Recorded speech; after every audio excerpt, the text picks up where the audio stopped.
Good to see you guys on this fantastic Sunday. So today is our anniversary stream. We are going to be talking to lots of amazing guests. I know that the music is damn loud, but that's the intention and that's the plan. You guys can see I have my Cyberpunk jacket. Put it on first time since a year on me. So, you know, it's lots of memories and so on. I'm really happy to see you guys here. I'll put the music a bit more quiet in a second, but I just love this piece. And this is the Rebel Path, obviously, playing right now.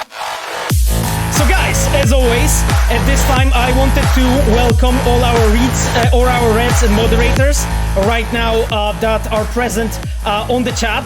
And right now we have already Repek. Repek is our senior event manager, specialized in Gwent, from what I know.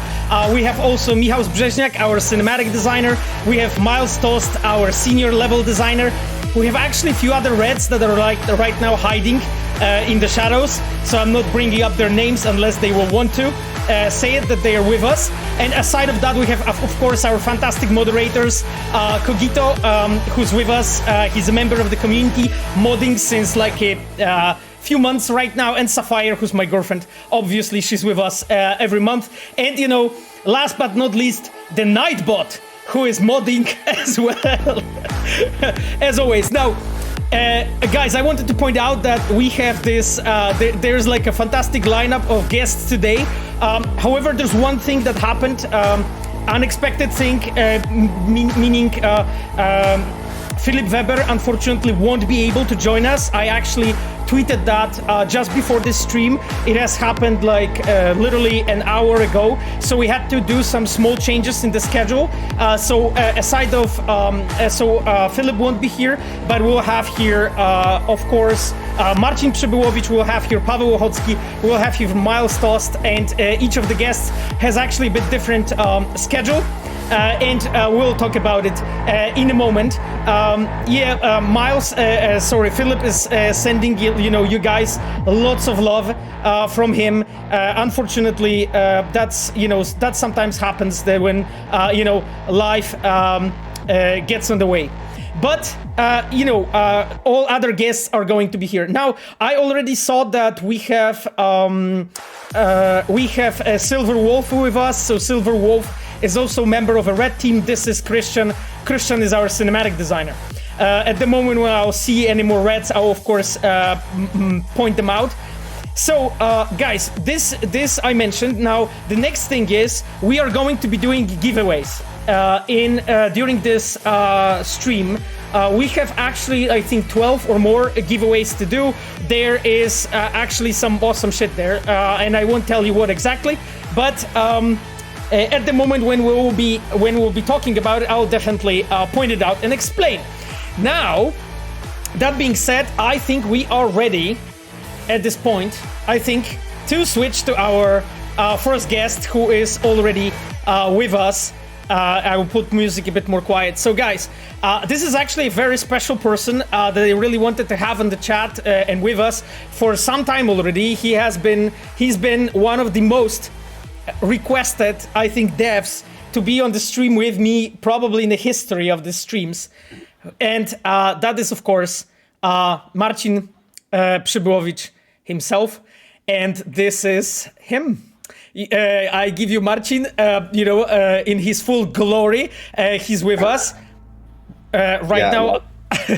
So great to have you, Marcin, with us. Beat that introduction. What can I say? Great to be here. Yeah, I mean, I'm glad to have you, Marcin. So guys, as you can see, I had to do some tweaks in the stream to make sure that we'll basically see nicely, the guest, and we'll also see nicely the chat. So that we can see each other like this. I hope that our guest is not lagging. It's not. I think it looks actually perfect. Marcin, so yes, you're not lagging, Marcin, at all. Now, before I will actually jump into the first question to Marcin. Yes, Marcin is the one that is always cutting onions. Cybervesna wrote. Basically, Marcin, I don't know if you know, but cutting onions means that it's like when we are trying to create some emotional piece of content. So this is this is Yeah, I'm basically the guy. I'm the guy to talk to. Yeah. exactly as much as Vuar Putnik wrote, Pat Jack wrote, CP music slaps. It absolutely fucking slaps, Marcin. Exactly. Now I already saw more reds on the chat. I saw Fabian, oh god, Fabian, I forgot your official name. Are you like a German PR manager? I believe that's your official name. If not, then please smack me on the chat. Yes. Anyway, guys, I'm giving a voice to our fantastic guest right now. So I wanted to start with something I would say really cool at the beginning. So Marcin, if you could tell us what is your history, you know, because everyone knows you pretty much, and I'm pretty sure like everyone on the streams knows you very well. But if you could tell us like how it actually happened to you to actually become a composer for games specifically. Well, actually, it kind of happened by accident, but it didn't, so to speak. So yeah, I always knew I'm gonna do something with the music because my whole education has been paved in that particular way. So, you know, I went to elementary music school, then music high school, then I went to music academy. Yeah, exactly. So you had all the background, right? Out of the academy, then went back, you know, finished my diploma. So basically, if I hadn't do any, you know, there is this among us musicians, there's this bitter joke of which I'm about to, you know, say right now. So basically, what does one music academy alumni says to another one? Yeah. Big French fries, be easy on the ketchup. So basically, that's like the, you know, the reality we are living in. So if you do not do anything, you know, taught as a musician in regards to music, then that means basically you do not know anything else, right? So yeah, I had to do something with the music, and you know, normal thing. I was very keen on games. Actually, my first game I've ever played was a Doom game when I was 7 years old, and that was, you know, this very first moment I was exposed to video games. Mm-hmm. And that was a hell of an exposition, right? So, you know, that leaves a mark, basically. Roma Alpha Holmes wrote, love your work, Marcin, you are a Polish national treasure. I always feel kind of awkward when I hear stuff like that because, you know, there's so much better guys than me. But I'm glad that, you know, whatever we are doing is basically giving joy to people because, you know, that's what we do, right? Yeah. Marcin, so I already see basically first questions to you in the chat, and this is great. What I wanted to say, guys, because like, you know, we have like ton of topics to discuss with Marcin together, and Marcin's gonna be with us like hour and a half or so before the next guest joins us, maybe like a bit longer. But what I wanted to say is like if you have guests, if you have questions to Marcin, of course, you know, tag me and I'll make sure to like read them aloud, and we'll go over all of those you know, that you have. But I wanted to jump into like it's more of a thank you right now at this point, Marcin. So Revolver Ocelota wrote, thank you to Percival for Steel for Humans from The Witcher 3. What a masterpiece. So this is actually a topic that is very often, you know, brought in the streams, and Marcin, maybe you could actually tell us a bit more about like basically how it happened that we started cooperating with Percival for The Witcher 3 music, and just hold that situation, because I've seen them personally like multiple times in our office when you've been like doing the recording. So just tell us all you can, all the background stories. Yeah, we already got, you know, quite a history with them. Plus, that's Steel for Human track, that's actually one of my favorites too. So yeah, good one. So well, basically, you know, we need to roll back to I think 2013. So so many years have passed that I think it's safe that, you know, we are allowed to say right now what has been, you know, under works, you know, under the hood, as they say. So basically, it's 2013. We already know that I mean, you know, as developers, we already know that Witcher 3 is happening, right? I think the code name was The Time of Axe, and What was that, Pavel? I don't remember that actually, to be honest. But I remember there was a code name, but I think we almost never used that, did we? The time of sword and axe, something like that. Yeah, something like that. So basically, the plan is right. We're doing the third installment, and first of all, it needs to go, alongside the law of sequels, right? So bigger, better, more badass. But it needs to be like this crown jewel, like this. The final iteration of this first idea we had, as a studio back, from the times of The Witcher 1, right? So how to make this thing like, it deserves to be. So that meant obviously going to open world instead of, those corridor levels like we had in Witcher 2, for example. More meaningful choices in the storylines, more complicated quest lines, interleaving storylines, better world design, better graphics, obviously. And what should we do with the music, right? We should kind of reinvent it as well, in order to keep the pace with the rest of the project, right? And when I looked at the legacy of the IP, right, because I came into the company in 2011, 3 months before release of The Witcher 2. So I made, just a little on that project, and then had an opportunity to, work with guys to improve the Witcher 2 in Enhanced Edition, right? So yeah, that's true. Basically, we look at what we did with the second installment, what the studio did with the first one, and actually,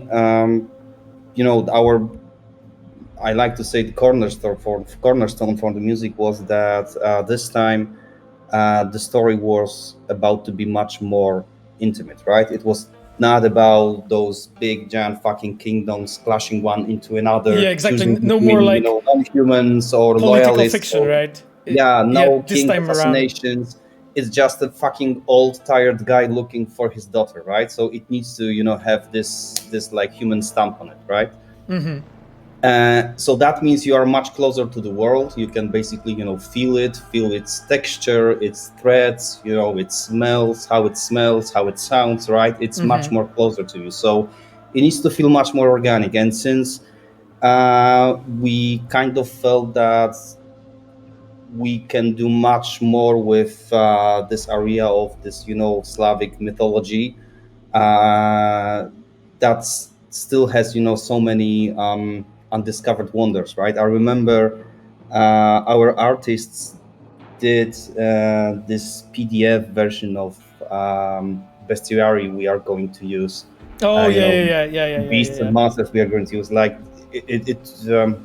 how do you say reciny in English? Childish? Dziecinny, you said? Reciny. Oh, Jesus.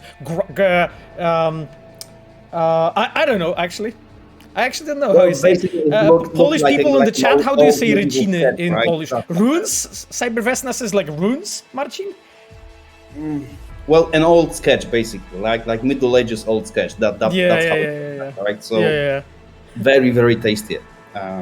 Anyway, so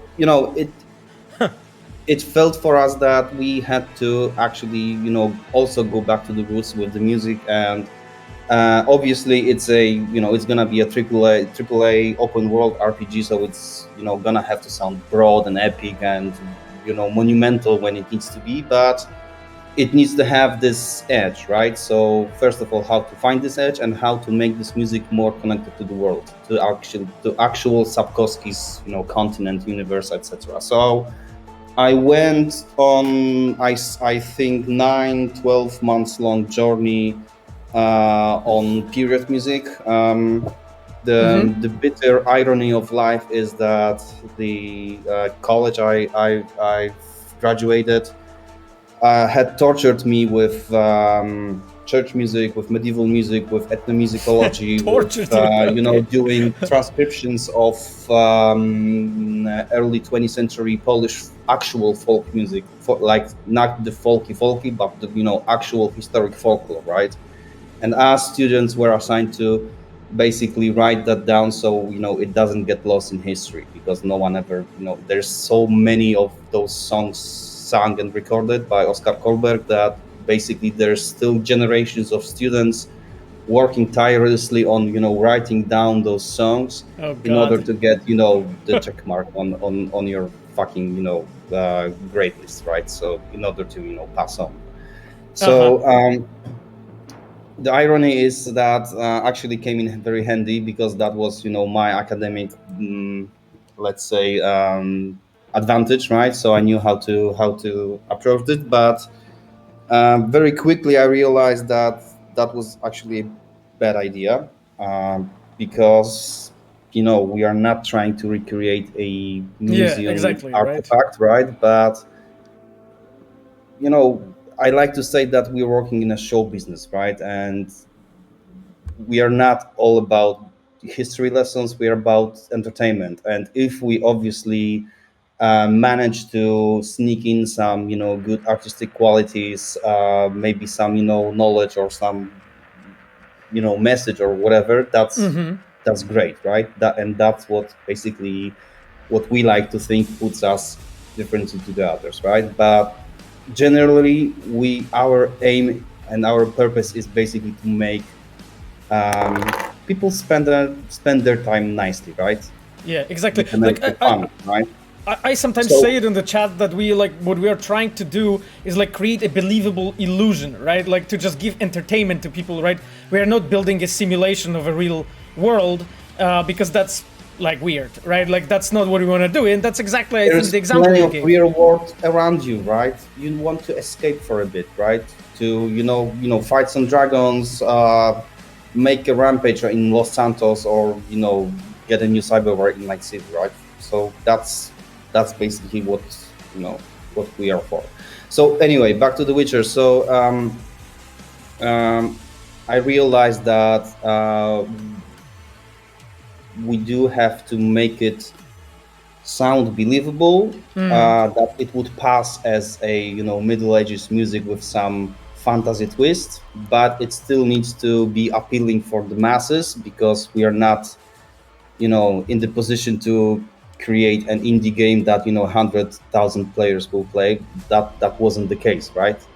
That wasn't the budget for this project. So it need to have mass appeal and still had this flavor that would put us aside and tell that basically we are doing something you are already familiar with, but this is our take. It tastes different, it's ours, it's kind of exotic, so to speak, so you might want to check it out, right? Because this is something you never had before. And you told me that story actually, I think yesterday, that when we were just chatting and stuff, that to make I would say the players, the audience kind of like and understand where the direction of the music is going. We have released that EP a year before the release. Was that the case? Do I remember it correctly? During the Witcher times, yeah. The Witcher EP was released, I think, second half of 2014, and almost a year have passed until release of the game, right? But that was actually the idea. So I've kind of skipped the big part of the story, how we got in with the Percival. But basically, the moment we are launching the Percival, the EP, which is basically our collaboration with Percival, right? Yeah. We present very different idea to how game music used to sound in video games, because Witcher 3 was my first AAA title, right? So I didn't know jack shit about making big games, and I just licked the subject with The Witcher 2, but I started Same here, right? Same here, yeah. Yeah, and with the enhanced edition, I was doing additional music, right? Because already 2 hours of stuff was written by the composers, right? So I'm in no fucking position and experience to actually handle that fucking big project, right? And basically Konrad approaches me and says, okay, that's on you, right? You go. You told me you had ideas. Now's your chance to prove it, right? Go. Jedziemy. Yeah, exactly. Okay, Marcin. So there was a great question actually from someone I already passed, but I will just try to retell it because it was really fucking fun. So do you remember 2017 when we were at PAX in I think in Seattle? Okay, so do you remember both of us actually we were on the stage, right? And there was this moment when you actually told us that you never played Witcher 1. I still haven't. Okay. And I wear it with pride. Okay, so literally that was the question. Did you, Marcin, play finally The Witcher 1? But I guess we know the answer. Okay. I guess we know the answer. I see. So following up on that story with Percival. So I guess like then you from your need or you wanting to like kind of refresh. This is how it all started. But then I actually have a question that is like a following to it, because I think it's really interesting. So there's a song that is like really well known in like I would say Witcher community, which is the I think it's a Bulgarian wedding song that is playing in the combat in The Witcher 3, right? Like I think is it like Lazare or I think it's Lazare, right? I think it's Lazare, yeah. Oh, okay. So could you right? That one. Yeah. So could you tell me, because I actually saw like lots of comments from like fans from Percival and like exactly on the chat. I already see it. No, that's the different one. Of course.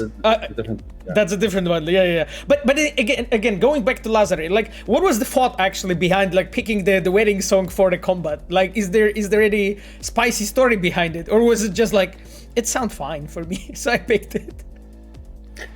Actually, I hadn't paid any attention on the lyrics. Nice. That was like the first iteration. So basically, I went through their recordings through their discography to find tracks that would suit our needs, right? And I found that Lazare song, which later I found out it turned out to be Bulgarian wedding song, but that song was already in the game, already past the iteration phase, already closed and marked as green on our backlog. So basically, story long forgotten. Okay, and Marcin. I thought to myself that why the hell not? Okay. If someone finds out, that's better for us. Yeah, because, I guess. Let's say it's unintentional Easter egg, and which, by the way, led us then to Pon shit, right? Yeah, exactly. And this is where I wanted to switch. Shit, if you know Japanese, are actually very, very particular, right? But that was actually done on purpose. Yes.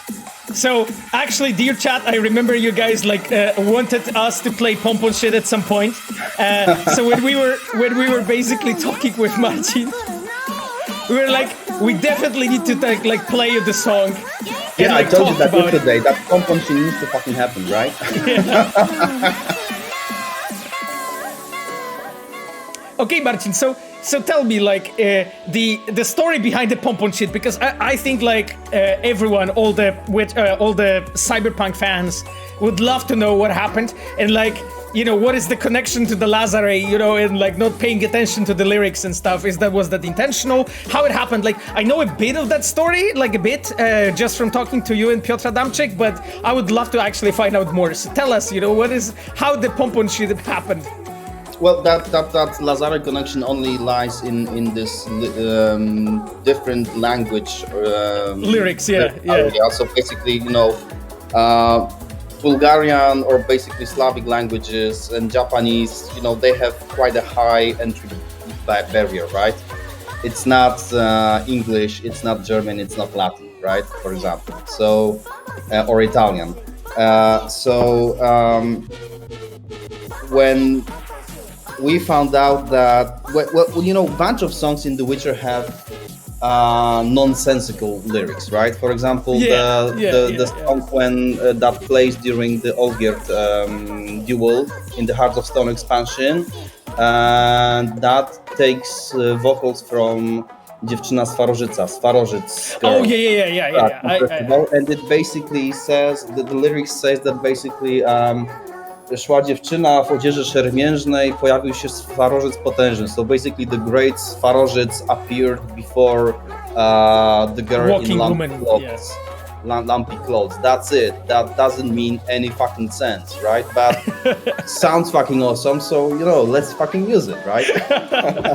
and when we realized that actually can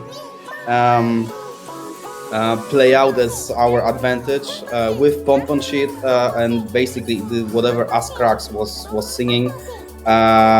We told to our Japanese producer that we basically do not care what the Japanese part of lyrics is about. The weirder, the better. Remember, it's 2077. It's fucking Night City. It's Cyberpunk, right? And this is literally what you told them. So okay. It needs to fit, right? And the guy went like, "Say no more." Say no more. I understand. Okay. Okay, and then because I remember like we were like at some point it was like me, Piotr Adamczyk. I think you were there too, and there was Adam.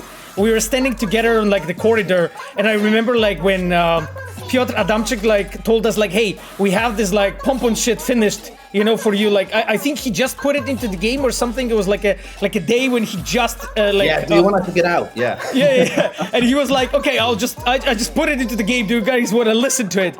And he just like played it, and we were just standing there and thinking like, yeah, it's brilliant. Let's take it. So yeah, this is pretty much what happened. Pretty much what happened, guys. Okay, guys, I will just put more of our cyberpunk music on, and let's continue the discussion. There's actually a ton of questions, Marcin, already to you. I'll basically just jump to the first one from the corner because there's a ton of them. So Cybervesna wrote, what about Kołysanka o Niedoli? Oriana performing it actually spoiled when Witcher 3 came out in one of the trailers, which is interesting because we meet her in Blood and Wine, which brings me to Gunther and his song, and he himself was also featured in the game. Those two pieces are really amazing.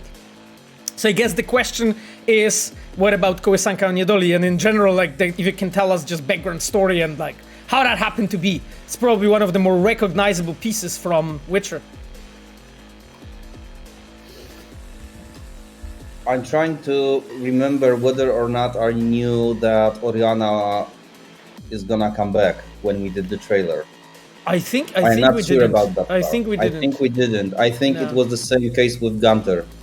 That Yeah. there was this guy, and that was like our backdoor for any future story we might wanna tell. Yeah. There weren't any plans whatsoever when we did the prologue, right? Yeah, exactly. So like at the time when we did it, no, but then later. Right, it was like, yeah. I mean, it's actually interesting because like as devs, like we very often kind of like leave doors and like back doors and spaces for ourselves later if we would want to like attach something there. So it that still makes sense, right? Yeah, exactly. that it still makes sense, exactly. Because it's like hard to like pre-plan, you know, like 10, 15 years ahead, you know, all the things. Well, like sometimes it's even hard to pre-plan a year ahead, let alone like, you know, this long.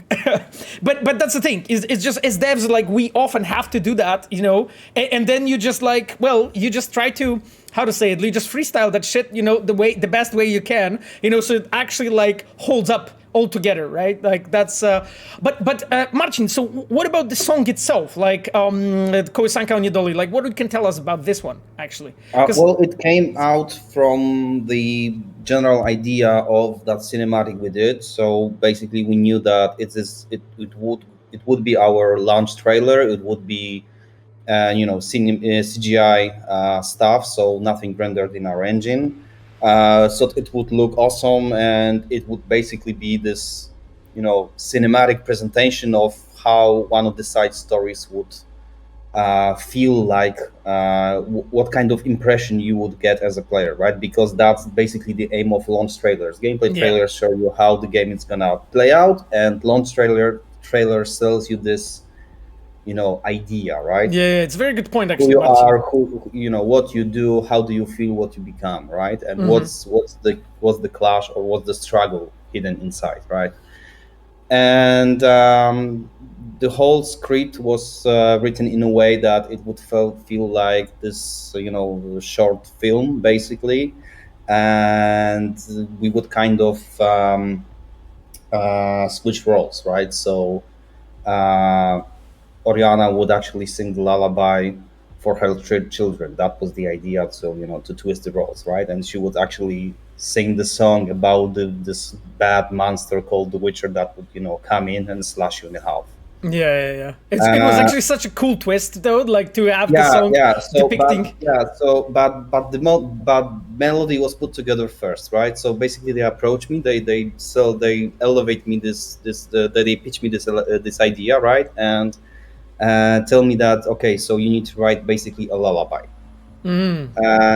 And what I love about lullabies, well, our Polish lullabies, is that they are very beautiful melodies. Also, they are kujawiaki for Polish audience, right? So the kind of rhythmic division in bars, how it used to be danced, etc. Right? And they are pretty often kind of twisted, right? Yeah, exactly. They're like kind of dark often, right? Cat ate the king, a mouse ate the queen, and people ate a little boy, for example, right? Like or whatever, shit, right? Yeah. And obviously, then it happens that the king was made out of the marzipan, or the queen was made out of chocolate or whatever. But basically the whole premise of this whole lullaby takes you as a kid for a roller coaster ride, right? So. And melody needs to support that. It needs to be twisted yet still kind of nice sounding, because it's still a children's song, right? So it needs to be appealing for a children's ear. So that was actually the challenge. So I wrote the melody. I sang them actually this melody. Then Boris wrote the lyrics. Okay. He sang those lyrics, and then we knew we had the lullaby. And the actually funny postscriptum story is that when my daughter was born and was 5 years old, that lullaby came out on YouTube, and ever since, once in a while, she asks me to actually sing it for her, because that puts really her to in her big mood. Though she knows English, she knows the Witcher, and knows that basically the vampire is singing that Witcher will come and kill her, right? That doesn't matter. That just sing it for her, right? But that's cool. It just means you did a good job with that lullaby. It still sounds and feels like a lullaby. Exactly. Damn it, there's like so many fantastic questions in the chat. I will try to like jump to more of them, but I wanted to finish up this topic because, Marcin, so regarding Kołysanka o Niedoli, there's actually more going on regarding this, because there was a time during, like, I think was that EP1, so that was like Hearts of Stone, middle of the production or so, where I remember, like, I think it was Konrad Tomaszkiewicz, but I might be wrong here, who requested, hey, we need to have this moment of kids on the crossing singing that, or like, do you remember this moment? That was Gunter Sodin song. Right, absolutely. And wasn't like Philip Weber who requested the whistling for him? Who recorded the whistling? Yeah, that was Philip's idea. So we did record that, and that whistling was also used in this cutscene when Gunter comes down on the stairs from the sky, right? I see. On that last, But generally, I love the idea that we had with Hearts of Stone, that Gunter Odin would be second or third row actor in every single scene, right? Yeah. There was our cinematic designers, by the way, right? Like, I remember it was Kajtek Kapuściński and like I think Łukasz Śliwa, Andrzej Stopa, like our cinematic designers who came up with that idea to actually place him, like I think Igor Sarzyński too. So really cool. We actually did the same thing with the music. So when I found out about this plan, I actually went the same way and kind of put the Gunter Odin melody, that same song that children are singing on the crossing, in like 80% of the music that plays out in this DLC. So. And then later we did that with EP2, right? Like, do you remember the spoon collector and like it was the same story. Anyway, guys, we'll be switching now with the questions more towards the Cyberpunk topic as well, because there's also like hundreds of questions already on the chat, and I will be going through this. But before we do so, because we still have like a bunch of giveaways, and I wanted to now make it like a small giveaway break before we go to the next question, because It was something really cool. So when we were thinking actually about doing this like anniversary stream for you guys, Marcin actually came up with a really cool idea for a giveaway. And Marcin, so tell us what you actually have for our viewers. Okay, so I have something with me. So where's the camera? Here. Okay. Yes, we can definitely see you. It says breach open. So it's already breached because it's my copy, right? So yeah, okay. Basically, it looks like evidence back. Yeah, or like a packaged meat. Yeah. Handle with caution. Okay. Handle with caution. Yeah. What's inside? Let's see. Okay, show us what's inside. Yeah. Oh, it's a CD. So it's a compact disc for you children who do not know what it is. It used to handle music, and we used to listen to music on this back in the day. I actually do not have anything that would play it, so it serves as a collectible item for me, but it has great sentimental value for me. Yes. It's a score to Cyberpunk 2077 done by yours truly, P.T. Adamczyk and Paul Leonard Morgan, obviously. Exactly. Very special edition, not obtainable anywhere else. I think we made like 200 or 300 copies of it. Yeah.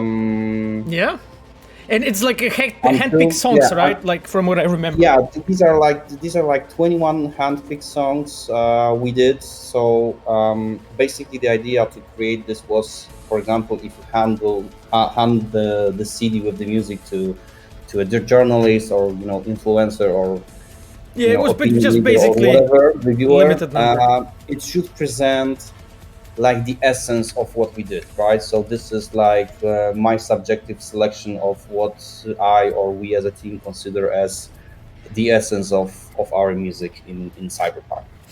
And I got 3 of those to give away. Yeah. Give away. Exactly. Exactly. Yes. Cool. Okay. Awesome. So guys, actually, like this hasn't been in the plan, but as I say, like the. We have some small surprises for you. So the giveaway will happen not in a moment, and we'll basically like every 20-30 minutes give away another one. We have 3 copies, as I said. I actually added something more on my side. So basically with the first one that we'll be checking, we have the special edition of the score. We have the original Cyberpunk yellow lanyard, and we have a bit of a bunch of like Cyberpunk stickers. I'll basically put it together like a package for you, and at the moment our Nightbot is going to do the giveaway. So just give me literally a second, and I will run this out. So guys, basically how it happened is I can see you guys here. Basically, the name of the person who is going to win will be posted on the chat. Nightbot is going to post it, now we were going to check the random users. So let me actually set up the parameters here a bit. Okay, we have everything. Okay, guys, roll it. Let's go. Let me put the music louder. So yeah, have the tension. Okay, let's go. So the first one goes to Neon One Jazz. Congratulations, Neon. Please make sure to message me, Neon One Jazz. Make sure to message me regarding your delivery address, because I want to. I'm gonna find you. Yeah, because I want to message it to you. I will do my best to actually send all the giveaways before Christmas. Still, so you can guys get it. So Neon One Jazz, congrats to you. And then I'll switch to actually another question. Another question now to Marcin, and we'll do the giveaway in like 20-30 minutes in the next one. So Marcin, let's jump back to the chat actually, because there's been so many awesome questions from people specifically about the Cyberpunk at this point. Oh god, I think the chat has eaten the questions at this point. Yes, I cannot scroll that off that far back. Holy shit, this is not good. This is not good. Anyway, so I will basically look at the past 10 questions, basically. If you guys, if your question haven't been announced, please answer. Please feel free to repost it. Okay. So Marcin, actually, really cool, interesting topic. What was the choice of not following the conventional synthwave sound? It is one of the best choices for Cyberpunk 2077, and I'm curious what spawned this. So that's a question from Nermian12. Okay. Well, it's actually very simple. So every single game we do as CDPR, we like to think that we are doing this in our way, right? That we found our own recipe, and that's why we are focusing on open world RPGs, for example, right? That are heavy on the stories and choices and, you know, fleshed out characters and so on. So what's the idea of following the common trend that sounds exactly the same and exactly in every single other Cyberpunk game? So when I made the online class for Digital Dragons Academy a year ago, I did a research on upcoming Cyberpunk games, and among 7 games I managed to found, 3 were based on already well-known IPs such as Blade Runner or Deus Ex, for example. So it's obvious that, you know, these would follow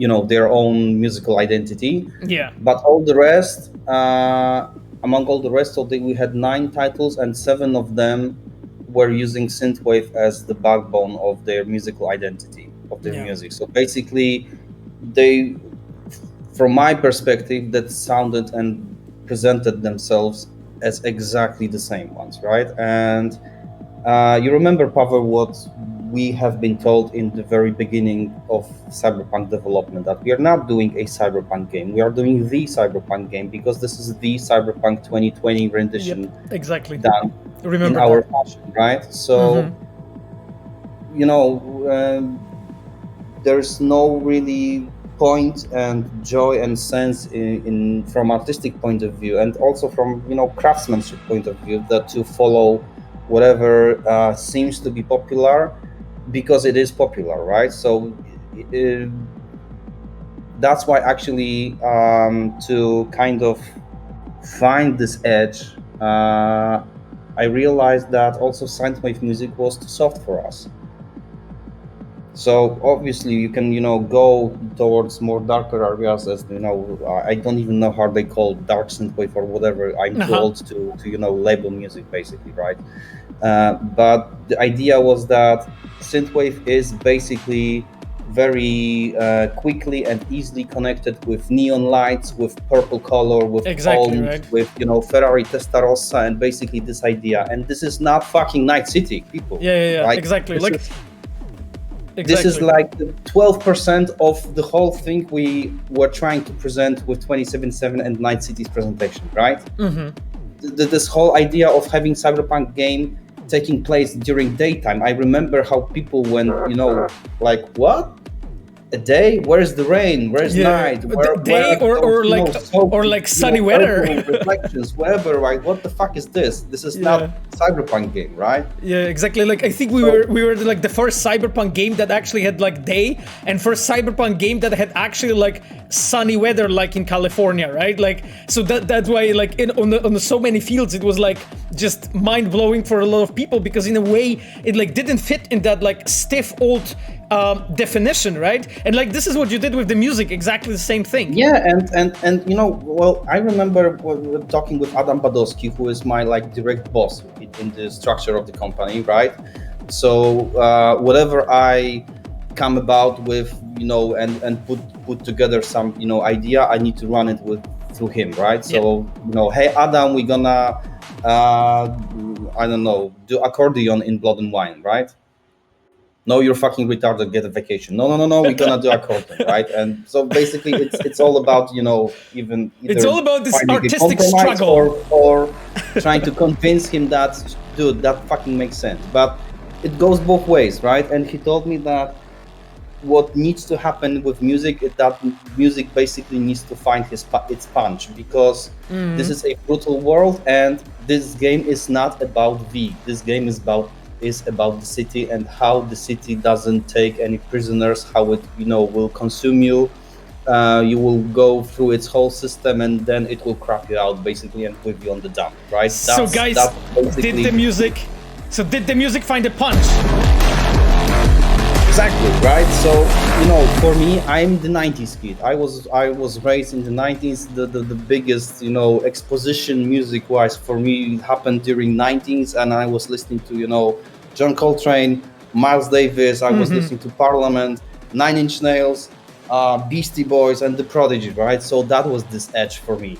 So that's why I went with 90s instead of 80s. Exactly. And since we picked that particular decade to be our mold, we can, basically form in any way we would like to, right? And run it through modern production techniques. It would mean that there's no place for Synthwave, really. Exactly. Awesome answer, actually. Awesome answer, Marcin. Thank you so much for this explanation. There's so many more questions on the chat, but I'm really glad that you're enjoying answering this, because I think people were always so fucking hyped and requested you to be here all the time. Meg Mage, by the way, thank you, Meg Mage, for being with us. Meg Mage is a streamer. She's actually streaming Cyberpunk as well. I watched her whole night yesterday, by the way. So Meg Mage wrote the question, Marcin. My question is, how dare you make such a bangers? Where was that question? Show me that question. Yes. How dare you make such a bangers? No one told me I cannot, so no. Exactly, Marcin didn't catch the fact. Didn't get the memo. Meg Mage, no, you're not incognito at all. You're not incognito at all. By the way, Meg Mage yesterday was playing Cyberpunk and literally fucking terrorizing people with dildo. I've seen that. And it was it was so funny, and it's actually a really interesting topic connected with the sound and with the music, right? Because I think it was Hania Kubiak, our coordinator in audio team and our senior audio designer. Hania approached me and she said, Paweł, I want to make that dildo buzz when you use it, right? So literally when you hold it, it goes like right? And literally what Meg Mage was doing, she was running around yesterday, literally on a Sunset Hotel after the scene with Panam there, and terrorizing people with dildo. Anyway, and surprisingly, all the one-liners that people throw at her were working perfectly. Anyway, it was a good stream. I meant to watch for an hour. I watched for 5. But anyway, that being said, let's move on to another question to you, Marcin. So. There was actually few really long really long questions. Okay, this one actually appears quite often. So Dear Kale wrote something like this. I don't know if it was already asked. No, it wasn't. But how did you come up with the idea to use cello in the soundtrack so heavily based on electronic? It sounds great. So idea was that we have so many electronic sounds that we need to find a counterbalance from the organic universe, basically. So that's why we have cello, and that's why we have live drums, for example. But still, it's a night city. Even though the instrument may be from acoustic family, it still need to fit the city and need to, kind of sit well among this futuristic yet familiar concept, right? So we figured out that we would go with electrified cello. So it's still an acoustic instrument. You still need need your hand, need a bow, and you need to trigger that sound manually, and it's gonna have your essence in it, because it's a still living string. But still there is a jack cable, there is electricity coming in, and it makes the sound different. And if you talk about electric cello, obviously there's no no one other than Tina Guo. So we had to go with her, right? Just like we had to go with Tina's badass. Like just with her. Yeah. Just like we had to go with Ilan Rubin if we talked about drums, right? From Nine Inch Nails. So that was like the obvious choice for us. Okay. But the idea basically was that there is this world full of technology, cyberware, breaking the boundaries of age, death itself, and still there is somewhere there a human lost. So we had to find something that would basically encapsulate that. And since this emotional part of the premise and this whole relationship between V and Johnny, right? And like this is the place where this cello thing can be heard the most times, right? So, exactly. That's why it also stays in the memory so strong. Exactly, because it's human, right? And it's all about human emotions coming in between those two characters, and this whole conflict coming between them, because still there is no happy ending in this game, right? Yeah. In a way. I guess you need to make your own happy ending, right? Because between endings that are like sad, each one has a bit of a different shade, right? Like, so it's kind of your call as a player which shade of sadness you prefer, which is interesting, like for a noir game. But I wanted to say something actually, Marcin, on top of what you just mentioned, because like one of the things that I really love about working with you is the fact that you always look into the story, what the game is actually about, and try to really make that combination and connection the best possible, and we always like had these conversations, in EP1, EP2 for Witcher, and then for Cyberpunk, what works best, together. And I love it, like the fact that, it's like on the story level and on the music level, we kind of did the same thing, right? Like you try to do the same thing in a way, and I think this is awesome because it's like, in a way, it stands out, makes the piece of art, which is the game, cohesive, right? As one thing. Okay, if you have nothing to add, then let's jump into the next question, Marcin.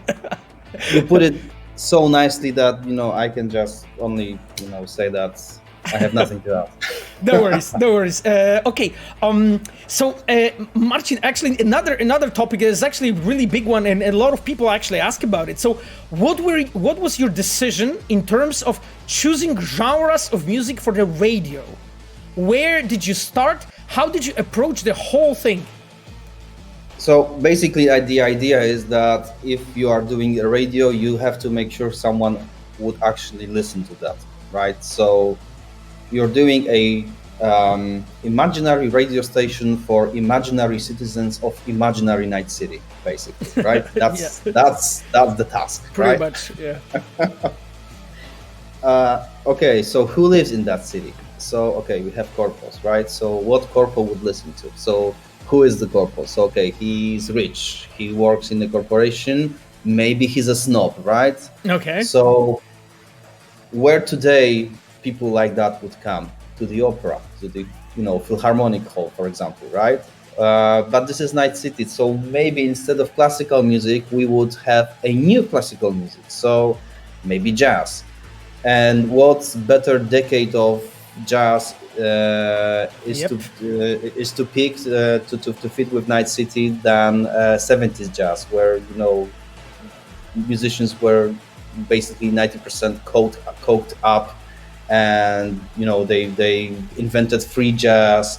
Miles Davis did score to the Lift to the Scaffold film from '69 that was 100% improvised, for example. So he basically came to the studio, they rolled the film, he played the music, and 2 hours later the music was done and recorded, right? That was it.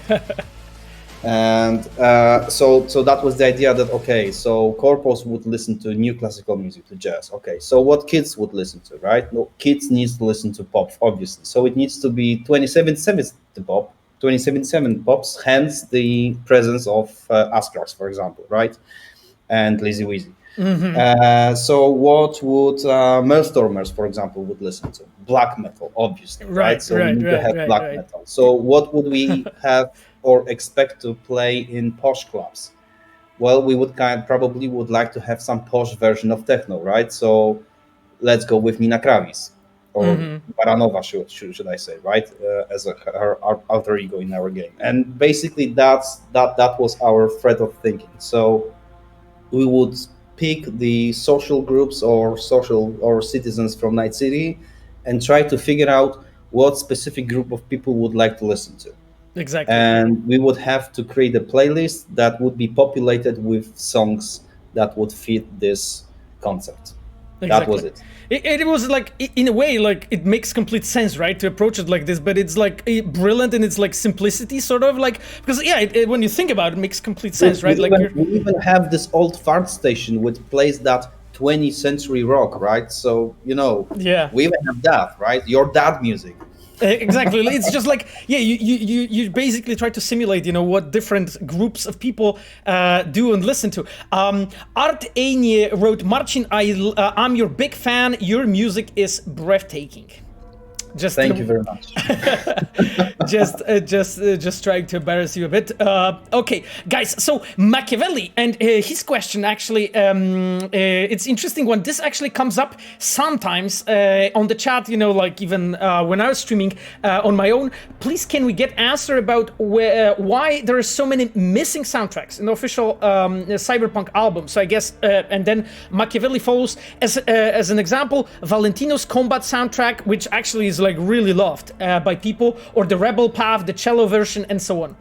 I'm not sure if Marcin, if you really can comment on it, because I guess it's probably a bit more complex, but maybe you can add something to it. No, I'm the sole person responsible for that, so that's actually pretty easy to answer for me. Okay. Get the sticks, guys. Yeah, that's actually my fault. That's my decision, since I became responsible for everything music in CDPR. So basically,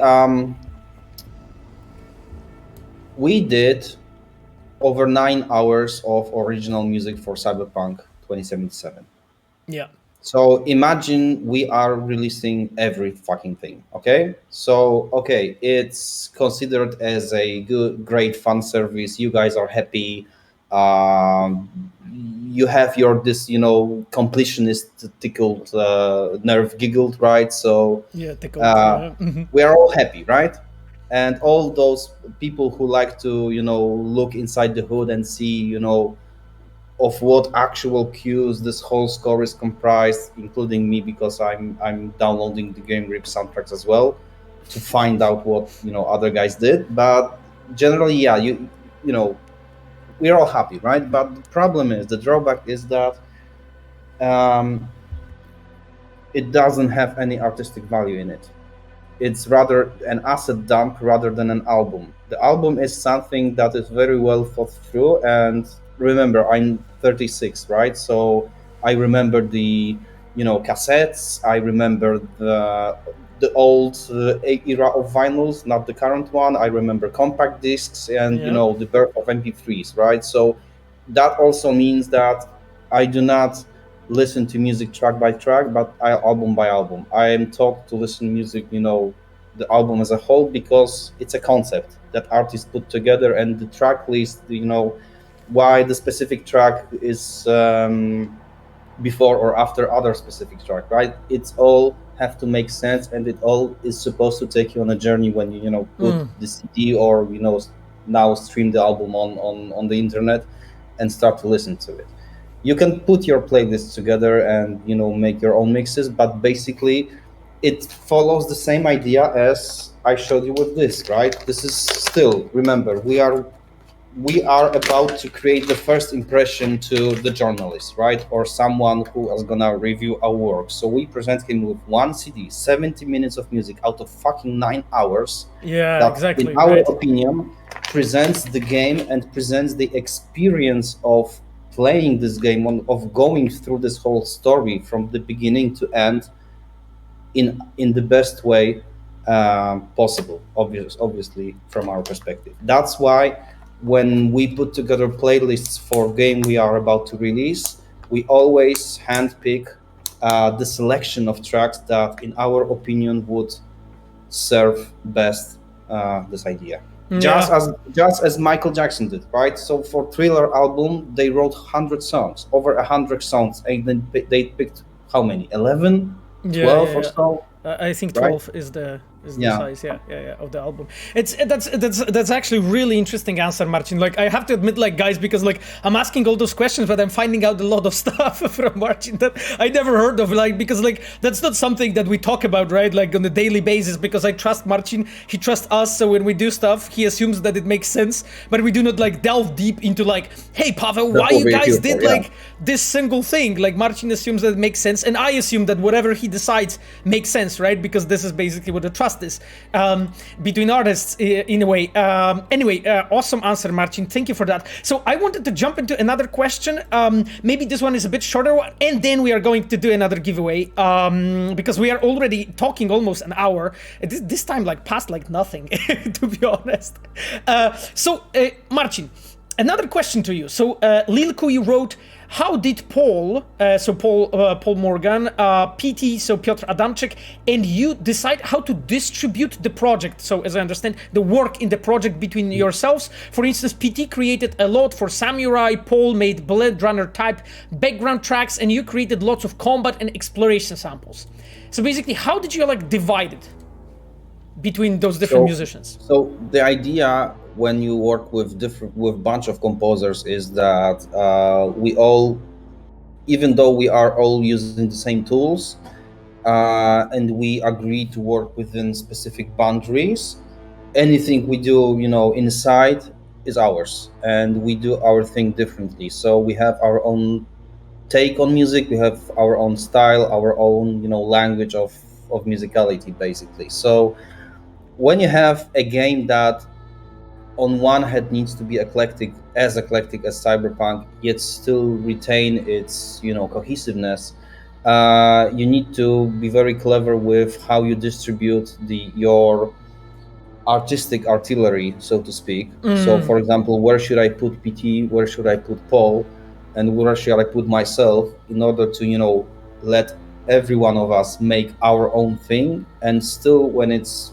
confronted together, it still kind of makes sense, right? So that's why, for example, PT did all Johnny and Samurai stuff, because in a way it can serve as its own closed thing, right? For example, if you know what I mean, right? That's why Paul did all Arasaka cues, for example, because it's like it's like a closed topic, right? It's like exactly, a sphere of the game. It has its own sound, it has its own vibe, feeling, texture, right? That's why I did all the cyberspace cues, for example, because it's still another closed entity that we can close and basically treat as a sub-subject, for example, right? That's how we approached it. It's a really interesting answer, Marcin. Actually, like this reminds me, very much of like how the work is actually divided, even between like narrative designers. Like we basically pick what we are strong at in a way, sort of like, and that's always, something that we always have in mind, and that applies to like actually lots of different people, so lots of different disciplines.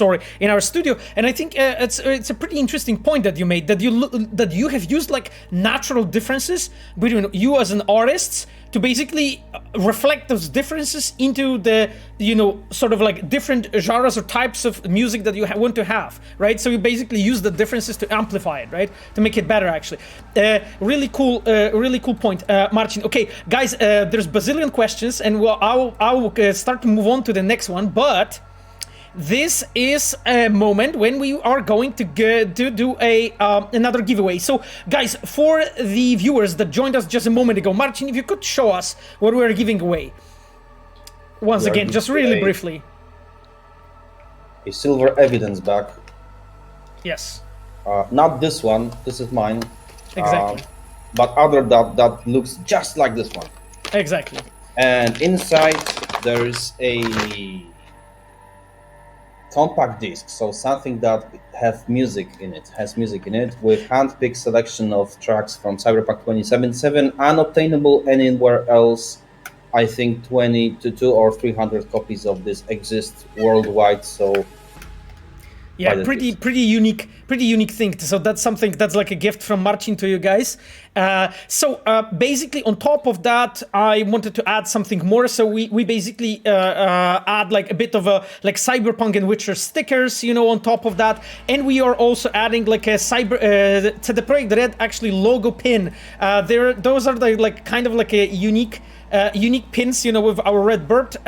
So those 3 items will be like sent by me in one package to a viewer that is going to be handpicked now by the Nightbot. So I am starting the giveaway right now, and basically Nightbot is going to say it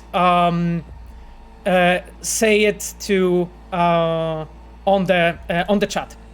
And the winner is XEvelyn25. XEvelyn25, thank you so much for being with us. You have won the second giveaway. And as Sapphire wrote, you won't be able to message me with my address, so please drop her a message. You can drop basically a message, and I'll get this because I need your address, so I will be able to send you all the swag. So we have this. So we have still the third giveaway to do. Basically, we will do it with Marcin at the moment when we'll be closing the segment about the music. Thank you guys so much for being with us so far. Now I will jump into another question. This is a really long one, but I wanted to go through it. So Uranium Bullet wrote to Marcin. When you're writing music, what sort of methods do you use to communicate to the player non-vocally? For example, when NCPD Prowl is playing, banger track by the way, and I pull aggro on max stack, the music changes and has some dangerous "now you're fucked up" sound. Love all the combat music in general, by the way, very adrenaline inducing. So to sum up the question, what are the methods that you're using to communicate certain things with no vocals, I guess, to the player? Okay, so basically, you have a track, you put it in game, it works nice, and now you have to make this track react to whatever happens on the game. So that's this technical part of the job, basically. So the NPCD Prowl track is a track when basically that plays when you fuck up with the police, right? So it needed to be connected with the somehow with whatever is happening with you and police. So probably maybe the threat level or some other indicator that would tell you that, okay, this is basically the low intensity, so you do not need to worry that much.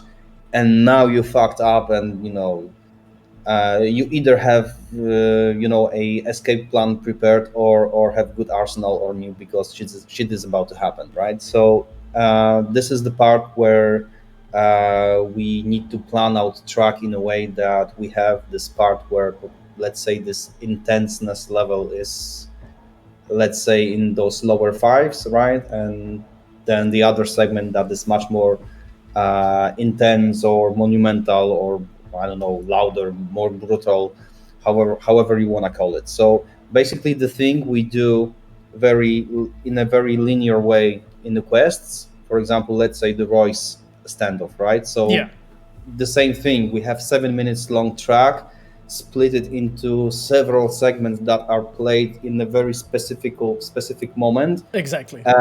In order any condition is met. For example, you have like shot him in the head, or right? Yeah, for example, yeah. right? Uh-huh. Yes, or Royce come out of his station, and basically, situation becomes fucked up, right?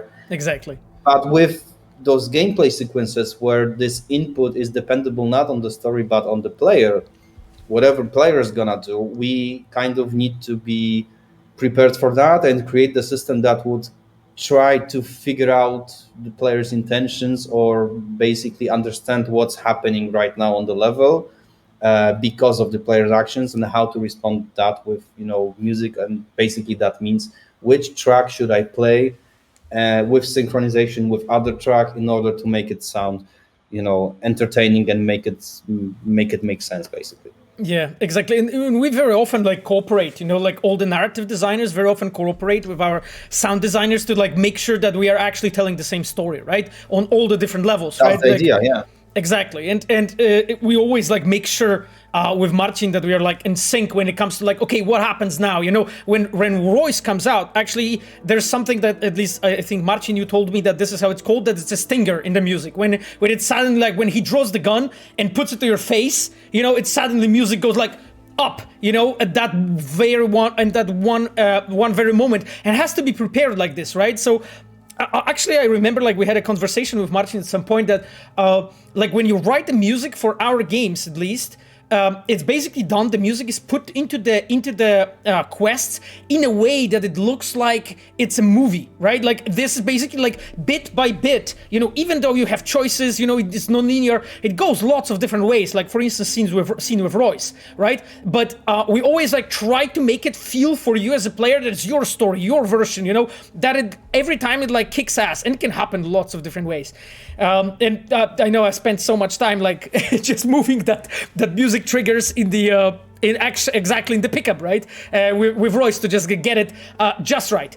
Okay, Marcin, another question. This time from Creep Slasher. So interesting topic, actually, with the one that we even talked about together to talk about. In this team, I noticed that the team starts off with a sense of individuality before the electric cello slowly kicks in and slowly becoming the prominent part of the theme. What was it done to show or signify Johnny replacing V somewhat, since Johnny's team's major part was the cello as well? So maybe we can just walk through these. There is something hidden here, but you're looking in the wrong place, basically. So the thing with the main themes is that you need to squeeze yourself enough to fit within, let's say, 2.5 minutes of music, enough information to musically tell everything that's going to happen in game, basically. So yeah, that's how main themes are composed, right? So that's why, for example, main themes which in their the most presentable form are implemented as a menu pieces, right? Main menu music. They are created as the last ones, right? So we basically have like 80-90% game done, and then we have enough idea of the game itself that we can create a main menu track that would, basically pull all of this together and present it in a very condensed form. And with V's theme, which serves as a game's main theme as well, it's not really about the choice of the instrument. The cello is there because, again, it needs to kind of balance the texture of the sound. So we have so many designed and analog or synthesized information that we had needed something organic, right? So that's where the cello comes in, and also obviously it symbolizes that relationship between V and Johnny. But actually, the attention is put in a much denser way somewhere else of the themes. So basically, the cello starts with something that we like to call a scent of death. So when you play the game and pay attention on the music. So basically, there are several places in the storyline when V either dies or is on the edge of dying, right? Yeah, the sickness, the relic, all sickness, that. The Dex assassination, right? Lots of stuff. So, and we, with the music, are trying actually foreshadow that in a way that, because we as creators know when these spots of near-death experience are going to happen, right? We can, prepare accordingly to that and implement the music in a way, for example, that if you are moments away from this particular moment, this tiny phrase on cello starts to play, for example. So that's why V theme starts with that. And then we progress to transgression theme because we have three main themes, right? We have V theme, we have Johnny theme, and transgression theme. So basically, theme about, drawing the line between man, living human, and AI, right? That's that transgressive stuff, right? And then that theme is followed. And finally, we present the V's theme played on the cello. Then we have a breakdown, and the second part of the track is kind of created in a way that those two themes are kind of trying to coexist together, but at the same time, you feel that there's a tension between them, and it kind of symbolizes the tension, your relationship, and dynamic of the relationship between you and John, basically. Yeah, and like when we were talking, when you were talking, I actually started playing the V's theme, right? Like that's the one, right? Yeah. Exactly, and that's the second part already, right? Like I guess. That's where shit hits the fan, and that's exactly. This is like you can basically hear like, okay, shit hits the fan moment. Exactly, cat jam on the chat. Okay then, that was pretty awesome, Marcin. Like I love hearing about those things because it kind of feels like listening to somebody who talks to me with like alchemy. How to add shit. It's just like so hard to grasp in a way, but in the same time, it's like interesting and seductive. Okay, so. Romulus asked, Paweł, can you sing something for us while Marcin provides the beat? We know you're a gifted voice actor. By the way, my best fucking voice actor ever. I got it from one of the viewers, Marcin, because I'm always reading the charts, with different voices and stuff. No, Romulus, actually, we won't be doing that. But actually, like, I don't know, Marcin, maybe on that note, because I know that you have like a bunch of different tools, right, as a musician to use, and maybe we can actually show the viewers some of your arsenal that you have with you. Could we? Yes, we could, but that's gonna be like the fraction of stuff I have on me.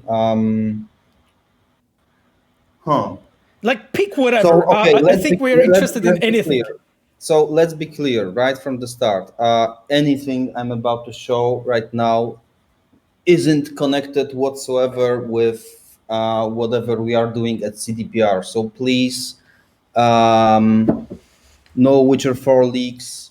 I don't want to read next day tomorrow that we somehow leaked that we are working on Witcher 4, okay? Because this is not it. This is a different project, and you're going to hear about it really soon, I promise. But okay, now Marcin got even me curious, I have to say. I haven't told you about this one yet as well. So, but yeah, that's for example one of my instruments. It's a Yali tambur, so basically it's a saz but made like a banjo, and it really sounds nice.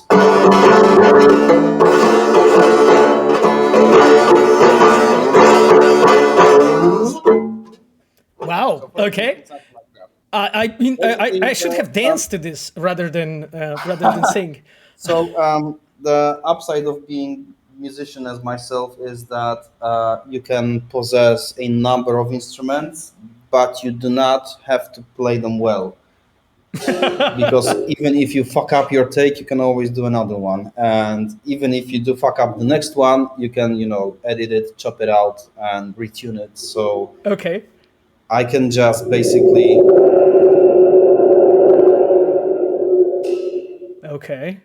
sounds like I'm like a kid on a funfair, basically, right? And that was like a haunted mother-in-law sound or something like that. That's called actually a spring drum, and it's used in classical music to recreate a sound of thunder. Thunder, yeah, exactly. Whenever this is what you I need thought. to have thunder, you go with. You know that I always thought that there's the guy holding like big sheet of metal, like shaking it there. So here you go, guys. We just learn all the time. Of course, guys, like right now, Marcin was showing us the sounds of those instruments via his mic. That is just a very simple, basic mic. When they record, they use like awesome studio shit to just make it sound amazing. I'm just too lazy to connect the proper microphone. No worries. No worries. I see that we have Stealth Spell on the chat. Stealth Spell is Despina. Despina is our quest designer. Good to see you, Stealth Spell, with us. Sorry, I'm behind with the chat for like 500 messages, something like that at this point.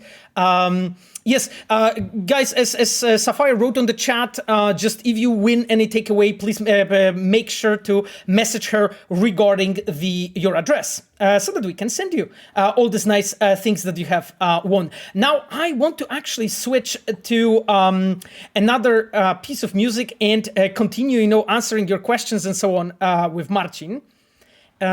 So I think, yes, I think that exactly Consumer Cathedral is starting to play, while I will basically look at another question from you, our dear chat. Okay. Yes. That I meant to read the question from Uranium Bullet that we have just read. Okay. So there's actually really interesting question from Nerdy the Sensei. So Marcin, Nerdy the Sensei asked, who designed the chime sound used to help the player find hidden items on the map, and how that the sound came to be? I love that it doesn't clash with any of the music. I don't know who did that. One of our sound designers, but I do not know which one. But if it's a map sound, maybe Malinowski, maybe Piotrek Malinowski. Could be. He does most of UI sounds, so maybe that was him.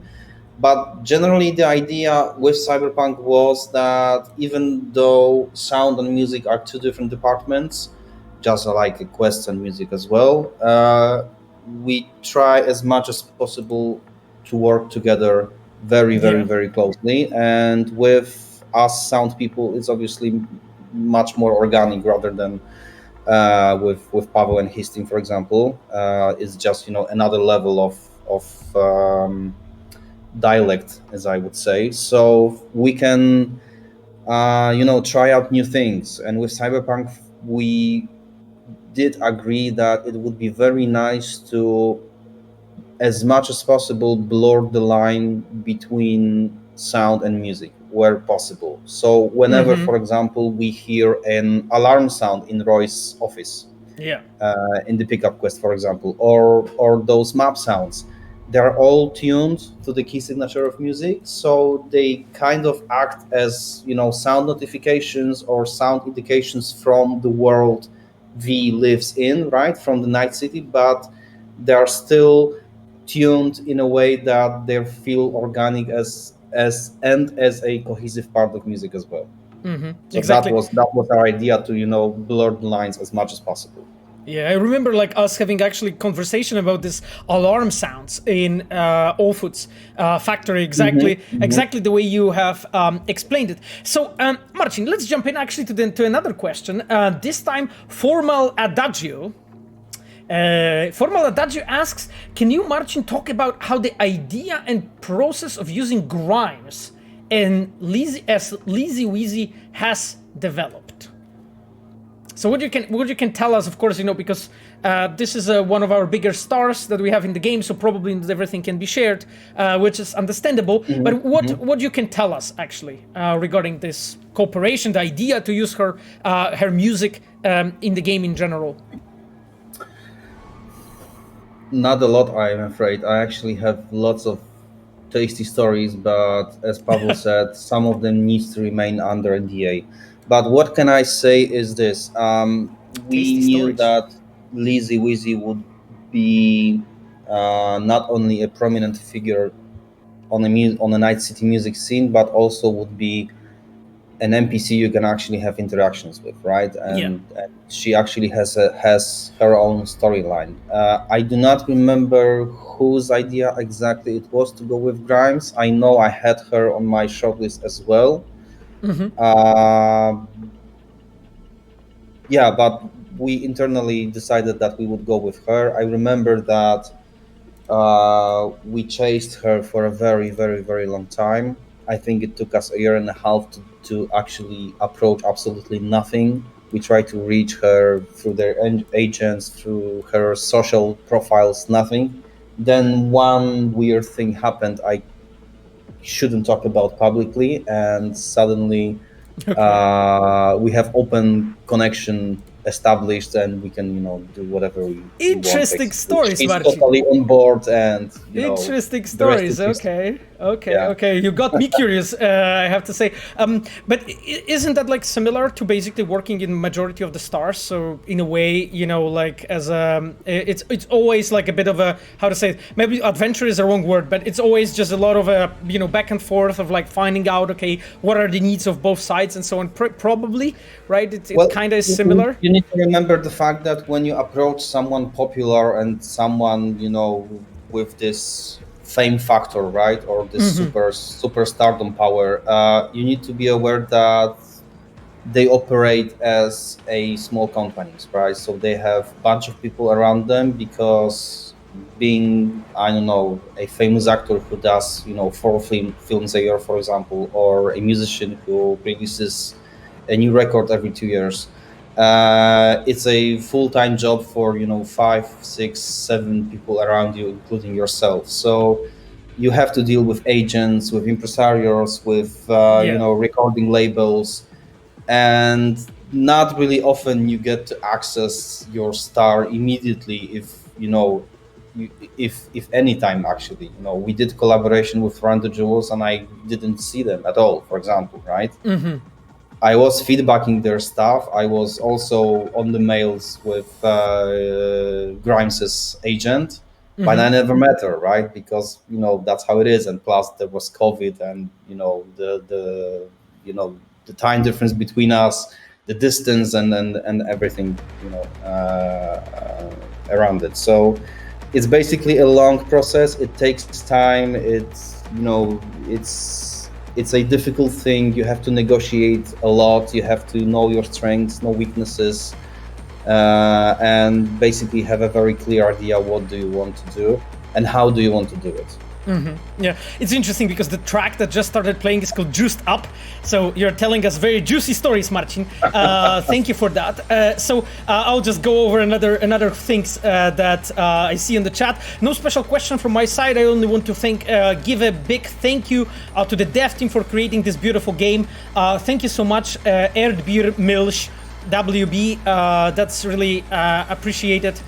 There's lots of devs actually today with us on the chat, and I think whole red team is really glad to hear it, and of course me and Marcin as well. Now I will move on to the next question, to just use the last time that we have together with Marcin, because like maybe 15-20 minutes more and we'll be slowly switching to our next guest, with whom we will be actually playing the game in that case. But here with Marcin, we want to focus, of course, on the music the most. So there's a cool question from Revolver Celota, Marcin, to you. I'm not sure how much you will be able to tell us about this.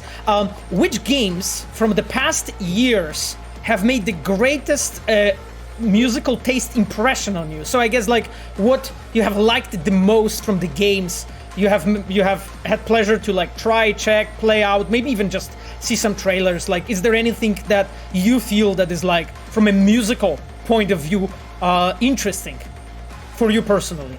Wow, Ghost of Tsushima, Last of Us Part 2, Red Dead Redemption 2, just first 3 from the top of my head. Uncharted 4 was brilliant. Well, the problem with games, the music in games, is that very rarely it happens that AAA flops because of the music, for example, or for example, it gets the sentiment online that good game but terrible music. It happens very, very, very, it's not often thing, right? So most of the music is really, really well made. It's really, really made, well done, well implemented, and basically just works. And it all comes into, I think, personal preference. With me, obviously, it's still this professional factor as well I need to consider. So whenever I'm listening something that I wouldn't listen to in my personal spare time, I do it because this is what I do basically for a living, and I need to be on track on whatever is happening on the market, for example. But when it comes to games, I think it's very nice for all of us that most of the games have actually brilliant music, and the games in general as an entertainment business are not that you can do much more rather than in movies, for example, giving the perspective of the same budget. So we made Cyberpunk for shitloads of money, right? I cannot say what my budget for music was, but it was huge. It was fucking huge, right? Yeah, it was expensive basically to make, right? It's a big investment. You have to afford all those big names, all those big studios. We recorded at Capitol, at Sunset Sound, where Led Zeppelin and Prince recorded their albums, right? Mm-hmm. At Sapphire Studios. So, big, good studios cost money as well. And I lost my track. The point is that when you invest so much money in this, you basically play it safe, and that's how movie industry most of the time works, right? Mm-hmm. And in games, on the other side, so we are working on AAA blockbuster project, Cyberpunk 2077, and what are we told from our bosses? That do stupid shit, but stupid meant as a crazy innovative. Try basically inventing something, right? Things, right? Try new things, exactly. Even if you fail, that's okay. We eventually maybe move the date, but try out new things, right? And no one in movie industry would allow me to take such a huge risks as I did with Cyberpunk, for example, right? Because the sole responsibility for amount of money you are responsible for is very significant. Yeah, absolutely. So that's why I love working on games. Sounds awesome. You are allowed to make more, basically. Yeah. Thank you, Marcin, for this answer.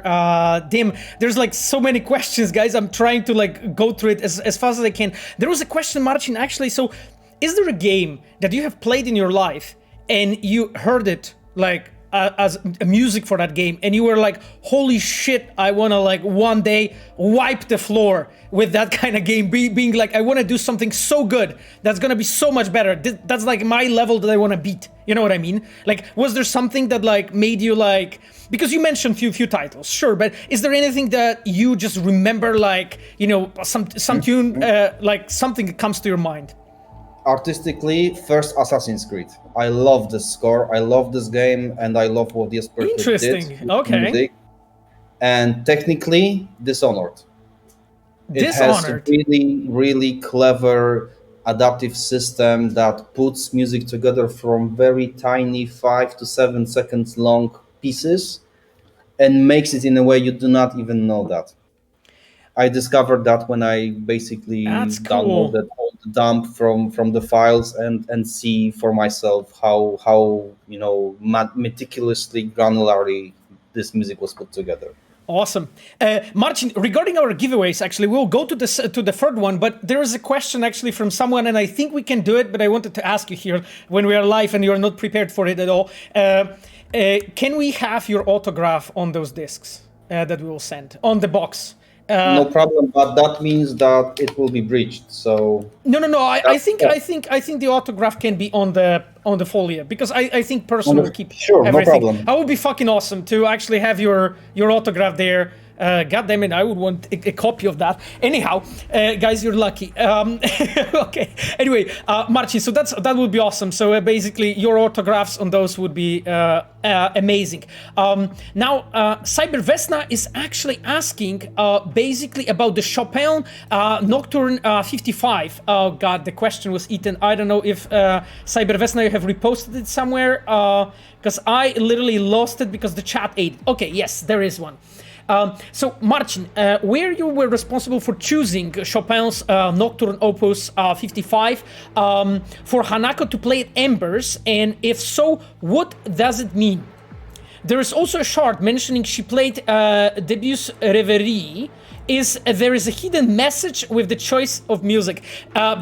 Before you start answering, like, that's a question that I actually saw a bunch of times online from various players. I think that using Chopin's music was Igor Sarzyński's idea, our cinematic director. It kind of falls nicely into this trope of Japanese playing Chopin, if you know what I mean. And I think it was my suggestion to use that particular nocturne, but there isn't really any hidden meaning behind it. The choice was just to find a piece of music that would create a specific color of atmosphere, you know, and basically paint the scene musically the way we would like to have it painted. There's no hidden meaning behind that. I see. So you basically have picked it to just like create a certain picture, right? Like, yes, basically. Yes, you have to create specific mood because you know what kind of conversation is going to be held within that dialogue scene, right? So you need to lay emotional foundation so these two characters basically will be able to interact and you know, and we as a creators make sure that these digital emotions are basically, you know, felt as the real ones, right? That's what the music does. Okay, let's jump to another question. I want to use your presence, Marcin, as much as we could, as much as we can, because like I see that chat definitely loves your answers. So Nermian12 actually asked, I'm not sure if we can actually completely speak about it, but I want to read that question. Refused are my favorite band of all time. Them being Samurai is probably the best choice. What was the reason? And then the question disappeared, unfortunately, because chat goes too fast. But basically there was a question also about Archangel and about the fact that we didn't have released the Archangel yet. I know that we have talked about it with our comms team. So regarding this, I can maybe answer that part of that question. Because this is something that I guess what I can say. We have a certain idea about this, what we want to do, and that I want to keep it like this, okay? Not to spoil anything for you guys. It will happen eventually at some point somewhere in the future without any details. There is some kind of a plan. Anyway, I don't want to speak about it more. But Marcin, regarding the samurai basically, and Refused being a samurai, if you could talk to us about this, about that specific plan, about that specific, I would say, idea to, you know, to use that band. That choice. Yes, that choice. So first of all, in the beginning, we had quite something else on our minds. I'm not sure if I'm allowed to say who did we pick, so I'm not gonna tell it. But basically the idea was that it would be a version of Johnny that is more in line with what Mike Pondsmith wrote in 2020 guidebook. So basically someone who would draw so much attention that can fill up the stadium, for example, 40,000-50,000 people, right? And that was our first idea to make our Johnny the same way. And then I remember Adam comes into my office and says that we are switching it to something completely different. So imagine that, for example, today, if we are today and Johnny lives today, Johnny tweets that in 2 hours he's gonna be performing in Warsaw in some obscure club that can fit 1,000 people. And 15 minutes later, after that tweet, thousands of people are occupying the entrance to the club trying to get in, right? And inside, the atmosphere is crowdy, sweaty, it smells, you know, the water condensates from the ceiling, there's some fungi there, so it's not very clean, you know, lots of underground feeling basically. And then the you know, small stage full of smoke and Johnny with the metal arm. So we would, you know, as you can see, the perception of Johnny changed, you know, 180 degrees, right? From some glam celebrity towards underground figure. And then PT comes all in white and says, I know a guy just who just might work, right? My favorite punk band of all time refused. Yeah. And it so happens that that was also the all-time favorite band from Adam's Exactly, youth. right? So, exactly. Yeah. So in a way, like the stars aligned, and the head of the studio on board to get refused on board, you have refused on board. Exactly. Like that was like a situation when the stars aligned, right? Like in a way, like with the story, the concept of the world, also like people tastes and stuff. That's always an interesting thing. Okay. Marcin, I think that because there's much more questions asked. Oh God, I see some Witcher 4 confirmed on the chat and DLC confirmed. Okay, guys, that's cool. We didn't talk about anything about this, so I don't know what the hell are you talking about in this chat. Anyway, now what we are going to do, our last giveaway, right, Marcin? So maybe our last giveaway, if you can show what we are giving away, and let's do the Nightbot does magic. Okay, so we're giving away an evidence bug from Night City. Exactly. Yes, no, perfect. And inside there is a CD, so an old artifact that contains music with hand-picked selection of tracks from Cyberpunk 2077. Unobtainable anywhere else. I think 200 or 300 copies of this exist worldwide, so quite a treat. Awesome. Okay, and on top of that, it has your autograph. Oh yeah, it's gonna have my autograph. Not on this one because this is my copy, but exactly the same one. Yes. Okay, cool. Awesome. So, guys, looking at it, basically the third copy comes with also like I'll basically add to the package like a bit of a Cyberpunk and Witcher stickers, from our Red Gear shop, just to make the package a bit sweeter. So now. That being said, let's go, and Nightbot is going to choose another person that won. That is going to be posted on the chat. So are you guys ready?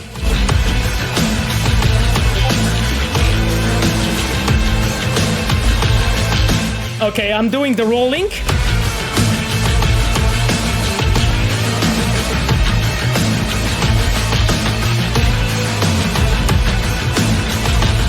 And we have the winner, and the winner is Lorky Stream. Lorky Stream, thank you so much for being with us here today. You have won the third giveaway of the music that Marcin has, of the not the music, the package that Marcin has prepared for us, which is awesome. I'm putting you to my sheet. Now that means that I want you to ask our mods. You can message Sapphire on the Twitch to basically make sure that we have your deeds, as good cyberpunks say. It's awesome to know that you're with us. I see also that we have Shal. Shal is our graphic designer in marketing team. Thank you so much, Shal, for being with us. Her nickname is just Shal. And now, Marcin, we are literally like jumping to the last question, and that's it. We'll be wrapping this up, the section from you. So let me really quickly look at the questions that are here right now.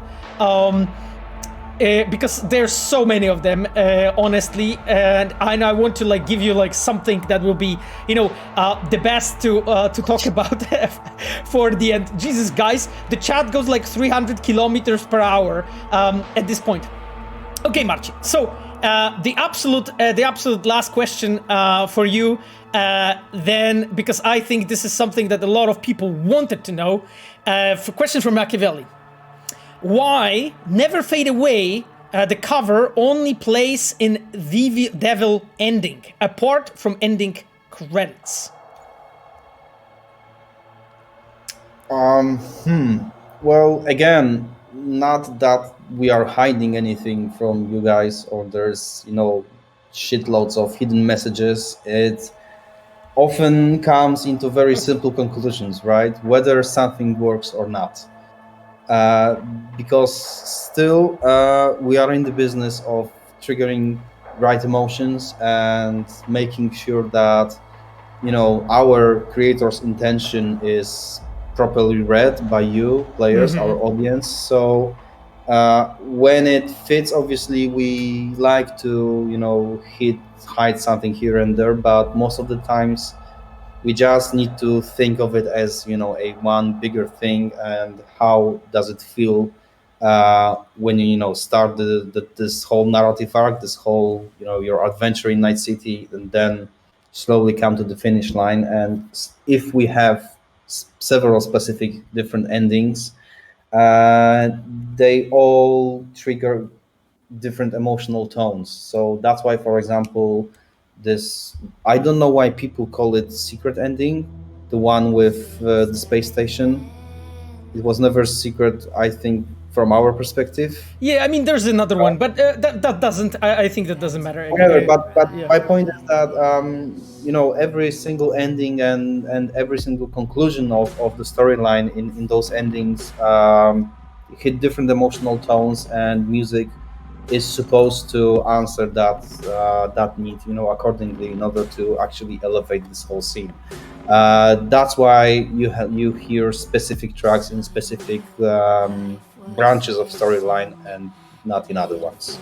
Exactly. Whole chat is saying that I have fucking ripped everything. Yes, I did. I was waiting. I was waiting for it, because like I told you guys on the streams before, we try not to do random shit. Okay, and basically I think what Marcin is talking about here, it always goes down to the fact that we want to create you an emotion, right? We want to give you an experience. We want to make you like feel things. So like, because sure, like you can watch it and you can be like, okay, that's a cool story, cool event, whatever, but we want you to feel things. And like sometimes it's just like what we need the musician to do is to provide us with a track that will be basically, that will help us cut onions, and we keep on cutting onions, and making you cry on all those levels, right? And the music has such a huge impact for all of our stories, right? That's true. Yep.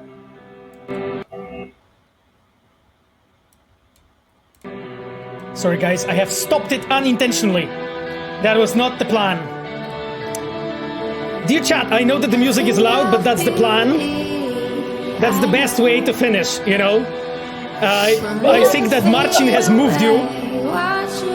So guys, I wanted to say a really big thank you to Marcin for being here with us. Thank you guys. Marcin, you were fucking amazing. Thanks guys. Thank you, Paweł. Thank you, Marcin. It was awesome, and guys, we will be switching now to the different view in a stream in a moment. I will basically say, goodbye to Marcin in a second, and we are going to call our next guest in literally 10 minutes. Anyway, let's listen to the music while we are handling all the technicalities. Thank you, Marcin, so much once again for being with us. Thank you. See ya. A soul of rage and fear.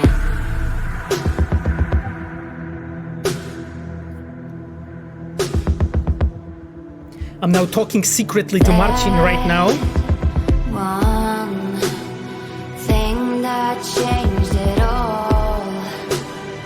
That one sin that caused the fall. Do you guys want me to sing? I used to sing on that song. I remember that. A few streams ago. Will never fade away. What you did to me, I know. Say what you had to say, but I think of beauty. Okay, Marcin says good night. Will never fade away. And under my duty, I know. Somehow I find a way, but I think of beauty. Will never fade away. And under my duty, Szansa na sukces? Yeah, absolutely. Absolutely. will never fade away.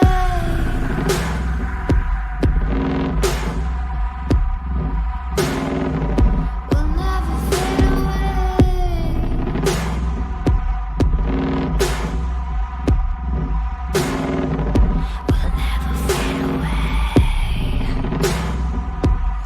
So, guys, right now when we are basically listening to the music, I'm already talking to my next guest. Taśma profesjonalna, yeah, absolutely, exactly. Yeah, the feels. Anyway, guys, I really hope that you're having good time with us today. Because it wasn't simple to like put together all that lineup of the guests and everything for you, but I really want you to have awesome time with us. Now we are going to call another guest in like literally a few moments. Szansa na sukces vibes, yeah, absolutely. You're like a ghost, you're everywhere. I'm your team, I'm never leaving. A metal soul of rage and fear.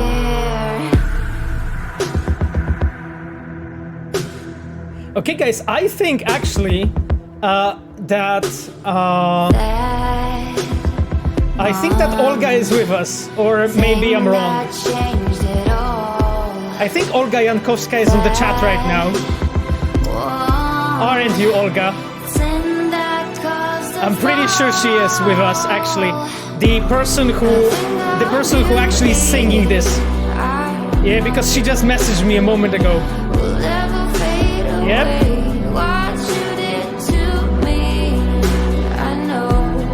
Yep. Anyway, Olga, you can see basically that everyone loves you here on the chat. That's like one of our favorite songs.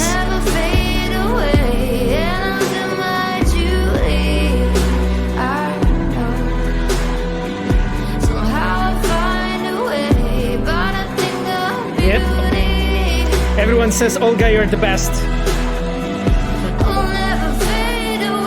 Thank you, by the way, for being with us and watching the stream. I know the players absolutely love it.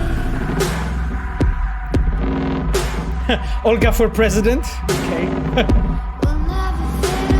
Olga, you're incredible. I'm just reading basically what is said on the chat right now. And you have a voice of an angel. Yeah.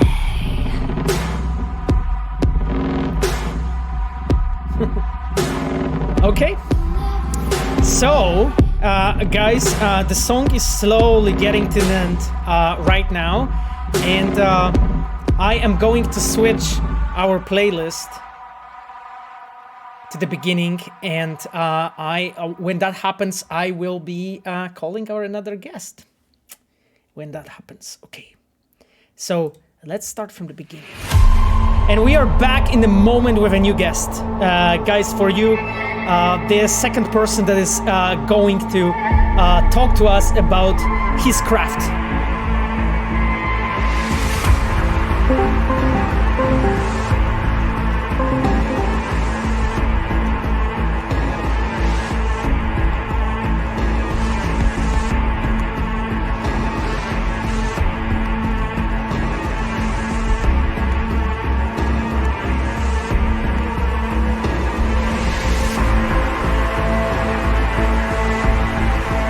Okay, guys, I already have my guest on the line. Give me a second. We'll just switch with Paweł to make sure that we have everything set up, and we will be with you in a moment.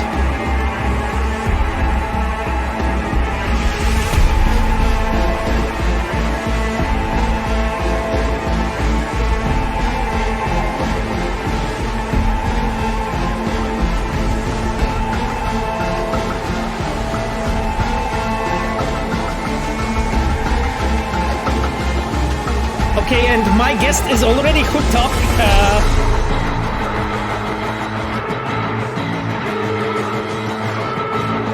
Paweł, don't steal my mouse, please. What are you doing? So, my dear chat, I wanted to give you another person on this fantastic Sunday, on 1 year anniversary, and this time around will be joining us somebody who didn't join us before, a guy who's a cinematic designer in the CD Projekt Red, who works with us very long time. Like, we'll talk with him in a moment about it. And my dear chat, I give you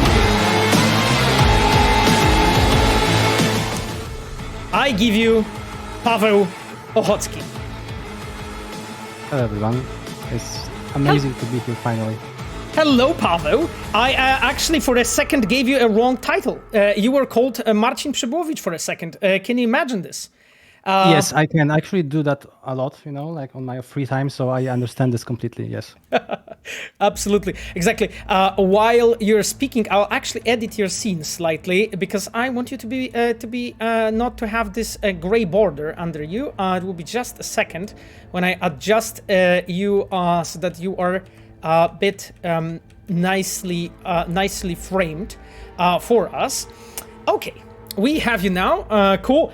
Guys, so the person that's joining me is Paweł Ochocki. Paweł is our senior cinematic designer, one of the guys who's actually behind one of the most bonkers scenes in the game. And we'll be talking about it, actually. We won't be playing those scenes today because it's not that far yet in the game. But actually, Paweł has been, before... Paweł has been working on lots of those scenes. Anyway, so Paweł, let's kick it off. Could you tell us basically about like how it happened that you ended up in Red? How it became actually that you became a cinematic designer in our team? Right, so I joined the team during Witcher 3 times, so during the insane production that we had so many years ago. So the story is, not that crazy, to be honest. I just had a very particular set of skills that somehow ended up being useful in the long run.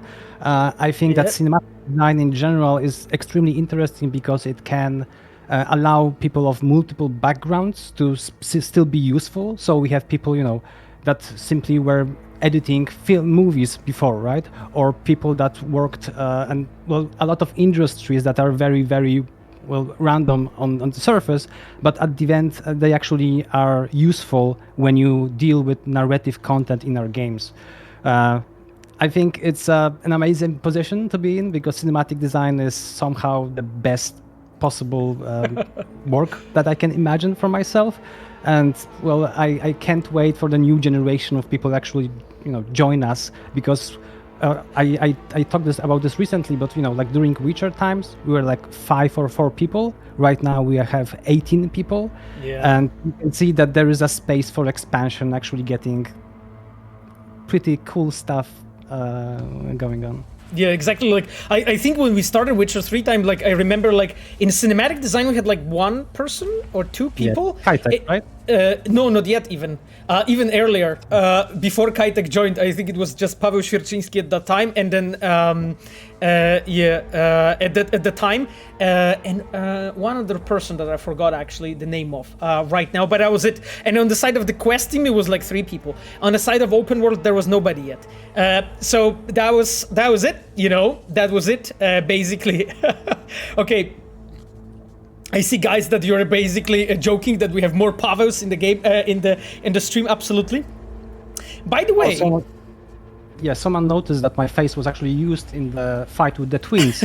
Yes. And it absolutely was. So I remember that because a lot of devs for the Cyberpunk project were actually scanned, like 3D scanned our faces, which was pretty cool to be part of.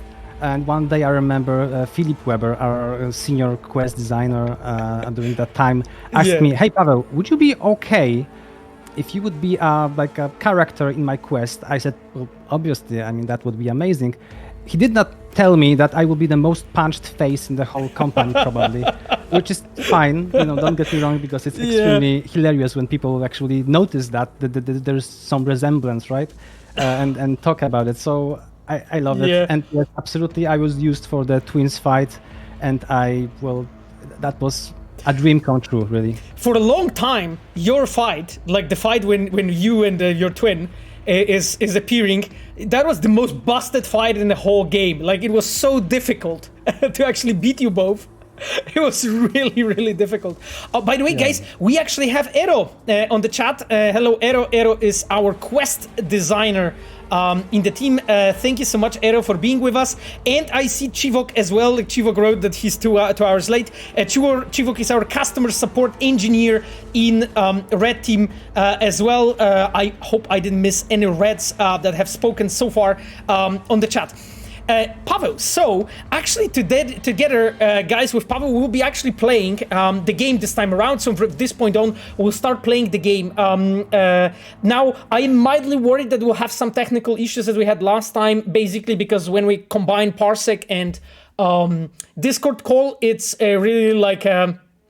It's really difficult for it to handle, but we'll see. Hopefully everything will be fine. Paweł has a fantastic internet, so that helps. Oh, and I see Ayano on the chat. Ayano is our UI producer, and she is also our mod. Thank you, Ayano, so much for being with us. So that's yet another red, as I think we have overall 10 people or so.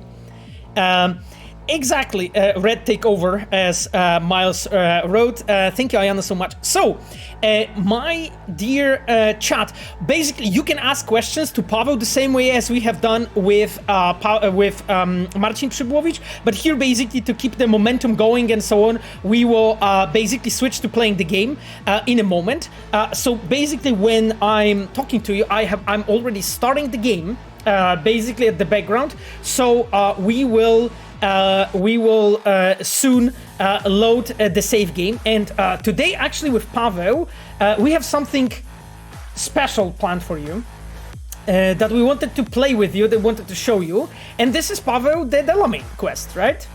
Yes, Delamain quest. So, quest designer, Moritz Ler, writer, Marcin Blacha, cinematic designer, Paweł Ochocki. Exactly. It's a great quest. I think it's a very, very interesting quest on a lot of levels, and today I think that we will be able to actually finish it, hopefully, crossing my fingers. I like it. It's a fun side quest that I actually enjoy a lot, and really working on it was... working on every quest is difficult. This one was no different, but I'm happy that what we ended up with. Exactly. Paweł, can I actually answer some questions from the chat that actually... Yeah, absolutely. Go for it. Go for it, Paweł. If you see anything you would want to address, go on. Yeah, okay. So someone asked, do I think that first person limited our storytelling capabilities, and that the third person would be easier, and that first person, well, induces motion sickness in some players? I think the third point is actually something we took very seriously, so we tried to limit as much as possible various types of camera movement that would actually induce that in players. I kinda hope that we managed to end up in a pretty comfortable spot for most people, but I understand that this is not for everyone. Like I can get that. When it comes to the storytelling capabilities, I think it's a very interesting question, because I think that in the end we simply were able to understand that there are some stories that are best told in first person, and there are stories that are best told in third person, right? For Cyberpunk, for a story that's extremely subjective, that tells about cyberpunk themes of body as the prison and as of the change in body that can happen during the story that you're trying to tell, I think first person is the best possible direction from the story side. From my side, from the design side, is extremely important and interesting for me, because we were able to push what was done before in first person. I that's my personal opinion, but I still think that this is what we've done. We actually managed to create a design that's pretty unique, that combines last 20 years of experience in that type of storytelling, and actually adds to it in a way that can be used going forward in, I don't know, next 10 years of first-person games. So I don't think it actually limits us. I mean, game development in general is a lot of problem solving and working within constraints, and I think that working within this type of presentation, yes, absolutely, it enforces some constraints, but I feel that constraints are actually where the creativity, comes from, right? Like the friction that comes from this. You want to do something, but it's actually difficult. So you have to come with solutions that actually address those problems. And this happens over, hundreds of times over the years of production. So I think this was the right choice. I like what we ended up with, and I hope that, we can convince people that think otherwise maybe some other day if they were not convinced yet. Exactly. It was a very elaborate answer, Pavel, but in that time, I managed to run the game and already adjust your camera. I think you're fine. Maybe you're a bit too high, though, but I mean, sitting too high, not too high. About that, I don't know. Anyway, yes. So, guys, we'll switch to playing the game in a second. I will be, because of this, our setup, I will be fiddling a bit of the screen here and there, so it will be a bit more difficult to answer our questions. Your questions, but in the same time, I really want to look at some of them. So, Kulorin, I think, Pavel, this is actually a great question to you. And also, there's Michał's Brezhniak tag there. So, Michał, if you feel that you want to add anything, absolutely go for it. The question is, is there a technical distinction between gameplay scenes in Cyberpunk and the like, so to say, cached scenes? So like static scenes in the Witcher game. So I guess like we could maybe sum up the question into like, what is the technical distinction actually between them? And I'm pretty sure that there's lots of differences, right? Yeah. For sure, we started from the Witcher 3 system, right, which was already state of the art at the time where we actually released it. So that's one thing. But in the end, I think the biggest difference is actually real time, and the fact that you can't really force the player to be anywhere. I don't know if this is a technical distinction, because at the end we could probably freeze time during first-person scenes, but we didn't want to. So I think that the decision would actually end up in the implementation or the design instead of technical thinking, technically, both are challenging. I think first person is like 10 times or more challenging than third person, because we already know how to do the cached scenes from Witcher. We already know exactly how to approach the problem that we have there. We know that we can, cheat whenever the camera cuts actually to different angle, right? We know exactly how to mix and match animations. We know exactly what to do with the player, because the player is mostly an observer. In first person, this all goes out of the window, because we have to deal with the real-time nature of the game, with the fact that player can be anywhere at any time, that the fact that player can actually rotate the camera. So I don't think that technically there are distinctions that are important, but practically there is a lot of differences that come into play that change completely the way we have to imagine and work on the scenes. So technically maybe not, practically never-ending torrent of weird edge cases that you have to think of and problems that you have to solve to actually create the simplest scene.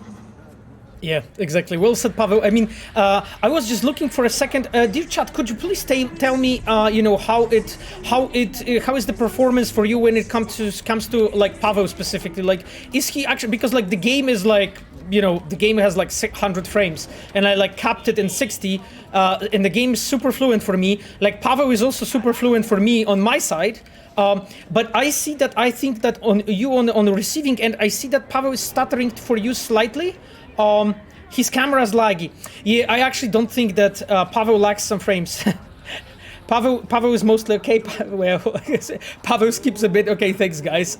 You need to be a bit more specific.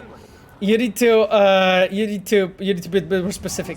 Okay, I see that some people say that you're sometimes glitching, Pavel. Unfortunately, this is basically a shortcoming of using the parsec together with the Discord call. But when it will become unmanageable, we'll of course probably switch to audio call. We've been discussing it with Pavel that it's probably the best to provide you with a best viewing experience. We'll see. Yeah, the sound is good. Exactly. Pavel too tried to move too much. Like, I guess it's a Pavel question to you. Yes, for you to move. I'm second Pavel. Yes. The second Pavel. Yeah, you were the first Pavel. You're always the first, Pavel. Anyway, guys, what we're going to play today, Pavel, do you want to tell us about this? I can tell a tiny bit at least. So Delamain. Delamain is a character that we meet during the game. It's a combat taxi AI, and he has a problem. The problem is that he's splintering into different personalities. So during the game, we're able to actually catch some of them, and I think that we have the last one to catch right now, which is placed in coast view. Is that right, Pavel?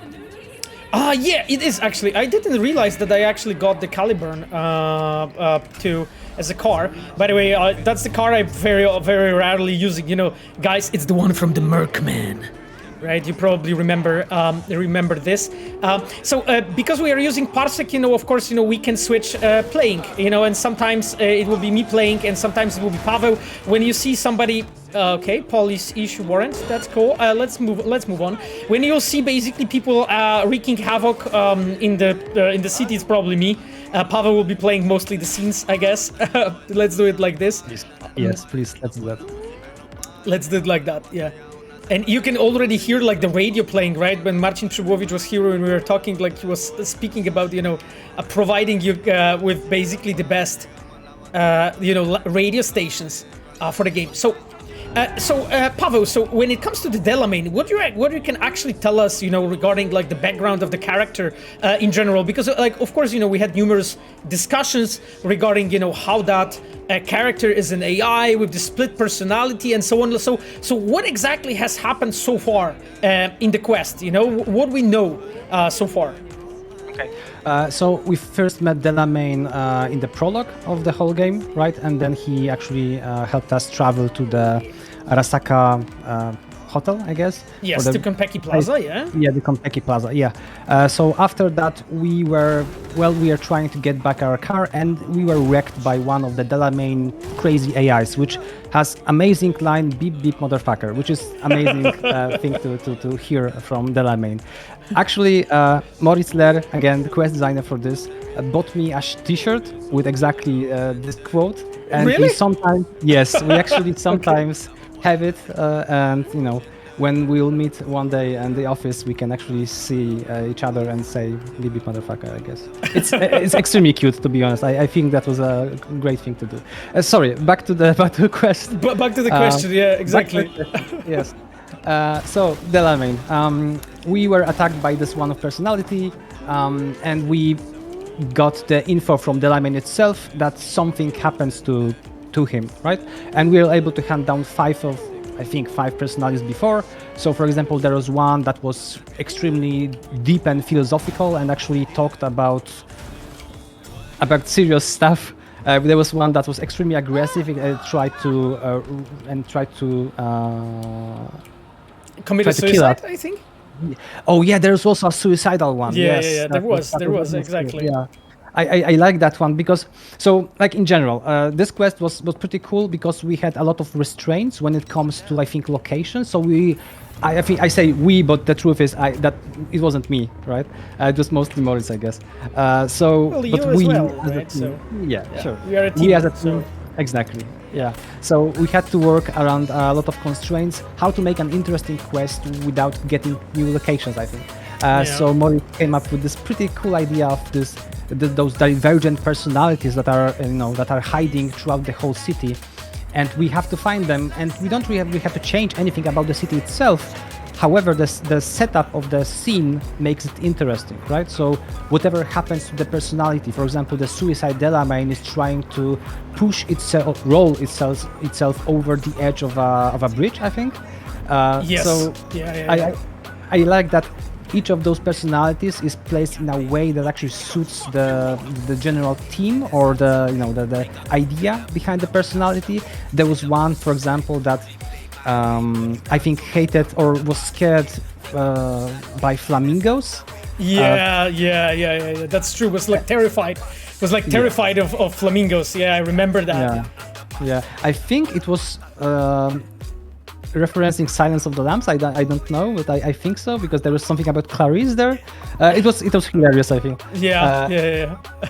And right now we have the last one, I think, which is pretty special when it comes to the meta level of games, right? Because we actually, it's not only from this game in a way. I won't spoil it before we actually see it. So yeah, exactly. We'll play it in a moment, guys. I see a ton of comments about the cars, that My is the best car and so on. Yeah, absolutely. Use the My. This car is too pretty. The Spina Road. Yeah, absolutely. We will use My at some point, I think. Oh God, there is a question, but that maybe I know from Michał redirected someone to me, but I have no idea what the question was. Hey, so hello. Maybe we'll find out, guys. So let's move on, right? Let's move on because we are supposed to look for the Delamain, right? Here. I'm sure he's close. You think he's close? Okay, calls us. Okay, let's pick up. I lost contact with a vehicle somewhere in your area. Thanks. Okay. Eyes peeled. Eyes peeled. Eyes peeled. Okay, Paweł, eyes peeled. Okay. Oh, is he more? I think Well, he's there. that's easy. Also, guys on the chat, if my questions are too long or too complicated or like too detailed, just let me know because I have a tendency actually talking too much. Oh, So- don't worry, Paweł. I never talk too much. That never happens to me. So so you're a good fit. You're a good fit. I'm always the one who's like, has a virtue of brevity. Sure. Yeah. Absolutely, Yeah, Paweł. that never happens. That never happens. Anyhow, what? Okay, I think the GPS confused me slightly. Because is it there? Oh, because it's moving. That makes sense. Yeah, it's moving, absolutely. Yeah. It's They are all moving. It just made me look like a complete. Come Actually, here, there's you, one that's not moving, right? The one that's actually scared. you bastard! Come over here. You found me. Yes. Congratulations. Was it worth it? On a scale of 1 to 6, I'd say I'm sitting at a No. strong 6. I guess we both know what's going to happen next. Get me my bike. Delamain misses you. Here to shut you down. Your Paweł, are you specimen able to get your bike here? Too far. Okay, it's coming. Okay. That's Yeah, good. yeah, yeah, Oh, yeah. So the cat is out of the bag, right? Yeah, but it was because I didn't want the conversation to cut, and that's why I was like chasing him, but it made no sense. Your specimen has been processed. You're now ready to begin the test proper. Okay. Really appreciate it if you didn't make this difficult. I think you should calmly approach her. It will be fine, Paweł. Just it's fine. Telling you would spoil the surprise, so I'll just give you a hint. Okay. I'm going to kill you, and all the cake is gone. And all the cake is gone. Truly didn't think you'd fall for that. Okay, that's enough. You What? chose this path. Now I have a surprise for you. Deploying surprise in 5, 4. And you can see, you can see the reference, right, that we made here. This like very special, I would say, character.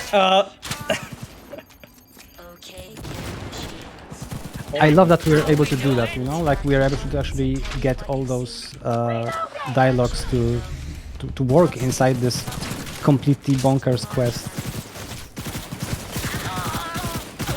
Yep, exactly. Forgive me, chat, but I am trying to survive now, because this iteration of Delamain tried to kill me, as you can see. But okay, we're keeping up. We're keeping up with them. I hate you so much. Right. Oh, she's lovely, right? Like I love the way she's written, and the voice is just Yeah, exactly. Perfect. And as you mentioned, Paweł, like it was so cool actually to have this voice actress, right, to just like do the voice acting for us for that whole I would say section sequence. So yeah, not the cake as the speeder wrote. Yeah, I think at one point we're also like, because we are searching for like the ideas, what to use here, right? Because we knew that we want to use something special here. Like GLaDOS is one of the great AIs of the video games. I think there's a fantastic history of great AIs in video games. I think another one would be probably Shodan from System Shock, right? Yeah, absolutely. Shodan is amazing too. GLaDOS Shut is just down, like or I'll turn you into a the scrap heap. cool version of Shodan, I guess. Exactly. You are a horrible person. And can you tell us, Paweł, like a background story on actually how it happened that we ended up using this voice Even here? testing for that. Oh man, Going back to Delamain I think really that we are simply searching for the perfect fit for this quest. I don't remember. To be honest, I remember only being surprised that we're able to actually get her. Get the GLaDOS character here. I don't remember the specific. It was pretty long time ago. Okay. Yeah, I mean, I do remember like some discussions because I remember I think it was our adaptation team. So like our adaptation director, so Boris, working together with Mikołaj Szwed, our adaptation producer. They were both cooperating, and I think one of them came in to like suggest, hey, to use this character here. Hello, Kirkov Kalashnikov. Good to see you on the chat. Oh yeah, and Lair Moritz. Oh, Moritz, that's you? That's really nice to see you, man. Really nice to see you. I hope I am going to give you the diamond icon next time around so that we know when you're here on the chat with us. Thank you, Moritz, for being with us. And Moritz, who is the quest designer of this quest, wrote, also shout out to the post-processing effects of the Holocaust. Each Delamain has their own distortions. Exactly, this is something our audio team has been working on.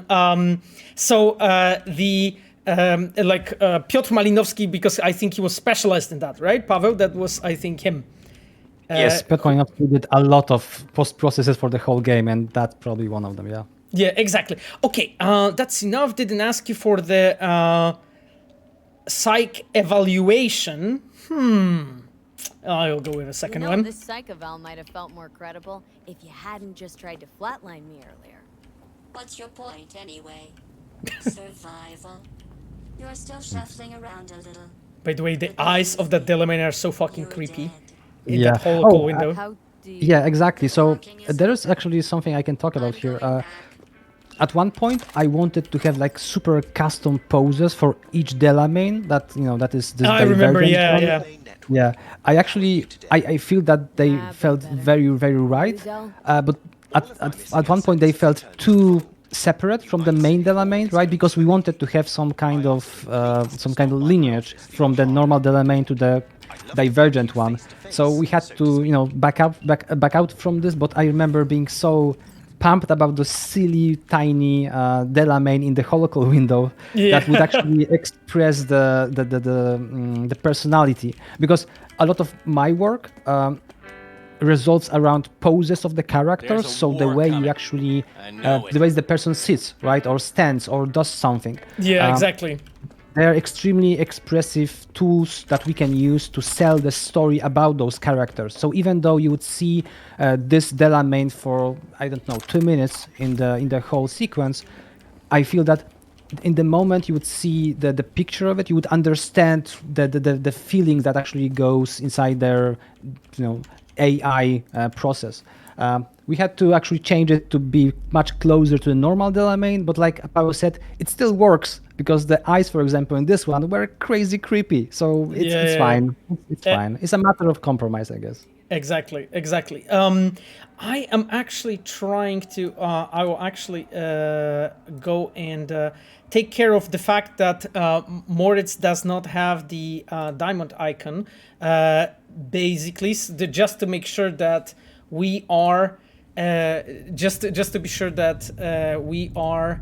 You guys know when he's like saying anything. So just give me, guys, a second, and I will be back. We'll be back to playing. So, Paweł, basically the plan is, I think, that we are going to go now to the. We are going to go now to the actual headquarters, right, of Delamain. I think so. I think you have to give back the scanner that you use to actually scan Delamains and connect to them. I would actually answer another question from the chat, if that's fine. Someone asked if I prefer the static cutscenes of Witcher or the gameplay fluid scenes of Cyberpunk. I think my answer would be that there's a lot to do and to discover and still to design when it comes to the real-time narration that we have in Cyberpunk, right? Exactly. You could see that in the whole, not in the genre even, like in the whole industry. Like, people know how to make third-person cutscenes. Like they can be amazing, right? They can be movie quality when it comes to them being lifelike and expressive and emotionally moving, right? On the other side of the spectrum, you have this crazy amount of branchable content that the player can somehow influence. So you can have player as the director of the sequence of events that happens, right? So for example, in The Witcher, you would pick options that would branch the story forward or backwards or, sideways, right? So we know how to do that. Everyone at this point, I think everyone knows how to do that. And you can see in multiple games that people actually know how to approach those problems, and they were solved, years ago. And right now we can only increase the fidelity, or at least that's the easiest solution for everything that we can do right now. On the other hand, I think... Go on, Pavel. Yeah, go on. I will just drive. Okay, thank you. On the other hand, we have Cyberpunk and first-person games in general. And when we started working on Cyberpunk, we analyzed the last 20 or so years of first-person experiences. And I feel that the genre or the narrative form of it was kind of stuck. Like people were simply using the same ideas over and over again. And, they kind of work because they are fine, maybe. But still, if you want to deliver what we want to deliver, so if you want to deliver emotional story that actually is branchable, that is extremely high fidelity, that is moving, that actually takes into account player character, as in customizable character, that actually player has body, it's just another bag of problems that no one actually, I think, solved yet. And I think that Cyberpunk is something special in this regard. I think that because I've been working in CD Projekt Red for 8 years right now, right? So I worked on Witcher, on both expansions and on Cyberpunk. So I think I have some experience when it comes to third person. And right now, I think what Cyberpunk did is actually kind of state of the art and novel when it comes to first person storytelling. And I feel that there's still a lot to push forward. We still have a lot of things we can do better. That's absolutely for sure. And we know it best, right? Because we understand what where we had to compromise, where we had to, to pull a tiny bit back to actually deliver the game. And I think that we now know exactly or at least we now know the directions in which we can move to make the first-person storytelling experience better and more conducive to amazing stories that we all want to tell. Because we are storytellers. We love stories. We want to tell amazing things to people that love stories and make them enjoy them, make them cry, make them experience whatever we want. We can actually deliver, right? So answering your question after 10 minutes of blabbing, yes, I think I prefer right now the first-person narration, mostly because there is still a lot to do there.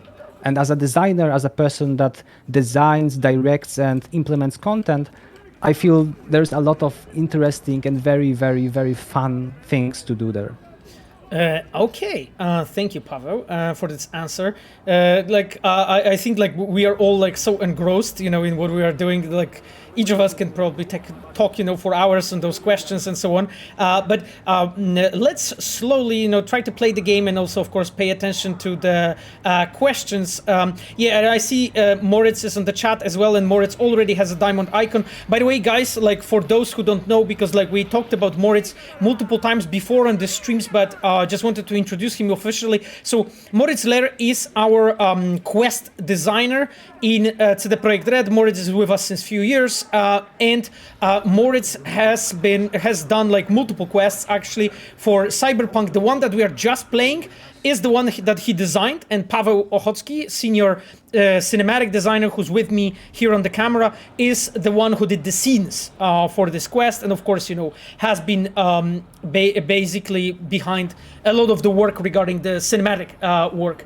There is a question from Rafix actually in Polish. Rafix, please write in English if you can, because we have just a multinational audience here. The question is basically about correcting the steering of the vehicles. We are absolutely aware, Rafix, about all of those shortcomings, This is as much as I can tell you.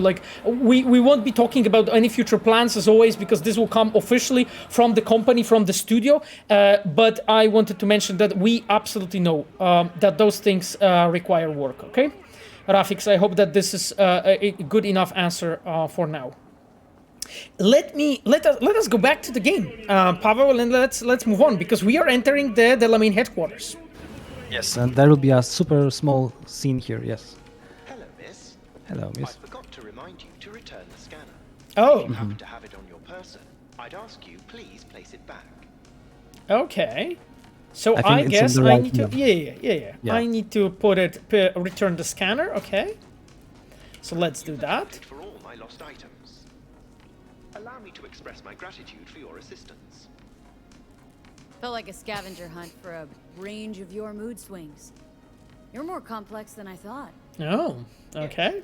Well, I've sent the final installment of your fee. Truly, I thank you once again. Okay. Thanks, Del. Why'd your personality split? Why'd they run?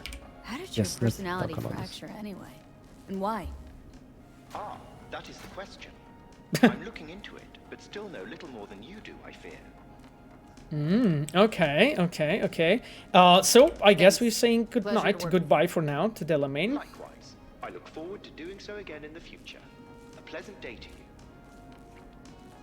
Okay, and then we can like talk a bit, about like his life and stuff as Delamain. So let's actually have a conversation with him. Let's see it. And in the meantime, I can actually ask you, Pavel, a question that I'm actually personally like curious about. So when it comes to actually setting up the scenes here, because this is pretty much a scene, right? With a Delamain as a character, it's like a completely different work, right? Like when you compare it to a scene with a normal character, with a normal person. So like how do you go about actually with that, right? Because like in a way you have to present this character in like a bit like non-human range of emotions and behaviors. Exactly. Yeah. But in the same time So- he has to be relatable. So how do you go about this?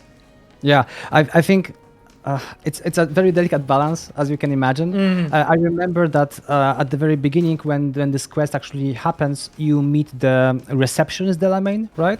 And for example, there is a very subtle difference within his facial idol, which basically means that every character in Cyberpunk has this kind of loop of animation that can play on their face, right? When it comes to the reception Delamain, it's extremely limited. So he basically stood motionless to sell this very limited amount of interactivity we can get from here, right? When it comes to the normal Delamain that we can see here, like he has some very subtle movements that actually are used to sell that he's a bit closer to what we would consider human than otherwise, right? For example, when he points you towards something, he actually rotates his head in the direction you should look to actually get this thing. Right? That's interesting. I mean, I realized that his face is more alive than the previous one, right? Like the previous one has like pretty much stiff, well, not stiff, but like it's pretty much mimics and that's it. And this one is actually like moving his face much more.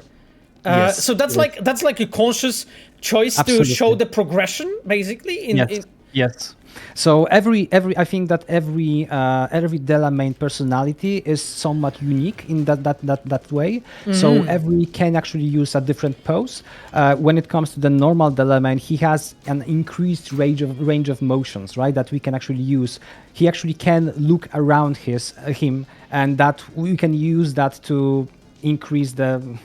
I don't want to increase his humanity because that's not what happens. But the thing is that we as human beings we actually pursue what other people are looking at, right? So for example, if someone looks at something, you are subconsciously, taking notice of that, and you actually can look into that direction. So the same thing happens here when Delamain is telling you to return his scanner. I think he actually looks in the direction of the scanner, and in effectively you do the same thing. And this subconscious work, even though he's pretty still and only his face is actually moving a tiny bit even, is enough to sell that, hey, he's closer to what you would consider a human being than a very rigid AI from a vending machine, right? Really interesting.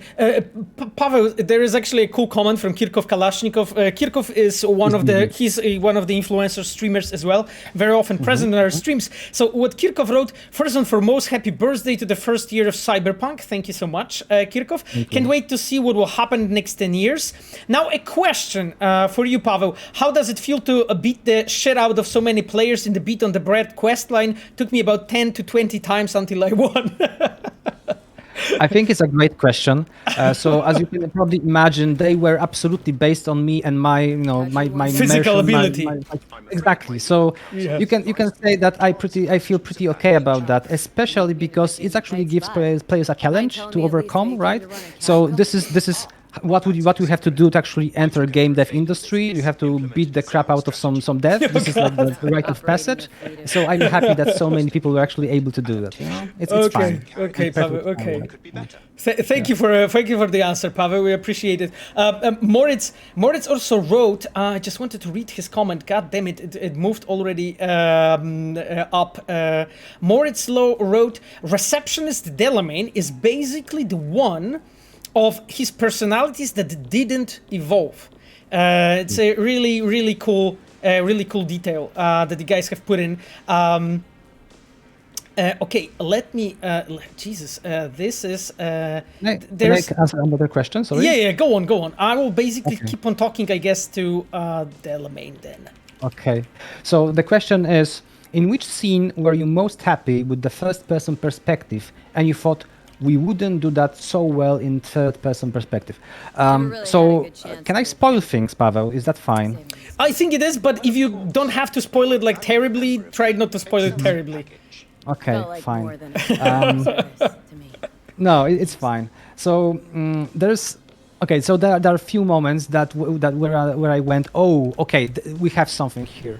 One for sure is an intimate moment with a character. I won't say which character. So that character puts their legs on you when you are sitting. Oh, we played next that. to We them. played that. So you can Oh, mention okay. Panam in this Okay, case. Yeah, so- yeah. Because it's yeah. an early in So- the game, so it's fine. Yeah. Perfect. So Panam puts her legs on you, and I think it's amazing to see how people react during those moments. Yeah. What's it like Because for we an AI? discovered something very simple, probably, that immersion and emotion multiplies everything, right? So if Yeah. the scene is boring, then you don't really feel anything about whatever happening on the Chaotic screen. clusterfuck. If the scene is not boring and you have this emotional connection to whatever is happening on the screen, you feel it tenfold, right? So when Panam puts the legs on V's character, where you can see how streamers and people playing are reacting, they're actually very much into this moment. There are Yeah. Someone taken aback, someone actually surprised in a positive way, some misread the whole situation and are pursuing this weird angle that eventually ends up in Panam, refusing our advances, right? Like, I think it's very interesting to have this and actually see that people for a second react as the characters, because we often say that in Cyberpunk we don't want the players to feel as the observers. We want them to feel as actors inside the scene, as another person that plays things during the scene, right? That actually does things instead of only observing them being done by some avatar of theirs. So this is one of the characters. This is one of the moments that I love. The other one that for sure I would mention is actually at the end of the game, so we did not see that yet. But there is a montage sequence. I will say that, and this montage sequence. Okay, I don't know how to talk about it without spoiling things. Suffice to say, when I saw it, I was kind of blown away myself because I played this, this quest after like a year of not seeing it at all, because it's not mine quest, like it's someone else's. That's your goal. And I was so happy that we went that way, because suddenly this montage in first person just felt extremely real, extremely hard-hitting, because we are delivering a very particular sensation during that montage. We want to sell very particular story, and I feel that this moment see you just as an sells outsider this tension and this rising boredom and frustration extremely well. And the explosion, I would say, that happens afterwards is just like cathartic. And I think that in third person it would simply not be the same story, right? Like you could tell the same story in first and third person. I don't think it would be that powerful in third person, or we would really do a lot of stuff to make it as powerful as it is. Exactly, absolutely. Paweł, so I think let's actually move on and talk to Delamain, so that we will focus a bit on the game now. When you live among yes. humans, words, it is essential to find a shared, fundamental point of understanding. And in this point, it's interesting, you know, how Delamain actually explains you how he tries to understand human beings, right? Like what he thinks, you know. So, What's it like for an AI in a world that runs on gray matter? Nothing extraordinary. It's a complex environment that follows its own set of rules. Seriously?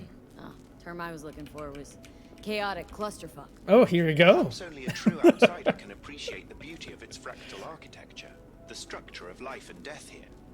In my opinion, it is the chaotic elements that give it an advantage, the ability to evolve quickly. Oh, here you go. Okay, so I think this is where it loops, because here we basically will be talking about the beauty again. It's interesting, you know, that they can follow up this. So see you, Delamain. Yeah. Oh God, is that sickness that kicks in? Yeah. Ugh. Oh God. Well, that's what you get when you have like an old school terrorist inside your head, right? Yeah, I guess so. You are, Okay, we are fine. We are fine. Kinda fine, I think. Jesus. Okay, guys. So, my dear chat, basically what we are going to do is, because like right now, actually, I think, and Pavel, correct me if I'm wrong, but we have finished this part, and there will be a follow-up, right? Yes, there will be a follow-up actually to the Delamain storyline. So what we are going to do, we are actually going to do some side content now together with Pavel, just to, you know, have a bit of fun and basically check maybe some open world content. And then as soon as it's possible, you know, for to continue the Delamain storyline, we will. Now, what I wanted to actually do now is to do a giveaway. Because we have actually, I think, let me really quickly pick into our plan that we have put together. So like, I think with Pavel, we have 4 giveaways for you, my dear chat. So there is, and basically the rules are pretty much the same as with Marcin Przybyłowicz when we have been talking about it a moment ago. So this time around, what I wanted to mention to you, what is the giveaway this time around? So the giveaway this time around is we have a samurai hoodie. It's the black hoodie basically with a samurai logo on it. It's an XL version. It's an XL version of that hoodie. Then we and together with it we have some Cyberpunk Johnny Silverhand stickers and like some Witcher stickers. So basically just to make the package a bit more interesting. And basically yes, we are going to give away that hoodie right now. So, my dear chat, Jesus Christ, you guys are going so fast that I'm literally like lost at this point. that's crazy. Yeah, the chat is crazy. You guys make my PC lag. Anyway, gamer size, the XL is gamer size. It's fine. It's fine. You know, it's fine, I think. Anyway, my dear chat, so let's go on and let's make the Nightbot pick another person that could win. So I am going to re-roll it right now. So let's see. Hopefully it's not me. I actually don't want it. You know, like, okay, no worries. So actually, this is Emma of Nothing.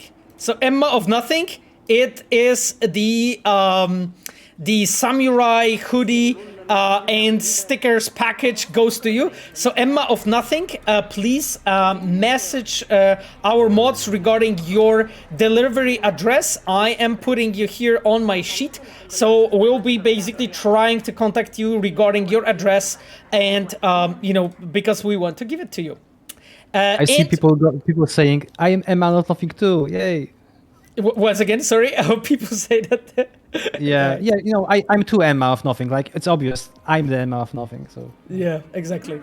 Oh my god, it's me, Emma Road? Yeah, Emma, that's you, exactly. So congratulations, for winning the Samurai hoodie and Cyberpunk and Witcher stickers. We will mail it to you.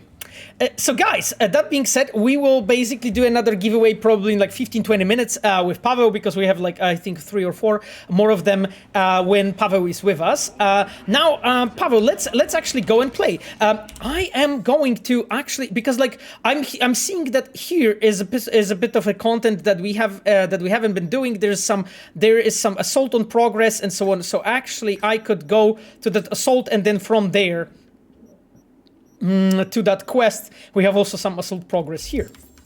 So let me. I wish you well, Paweł. You wish me well? Okay, thanks. Yeah, thanks, Paweł. every day. Thanks, Paweł. Paweł wishes me well. That's nice. So I'm going to drive first towards this. And, you know, in the meantime, Paweł, you can definitely jump on any questions you see on the chat if you want to, like, address anything. Just simply go for it. When I will be beating the shit out of these bad people that are here. Let me get my gun out. Okay. There's some nasty... Are we already fighting? Okay, that's fine. Yeah, I mean, you know, but you can go on with the questions, because I think you can definitely talk over me shooting the shit out of them. Some bad people are here. I'll just save the game. Because, my dear chat, the plan is I'm not dying during this stream. The stream is 6 hours and I'm planning not to die. How do you guys feel about this? I am not going to die. Yeah, so there is a question about parallax camera on V's head. So this is something that Igor Sarzyński and I did talk about on the recent interview that we did for story mode. Yes, exactly. I think it's like 70 minutes of us going on and on about cinematic design. So, you know, if you know what's good, then you probably should watch it, because it's pretty cool. That's a good question. So the idea was, because we want to sell the idea of player body, of player presence inside the game world, right? So we're searching for ways to do it the best way possible.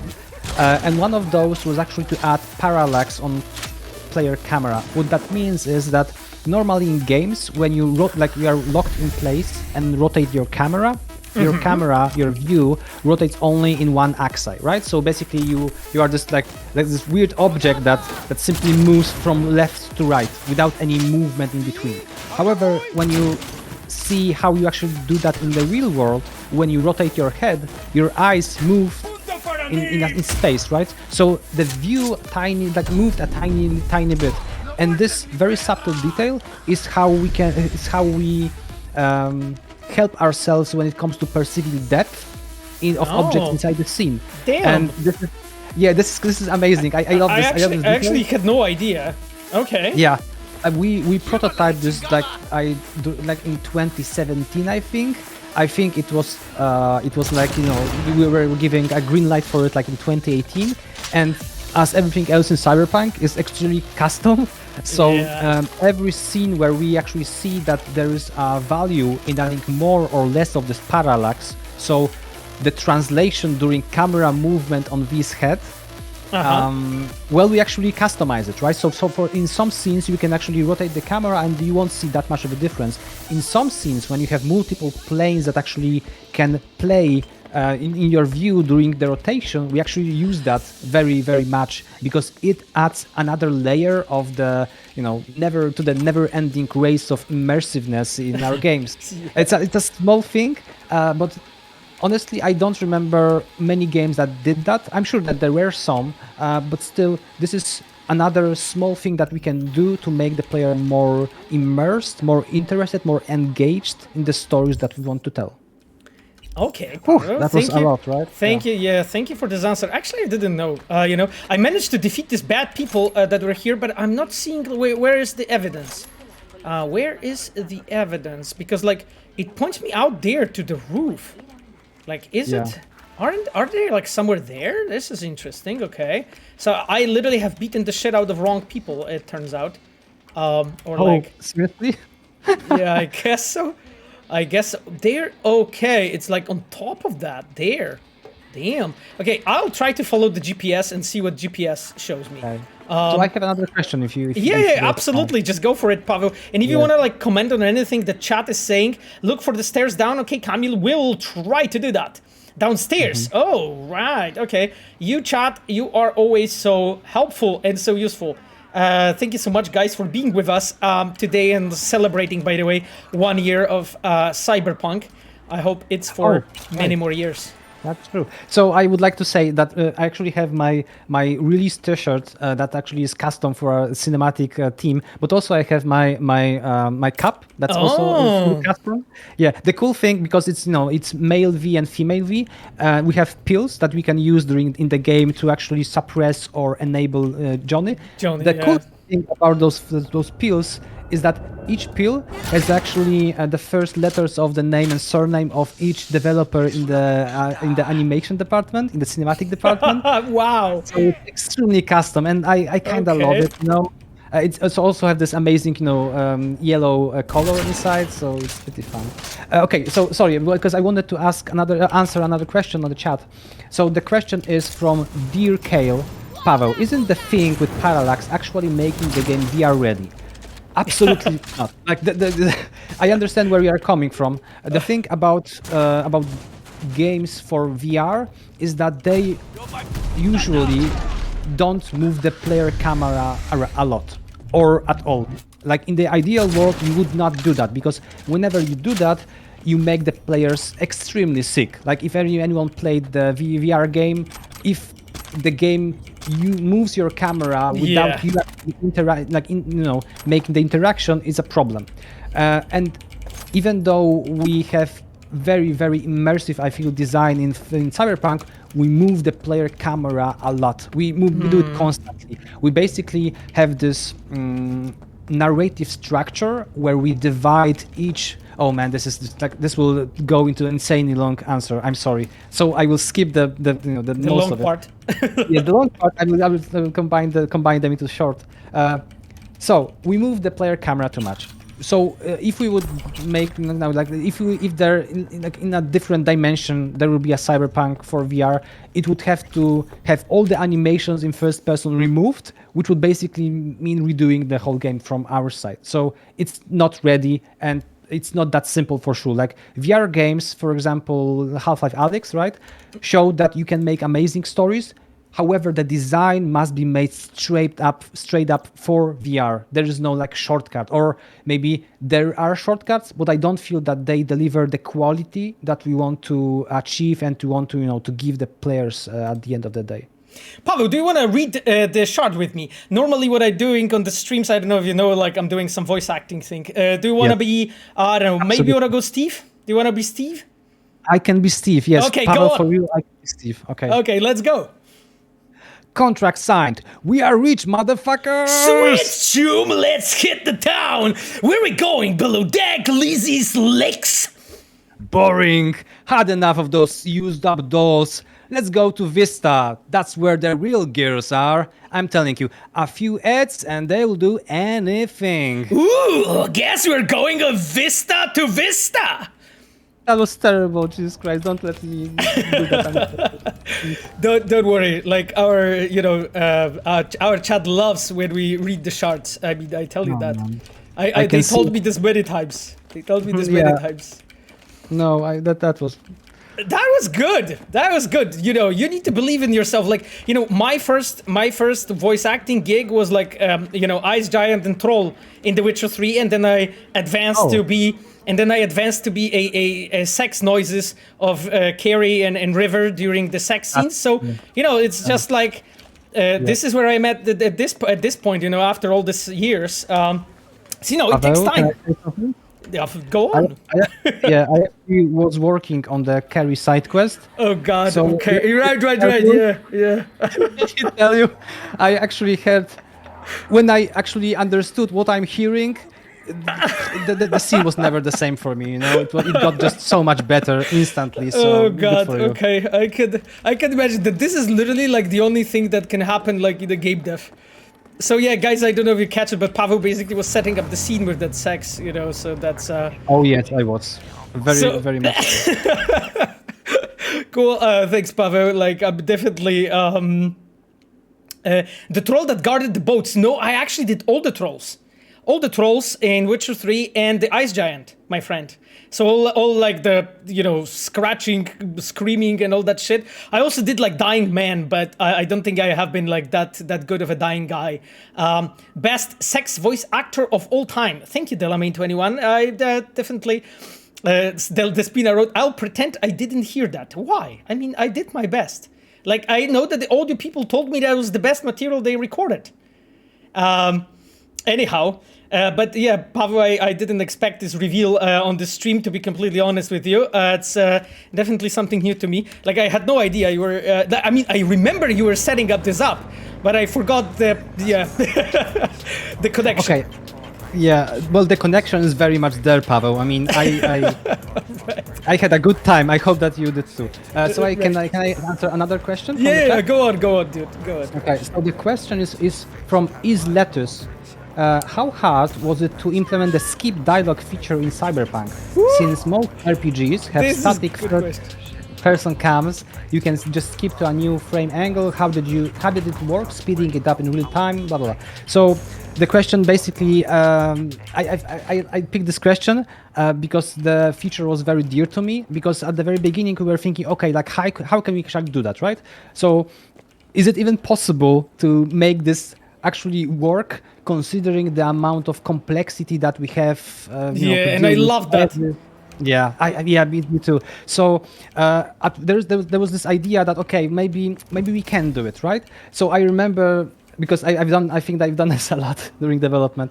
I remember just going and actually creating my own small test level with few characters. I think I used Hanako and Jackie because they were also always my test characters. I found Skippy. Oh my god, it's Skippy. Yeah, holy shit. Let's play Skippy. Paweł, keep on talking, please. But without Skippy. I know, that's amazing. I'm here to actually witness this. This is extremely important for me, This is the second best moment after working on the scene with Carrie. This is the second. Yeah. Okay, sorry. Skipping scenes. So I actually ended up doing a very, very terrible rough prototype of it using our time dilation feature, which is used in our cyberware. So I basically manually placed the events and actually made this stupid simple but actually pretty impressive demo of how it could work, and I feel that it was great. It was a great example of how things could actually work in those productions, because I basically I made it. I actually made it playable and I sent it forward, and I don't know, a week after that I said I got info okay, we can do that, right? And then our amazing scene code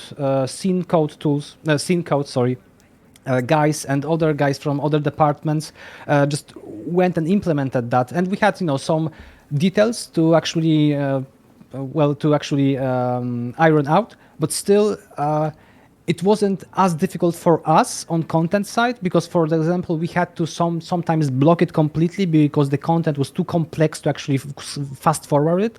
But I'm super happy that we were able to do it, because it's not easy on any level. Yeah, it was complicated as hell. Yeah, it's complicated as hell. However, it's cool, right? This is the way it should actually work in a game like this. In a game that's real time, that first person, that you can't really hide any cuts, because if you would fade out and fade into another line, you feel the disconnect, right? And right now you feel like you are rewinding this old VHS tape almost that actually skips for. I love it. I think it's great. I love this question, so thank you again for it, because it's simply fun to talk about those things out in the open. Yeah, I mean, I remember when we were discussing at some point with Adam Badowski, Paweł, and he said hey, so how are you doing the skipping? And I remember one of the thoughts that I had at the time, because I think it was me, Marcin Blacha, and Adam talking about it. It was super early, in the production of this whole system, and I said I don't know, for me it feels like it should give you a feeling of moving forward on a VHS tape. When you please press forward on the VHS tape, and because it was so natural and normal for that, and it felt like everyone is actually on board with that idea, right? And so I'm also really happy that it happened. Okay, let's actually now focus back on the game, because we have a Skippy. There is actually a really cool comment that in Polish, Skippy sings Orkiestry Dente. Okay, that's cool. I didn't know that. Okay, so we found this very unusual gun. So by the way, guys, this quest has been done, and cinematics actually too, has been done by Danish Markiewicz. Danish is our senior quest designer in the quest team. And he had the idea that he wanted to basically make a quest about the talking weapon, but in Cyberpunk universe. And it's because you had like talking weapons, you had talking swords and talking other pieces, like talking jewelry in lots of games. But we didn't have a talking gun in a Cyberpunk game, and we wanted to do that. And that was like sort of Danish's like idea. And then we were like, it took like a bit of an iteration to actually do it like this. So you can see, like, I can actually freely move around. I can actually even run, right? I can actually speed up. And I still V is like holding this gun correctly, you know, with the skippy here. And I remember when we were talking with like our team internally, our art team, you know, how to actually make the skippy work in the scenes, you know, because sort of we had to develop like those scene idols, you know, those different poses. Same way as Pavel was talking about, just for the skippy, right? So that thing had to happen. We had to do it just to make sure that like it sort of like follows the rules of our narrative design in the game. Anyway, let's try to talk to him. Skippy, seriously. Increasing volume by 66%. Name. I'm not deaf. Understood. Hearing within norm. Possible issue. Low IQ. Oh, God. Reducing speech rate by 33%. My name is Skippy. I mean, dialogues here are just on point, right? It's so pleasant, so pleasure to hear. Yeah, I think the author is Kuba Shamayek, right? I think Kuba Shamayek is the one that wrote the dialogues in that scene. So yeah. There's a question from Bab Sonovska. What was the decision behind Skippy singing a Rihanna song? Actually, that was, I think, something that Kuba Shamarek, who wrote the dialogues, he wanted to like make it sing a tune. And I think it was between Danish and Kuba Shamarek exactly. And I think Aniela, our member of our adaptation team, she has suggested this. So I think it was these three people talking to each other and being like, hey, you know, because he wants to, like, he needs to simulate that song. And I think it was exactly Aniela who was like, okay, let's do the... You know, let's make him like, you know, sing this rap pump thing so that, you know, it will sort of reference the material. Okay. Who was your owner? Was that your owner? That's your owner. Checking memory. Resources available. 100%. All files removed manually.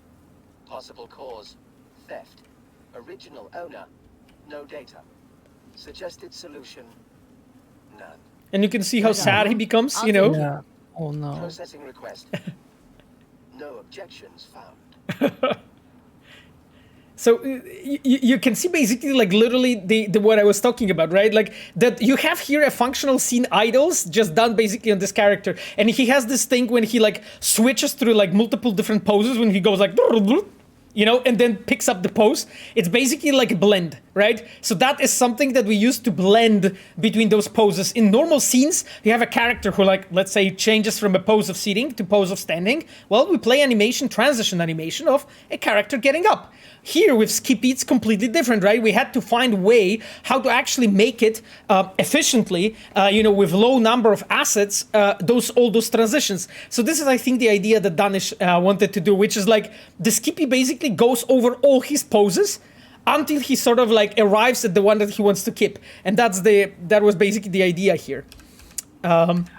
I think here is important because you probably see that Paweł is extremely excited about this small thing about Skippy being in this one place and acting in this way. So I think in game developments, often you have to, you know, be happy about small things, small victories, because it's extremely difficult, like one way or the other. Like even the smallest thing that you can say, oh, I mean, it surely took, you know, 5 minutes of someone doing stuff. No, it didn't. Like, it actually took years probably of work across few departments that had to go through every single thing to make it work in the end.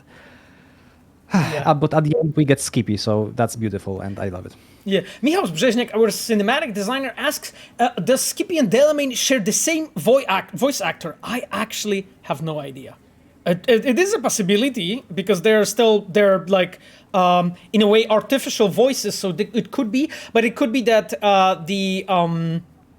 It could be that basically this Skippy, it's just because of the post-processing.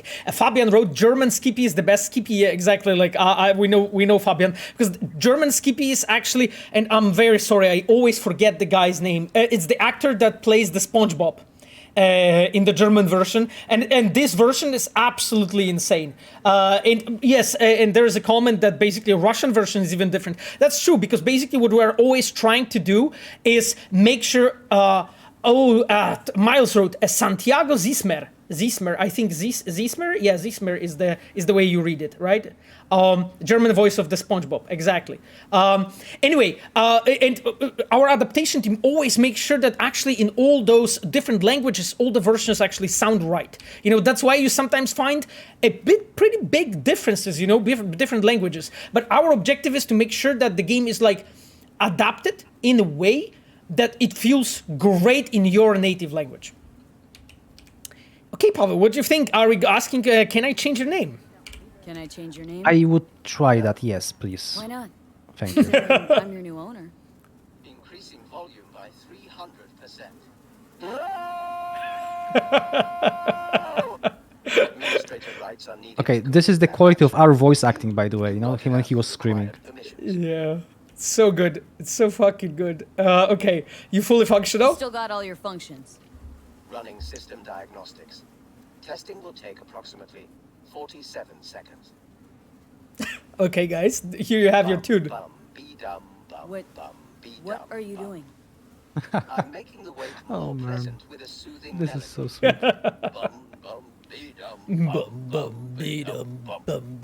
Yeah, cat jump on the chat. Is it actually 47 seconds in real time? It could be because we pay attention to stuff like that. It Yeah, could be. It sounds could be like that something you do. voice acting altogether takes exactly 47 seconds. Bob Sodowska was wrong with me. Cat jump. Yeah, exactly. Exactly. Okay, God damn it, guys! There's so many questions. I need to focus on the quest because some of the questions are exactly about completely different topics. So we'll get to it in a moment. I'm referring to your question, Revolvelo Salota. Let us play the Skippy part so that we can focus on one topic, and then we'll answer it. What can you do? Okay. All right. So what can you do besides talk my ear off? Primary feature, automated targeting. In case of critical threat to user, autonomous shooting capabilities. Please choose one of two operating modes. First mode, puppy-loving pacifist. Oh. I will aim at the enemy's lower extremities. Extremities. Second mode, stone-cold killer. I will aim exclusively at the head. Oh God. Chat, what are we picking? I mean, we are kind of puppy loving, right? Like we are kind of puppy loving, right? Yeah. Pacifist. Yeah. Yes. Stone cold. No. Okay. We should go puppy. Yeah, Yes. I think we're going puppy. Puppy's winning. I see on the chat. Puppy's winning. Yeah. Okay, chat. Let's go with the puppy. Okay. Well, guess I'll go with puppy-loving pacifist. Adjusting settings. Bum bum be dum bum bum be dum bum. Selected mode, puppy-loving pacifist. Enjoy permanently crippling your enemies. You know, when he says it like that, it does not sound so cool anymore, you know? Yeah. Yeah. Okay, here we have just a clue, you know, that we can scan. Anyway, so dear chat, because I think I am going to be using, you know what? I think because I have some trash here. I'll actually switch to Answer a question when you do that. Oh yeah. Pavel, of course. Okay, creepy slasher. Do you think that third-person games could also work with gameplay integrated cutscenes? Yeah, sure. I mean, you know, like, but then they would not be really cutscenes, right? Like, if they would integrate gameplay into them, they would be scenes, what we have in Cyberpunk. So I'm all for it. Like, if anyone wants to do that, I can't wait to actually see it and see it working, because I can see 100 things that can go wrong. Just as like every design has edge cases and problems and things you have to suddenly come up with the solution for. So having third-person game that actually integrates gameplay into scenes, so it does not actually pause the world and allows you to do stuff in the gameplay sense. It's difficult. It's time consuming. It actually probably has some issues and problems you don't really think about unless you actually start implementing it. Like the joke is, I wonder why no one did, role-playing games in first person, right? And then after a year developing, you say, "Oh, now I understand." Now I Because understand. suddenly- yeah. And so it would be the same here. Like, it's a great idea, and I love this idea. I think that someone should actually make a game like that. Still, it's something that it's not easy. It's actually extremely difficult when you have to go and implement and produce it and scale it, right? Because it's easy, for example, to make a solution that's 10 minutes long and can have like one sequence of events happening. When you actually have a game to deliver, when you have extremely big amount of scenes, so in the case of Cyberpunk, it's thousands of custom scenes. Yeah. So you have to have the tools ready, you have to have the design ready, you have to understand how to tell the stories you want to tell using this design. And believe me, it's not easy. It's actually very complicated on every step of the way, from the very beginning until the very end, when you have to fix bugs, and you discover that 2 years ago the decision that you made actually blows up in your face because suddenly it breaks something on the edge of at the end of the day. So it's difficult, it's possible. I would love to see a game like that. Yeah. Exactly. It's actually interesting, because like sometimes I just hear I just see or hear comments, from the players saying like, "Hey, why they didn't do this? It's so simple." And I'm like, "Yeah, right." Like I remember the when people were angry that new God of War is reusing some of the systems and animations that they had in the first game. For instance, like a boat docking like mechanics, right? It's so difficult, right? To just like, and they have spoken about it openly, right? That it took like a year of work for like animator, programmer, a designer to cooperate to really make it work. And it's extremely fragile and complex to do. And it's just like, it only looks easy. It only looks easy when you don't have to do it yourself, I would say. Yeah, I think in general, game dev world does not do enough to explain the complexities that actually stand behind making games. For example, conferences like GDC or others are helping with that for sure. Still, I think we could do a better job at actually explaining that, hey, this is something that a lot of pretty smart people were working their asses off for years to make it work at all. Exactly. So it's not that easy. For example, the material that I made with Igor a few weeks ago, the story mode one, I hope that this this will actually allow people to appreciate a tiny bit more the work that we've put into this first person narration. And I feel that we as an industry should simply do more to explain that game dev is not magic. It's actually very hard work, but it's extremely rewarding and surprisingly interesting for most of the days. Yeah, and that's why like I am also like streaming the game and like talking to our viewers about it, right? Just to make sure that we are like communicating as clearly as we can, with you guys, so that you can actually see and understand, okay, what is going on, why we made certain decisions that we made. I want to actually now look at this because I think we have orders to read. So let me look at these orders, because it seems that someone was sent here to kill those people. Let me read it, Paweł. We want to send the good people of Vista a message, loud and clear. Tinos won't protect you. The Valentinos are weak. The Valentinos are nothing but trouble. So we go in, guns blazing. I want to see a firefight that will be top story for the whole goddamn week. We want them afraid of us. We want them begging for mercy. Give it all you got. Okay, I don't, great. I mean, great work, Paweł. I appreciate you, and this is great. having that said, I have a question to chat. Like, do you guys really want this? This fun? I mean, it's something for sure. You know, I'm interested in your opinion, I guess. Because Yeah, we've been doing that on all the streams, at least so far. So, okay, guys. I think why? Okay. Oh, guys, that's Mr. Paralysis who's calling us. Jefferson? Yeah. Listen, I need your help again. Matters private. Sure, okay. What's it about? Not on the hollow. Come by. I'll lay it out. Explain everything. Okay. See you soon. Short on time right now. Okay, I guess we will just go see you Got your soon. back, Jefferson, not to worry. Great. We'll see you here then. Remember where? Of course, be there in no time. Okay. Jefferson Quest was made by Michał Brzeźniak when it comes to cinematic design, right? Yes, that's correct. And Patrick Mills was a quest designer, and I think dialogues were written by Rafał Orkan, if I remember correctly, right? I love what Michał did on the pose side. There's like one shot when the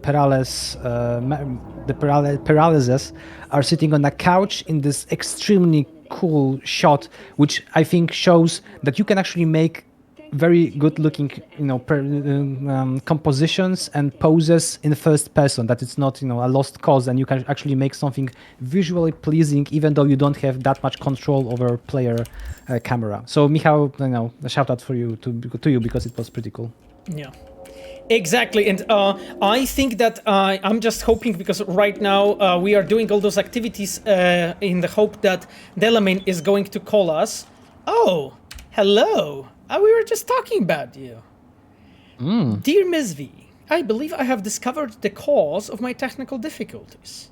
Each Delamain vehicle is equipped with a simplified AI core that is responsible for the vehicle's autonomy in critical situations when contact with the core has been ruptured. If my assessment is correct, the AI cores have seceded from the Delamain network and gone rogue, so to speak. I am still attempting to work out how. Okay, you mean your cars are sentient? Keep me posted, maybe it's a virus. How are you feeling, Paweł? Are we going with a sentient cars? Okay, Yes, let's obviously. try it. Of course, come on. Do you want me to read the answer from Delamain? Because, I'm bold, so it actually fits, so, if you want, I can sure. do it. Okay. Sure. Should I go? Yeah. Apologies, it seems my explanation was more than a little incoherent. Given the complexity of the situation, allow me to use a metaphor. Imagine a human organ deprived of vital resources, which then causes it to grow larger as a form of overcompensation, such as cardiomegaly. Unfortunately, however, I am dealing with a sickness, not with evolution. Oh God, those dialogues are good. What do you think what do you think could have caused this? Thanks. Looking forward to hearing more. The first one, come on. The first one, yeah. Let's go after this. I mean, this is important for him, clearly. I think it's this one. I think it's just sorted incorrectly. So it's the Indeed. Do you want to read, Paweł? Oh, yeah. Sorry, which part? The Indeed? Yeah, the Indeed one, because it's just the sorting is broken here. Okay, I'm sorry. No worries. Indeed, that is the question. At first, I suspected that the software's increasing complexity and desire to become autonomous resulted in the vehicles to become ipso facto autonomous. Nevertheless, I cannot rule out a virus, for what are the chances that all vehicles would become afflicted simultaneously? I am in the process of analyzing a glitch observed just before contact was severed with the vehicles. Perhaps that is where the answer lies. Okay, so how are you feeling? Like, okay, we have one option, so let's go over it, right? Because we can always know the answer, I guess. Good stuff. Let me know if something else happens. Okay, I'm not sure if he's going to answer. It's a casual answer, by the way. Like, good stuff. Let me know if something else happens. You crazy dying AI poor fellow. I mean, come on, V, come on. Just, Exactly. Okay. Paweł, so right now we are going towards this street story because we are trying to make sure that we will get enough of those tokens so that eventually he will call us. I think it's progressing because we got the messages. So I suspect Moritz has implemented it in a way that the messages have to arrive before he calls back. Paweł's, that was good stuff from Guadalus. That's nice. Camille Cesaro wrote that there's hidden place on the way. We'll try to get there, Camille. Who knows? I just hope that the hidden place is on another side of the city. You know how it is. Okay, there is actually a question from Machiavelli. I think Machiavelli posted that question multiple times already. Let me read it actually quickly, because I actually... I can actually answer it, I think, unless Paweł we want to add. Can you guys explain weird cut that happens when Johnny's encounter to Adam Smasher at Arasaka Tower? Johnny suddenly appears at the rooftop. How did he escape from a Smasher off screen? My theory is Morgan Blackman or Militech intervened there. So, I don't know, Paweł, if you want to add something, but I can maybe mention that there was actually multiple questions in the past between, like, if what actually happened on Arasaka Tower is something that actually really happened, or is it something that what Johnny remembers that happened, right?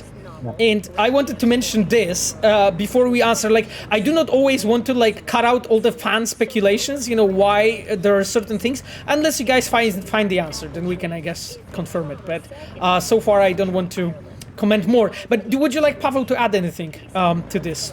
My answer was exactly the same as yours. So, okay. Yeah, okay. I'm sorry. No, I think that works. I think that works actually, because like that's the thing, Machiavelli. I saw you posting this question, and you know, like I think that you're like in a way close to the answer, sort of.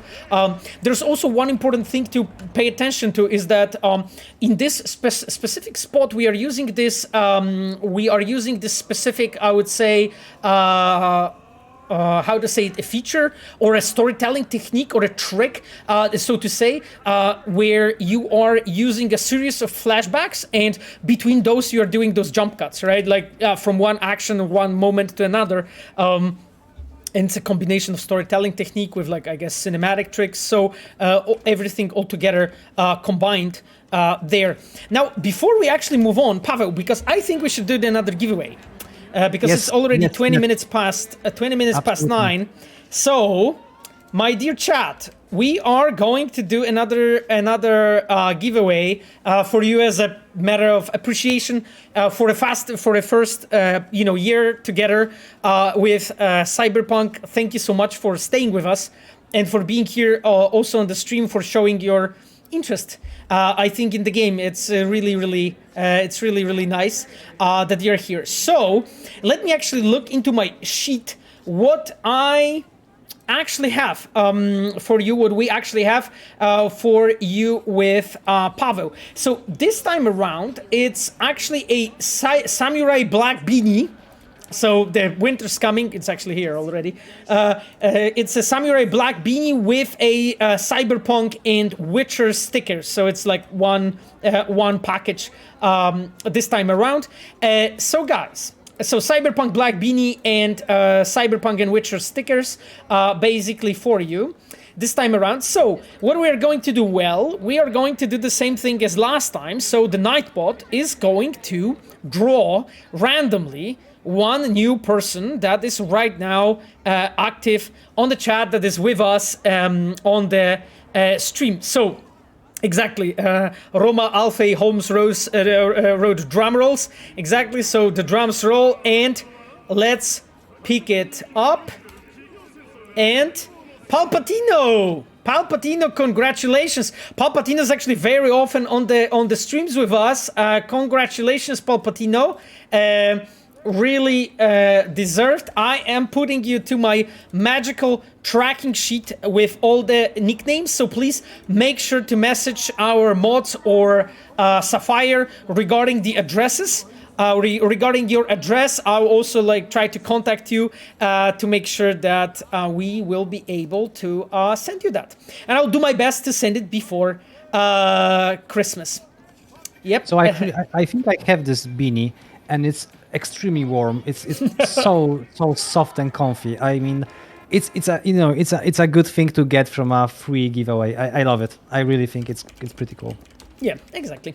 Okay then, guys. So next giveaway done. We have still with Paweł. How many things we have to go through, Paweł? I think 2 or 3 actually. Yeah, 2 or 3 actually. More giveaways when you're with us.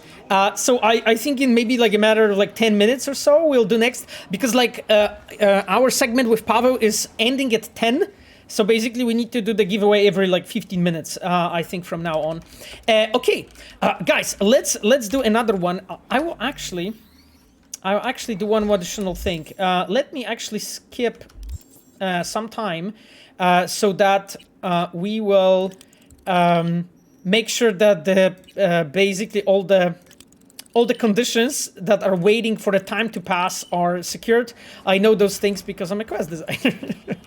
So Shit, not good. that's the advantage of knowing how the game is built inside. Yeah, I actually asked Maurice before where we can find the thingy that we want to find, and he told me that it's in Corpo Plaza if we want to, go there. Oh, so we could go there right away? I mean, I don't know if we have all the necessary, Yeah, I don't think. requirements, right? Yeah, I don't think we do, because like I think the quest will pop up. So I don't think we do. Let me really quickly check, because I wanted to continue the Delamain with you, Paweł, but I'm not sure if it will be possible. No, that's it. But we can still like do cool content, and we can still answer the questions from our awesome viewers from the chat. Also, we can voice, act with our voices, so it's always fine. We'll manage. It's fine. Yeah. Moritz Load, you can go there. Oh, really? I can go there? Okay, let's do this one, and then we'll go there. Okay, so Padre calls us. Got a client who needs to get a certain shot. Okay, Padre. Probably Got a client. shot in the skull of a courier who's currently stretched out on a crematorium slab. Details are attached. Ooh, interesting. Okay, that's such a cool setup. Like, I really like the fact that, like, some of those street stories or like gigs, as we call them in the game, are so varied and interesting. Let me really quickly read it, Paweł, so that we know the background. So the gig type is search and recover, shard with demon program, location La Catrina crematorium. Okay, cool. And it says, I'd like you to commit a minor transgression, okay, interesting, against God and his people, disturbing the dead from the eternal rest. It's actually a really interesting thing about like Cyberpunk fixers, that each of them has a very clear, I would say, a personality defined, and each of that fixers actually has something very specific about them, right? And Padre is, of course, about the God and about being a priest and all that stuff. And he's very often quoting a Bible in his dialogue and stuff. Deceased names is Jim Greyer. He smuggled unstable shards by slotting them inside his head. Sadly, during his last transit, things went sideways. The demon got out of its cage and barbecued his brain. Oh God. Jim Greyer ended up in the La Catrina funeral home along with my client's shard. Go to La Catrina, find Greyer's body, and get that shard before it's burnt to cinders. For Ionistus, the crematorium cozy, the crematorius is full of Valentinos. That's where they get rid of the bodies. One wrong move and you'll end up there too. Okay, that sounds like a task for 2 Pavos, doesn't it? Well, every task is better with 2 Paweł, let's be honest. Exactly, and we also had like Paweł Panasiuk, Banan, who is our in-event manager on the in red. So hey, it's 3 Pawels at least right now that are here. Yep. Yeah, triple Pawels, exactly. The power of triple Pawels. Okay. Hey, hello, people. Valentinos are actually really fucking badass, Paweł, and sometimes they'll probably beat my ass. It's fine, Paweł. I'm here for you. I will support you whatever happens. Yes? Can I help you? Okay, I don't have to kill here, so let's try. Let's try not to if we don't have to. Just put my gun away. Yeah, I know, chat. Yeah, exactly. you can't like recognize me. The fuck has happened?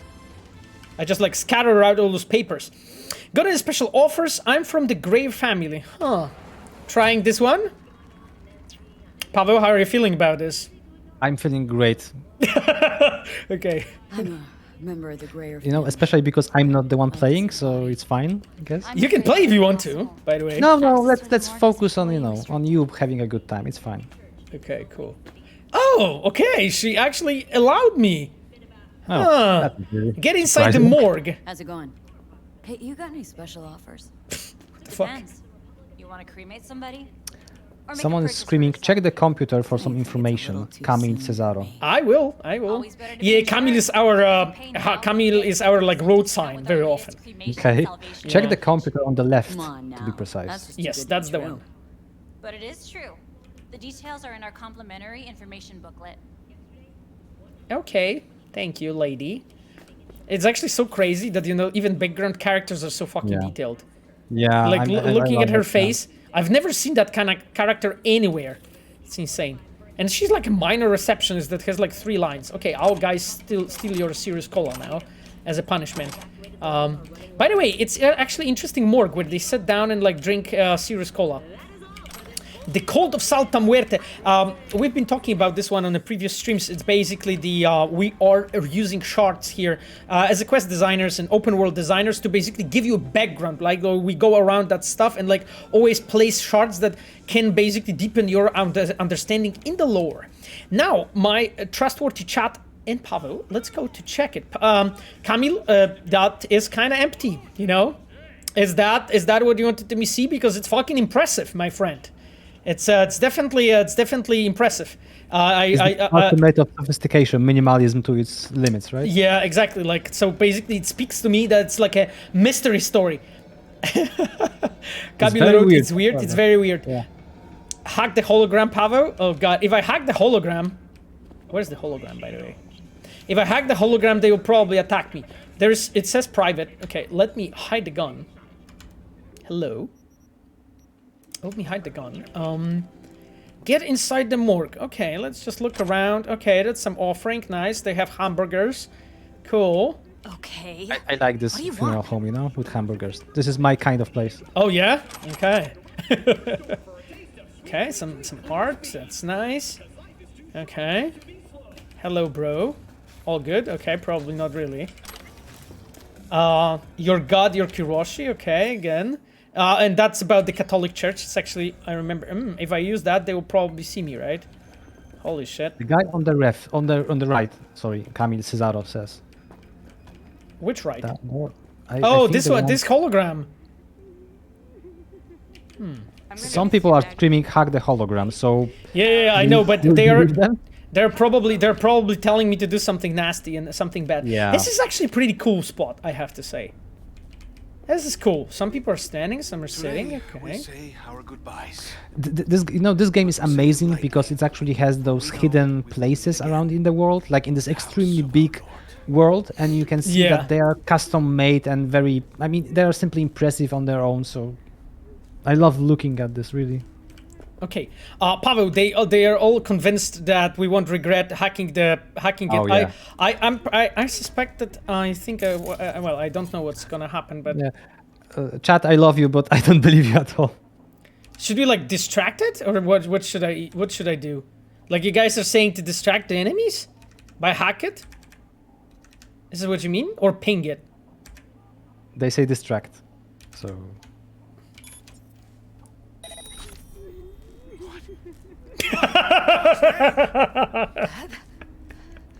Daddy? That No, guys, come on, no. it's a good family friendly content. I like it. Oh yeah.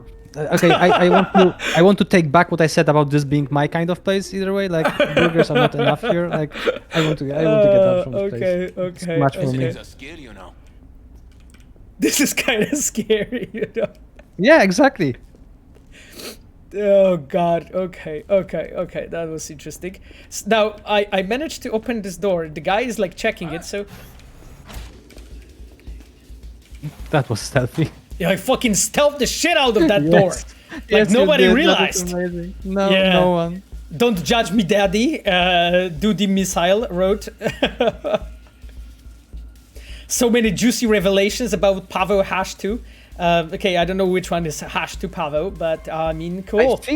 I think it's me. Pavel second. Oh no. It's I think it's me. Okay. Jesus, it's ominous music playing. The fuck? Okay, should I like... Stealth Sasko unleashed. Yeah. I mean, they are not wrong, you know. Like, Stealth Sasko is the best Sasko, so... What the fuck is she, like, watching? She's, like, checking the post or something? Okay, I'll just, Okay. Cool. Okay. Let's just, let's pick up the buddy. Okay, cool. What the fuck is going on here? Okay, some kind of... Okay, let's drop her here, right? To the bucket. Cool.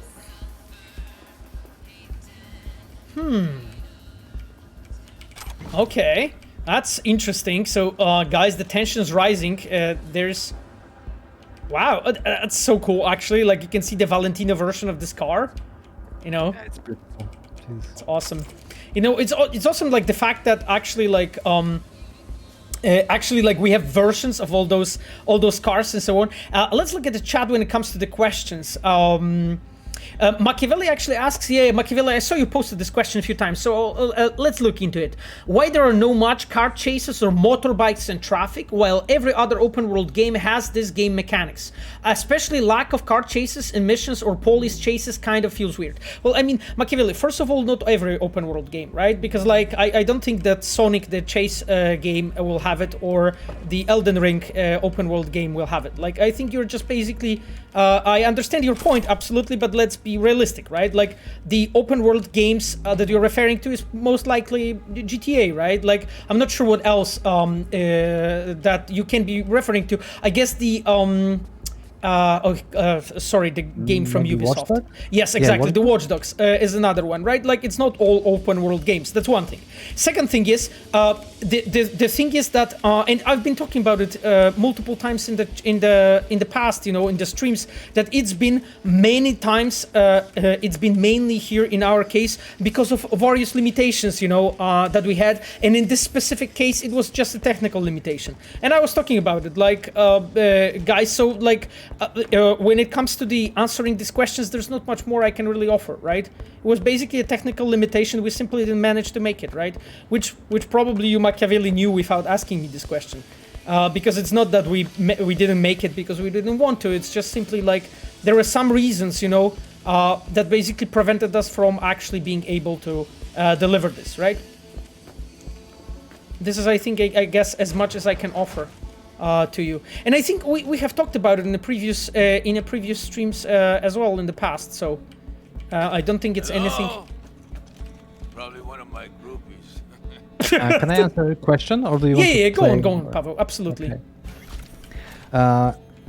Doptw2.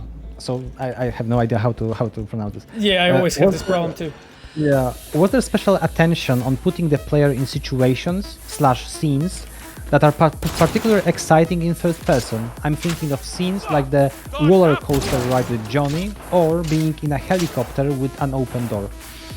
So whenever we approach scene, we want to deliver the best possible version of that scene, right?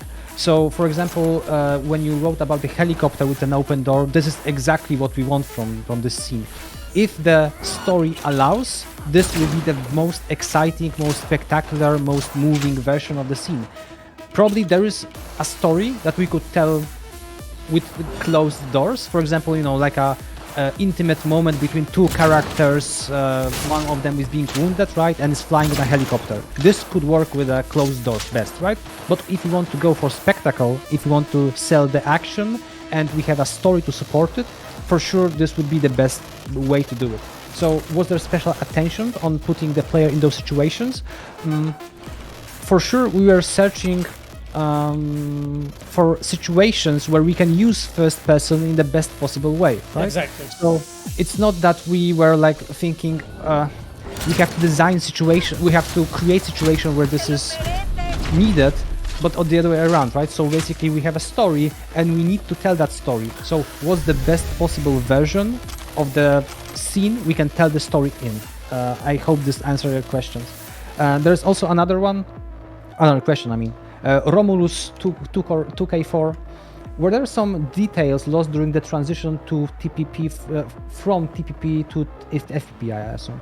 For example, the Chopper Johnny and Cowboards during 2Q101 has no future graffiti on it, something players can't see in FPP, but a detail that's just there. I think we often there's rarely too many details, you know, like I'm sure that some people will notice those things. For example, you writing about it just tells me that, oh, you paid particular attention to that spot and you actually managed to see it, right? I think that the idea of player has to see everything from the get-go is the wrong approach. We want the player to be interested enough that they actually pursue the details, that they want to check out the scene they are, part of, right? So I don't think there is. I think there is a different amount of information we can tell using first person and third person. Still, the details should be there to support the story. So if the player wants to pursue those details, they can. But we want to give them as a choice and not to force the camera to show, oh, on those doors there is no future graffiti, right? Like, I think the expression is spoon feeding or something like that. The details to the audience is just, it's not the style we want to work with. Okay, Paweł, do you wanna check, because I found archive conversation between Pedro and Ignacio. You're Pedro or Ignacio? I want to be Pedro. Okay, go on. Okay. Fuck Ignacio. What? You know what? Yeah? Keep on the going. fact that you gave me trash? That was my abuela, you fuckwhat. Hold up. What are you talking about? I went to pick up the urn with my abuela ashes, right? Elena Guerrera. Okay. Felt pretty heavy, so I looked inside. And what do I find? Cig butts, beer caps, and who knows what the fuck else. Is there nothing fucking sacred anymore? Sorry, bro, I have no idea how that happened. So find out. I want the name of the gonk little shit who did this. Otherwise, I'll cremate you alive. Got it? Really no need for that. I'm on it. Oh man, the accent was so bad. No worries. Okay, no worries. We've done our best. I know we did. Also, the chat is happy. I see comments like perfect teamwork. Ignacio, Russian. Yeah. Voice of Russian is back. Oh no. Okay, you know what? Never mind. Oh, Paweł, giveaway maybe? Because yes, we will. But I'm just. I need to not to die. Yeah. But absolutely. Let's do the giveaway in a second. Holy shit! Because this is I'm at like 197 deaths, by the way, because I'm playing on very hard, right? So I don't want to give the chat the satisfaction of me dying, to 200 times during the streams. They always basically told me that that I'm dying way too much. So hey, here you go. Not dying at all nowadays. You pissed me off, so I'm not dying at all this time around. I hope you chat, you're proud. Hope you're proud, guys. Okay then. Hey, can I? Yeah, jump in. To be honest, I think we should do a giveaway, but then I have a great question that I would like to answer. If that's Absolutely. Fine. Let's do it. Okay, my dear chat, we are going to do another giveaway, okay? So, now, we have something else for you. Happy Little 3D wrote, I'm also Paweł, just informing. Fantastic. Nice to meet you, Happy Little 3D, that you're Paweł. Okay, guys, another giveaway that we actually have with Paweł for you. And this time, actually, this one is actually quite interesting. So this is one item that I actually have and combined it with something else. So this one is a samurai keychain, metal keychain with like a samurai head. It's actually pretty heavy, pretty high quality. And it's combined with, together with Cyberpunk line art, so the yellow one, the official one. Those two items basically together, and I'll basically pre-pack it for you and send it like this. And now, our fantastic Nightbot is going to pick one person. So, let's go. I am now going to roll it. And it's 9190 Deckard. Deckard is actually very often with us on the streams. Yes, Deckard, that's you. I see you on the chat. That's you, exactly. You are getting this unique Cyberpunk samurai keychain and the yellow line art. I am putting you now to my badass sheet with the people that have won so far. So please make sure to message Sapphire or any other mod with your delivery details so that we know where to send it. If you want, of course, I'll poke you out because I'll try to have that all sorted out before Christmas. Now, going back to the question, Pavel, because we have last 15 minutes. So let's go. Yeah. Okay, Creeper Slasher asks, how do you feel about games that have both TPP and FPP and give the option to the player to switch, or with any other perspective? I think it creates some inconsistent design and one perspective always suffers. Like how Skyrim is really janky in third person and DAO, or Dragon Age Origin probably, right? Not having a skybox to accommodate for the top-down perspective. So I think it's a great question that kind of answers itself, which is the best question probably. I think here it's, you hit the nail on the head, right? When you actually need to marry the needs for both designs, I don't think there's an easy way out of it. I think you end up with a lot of compromises. For sure, there could be a way to marry both. Having that said, when you have we have a production, right? And the production needs to end at one point. And you can either do as much as you can within the one viewport, I guess, of this one framework that you are working in. So in this case, in case of Cyberpunk, in the first person, you want to invest everything you got into this, right? And you actually do that and you want to deliver the best version possible. When you have to suddenly agree that, oh, there is this another version of the story that you suddenly have to accommodate and you have to work around the problems that you have in the other versions, I think it's very easy to go into compromises and very easy to deliver a version that's not great in either of those. I think that Cyberpunk, that is very consciously using first person for the vast majority of the game and third person in the extreme case, which I won't talk to not spoil. I think for this game, this is the right choice. It could be done, of course, like technically we probably could do it, but I think it would be simply a worse game. And as a storyteller, I don't want to say mediocre stories in a mediocre way. I want to say the best stories in the best way possible. Exactly. That's well said. Well said, Pavel. I mean, I thought that I will want to add anything to it, but right now I don't have to because, like, you have answered it perfectly. To be honest. I like the fact that, the person that asked this question was like aware enough, to understand it and see all those things. Right. Yeah. So, anyway, we have got, Pavel, what we came for here. So we can actually leave the crematorium. Okay, it updated, so I need to now deposit our shard. I think it's not that far. And yeah, let's get our bike. And it's here. That's nice. Let's jump in. We managed to actually, visit Delamain headquarters. Yes, maybe. I don't think that trying to squeeze it in like 14 minutes will, because then we'll end up being like in the middle of the scene. You know what I mean? So I think it will be better to just like, finish this up and then maybe do some questions together, and probably wrap it up on this. This is how I feel right now.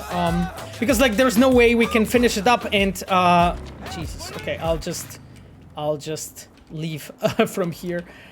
She's got a gun. I don't know why. Like it was great, Pavel. Seriously. Yeah, absolutely. Okay.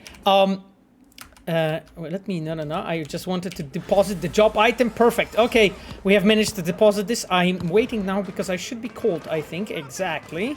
Padre's calling us. The demon-possessed shard's on its way to the client, just like your money's on its way to you. Closing the contract. Okay, cool. Awesome. Okay, guys. So right now we, as I mentioned, like we have like 15 more minutes almost, like sort of like with Pavel. So we are going to do another giveaway now. I will just save the game just to make sure that we are nicely progressing forward, and I'm not forgetting about saving the game in case I die. Hello. I hope it won't happen, but who knows? And Paweł. So let's do another giveaway. Let's do another finally. giveaway. Been So a long while since the last one, so yeah. yeah, I mean we have 2 more actually, not the last one. We have 2 more giveaways with you. Actually, right? Yes, 2 more. So basically, right now, my dear chat, we are giving away a Cyberpunk black t-shirt with a logo. So basically, pretty much like this, that kind of t-shirt with a Johnny Silverhand stickers and Witcher stickers. So basically, just a small package. Again, for one of our viewers right now. And I'm really glad you guys are with us. Thank you so much for celebrating the 1-year anniversary with us here on the chat. Right now, let me pick another person. So the drums go up, and let's roll and let's pick the person. Oh, interesting. So we have found Yako Taco Games. Okay, Yako Taco, that's yours. So Cyberpunk t-shirt with Cyberpunk and Witcher stickers will be sent to you. Yako Taco Games. Congratulations. Come here. And that's Delamain. That's Delamain. That's Delamain. The timing is just impeccable. Holy shit. Okay. Don't lose your mind. Okay, let's track this. Paweł, we have 11 minutes. I know. We can do it, Paweł. Like, with another Paweł, right next to you, you can do anything. Let's try it. Like, let me actually see it. Anyway, Yakotaka Games, congratulations for winning the next giveaway. Please make sure to message us, our mods, your details, so that we will be able to send you the swag. Okay? And thank you so much for being with us and for watching the streams. Okay, we are actually super close. Good morning, Night City. If you're not sporting, Fast action. Let's return. That's the question. Which twin do I prefer? I prefer the prettier one. Perfect. Okay, Paweł, let's play. Do you hear me? Mm-hmm. Okay, something happened clearly. Okay, so let's try. Ah, interesting. Okay, so the door is broken. Can I maybe do something with it? Not really. If you have strength, you can override them. No, you can't. No, I can't. Honestly, whenever I was playing this quest, I was actually going behind. Like like on the left, you have. Yeah. On the left, you say? Yeah, on the left, and then go forward. Okay, this is not working at all. Do you want me to try and point you to the place? Yeah, you can play. Yeah, you can play. Just go and play, Paweł. So, like, this time around, like, Paweł is playing, my dear chat, so let's see, if he can get there, because I'm absolutely, I'm not too bright as it looks. Oh, so, you have this entrance to the... okay. Yeah. So it was Paweł, it was right, not left, by the way. I'm very sorry. This is me. Just a hint, like right, left. Okay. It's not really the same. I guided you here, so you can actually, go forward with this. Is that fine? Yeah. Okay. Sure. So you want me to go take over? Yes, I want you to take. There is so Hello? Again, this is a small scene, a horror section almost. I hope that chat is scared. I am. Holy shit. Yeah. Actually, there is a cool Easter egg here. I think there's an email from Moritz to me. I think, like from Paweł Ochocki, spelled in a weird way. Ah. I think it was extremely cute when I found it somehow. Yeah, I think at some point somebody on the chat mentioned it to me that there is an email, but it wasn't about Paweł Ochocki. It was about from Paweł to Moritz. So we were all like, okay, which Paweł that is? Oh God, okay. There's a lot of email. Yeah. I don't think Moritz we can go through this in like 8 minutes. I know. Yeah, but basically it tells us a story. Tells us a story about it being closed, right? Yes, I think that the idea was that it was the whole place was automated, bit by bit, until it basically. Oh, Paweł, this is me. That's crazy. Paweł and Moritz. Yeah. Okay, Paweł from Night City Delamain Corp. Do you want to read it? Sure. Because I think that's your part, and that's part from Moritz. Okay, so my part is underneath, or so on the no. top? So you are yourself, and I'm Moritz, basically. So it starts from you. Okay, so I can read it. Old news. It's been all talk for 2 years. The tech just too expensive, so I doubt it will ever amount to anything more than just pipe dreams. So the idea about the whole facility was that it was automated bit by bit, and Delamain AI took over from the people, right? So you have the offices still.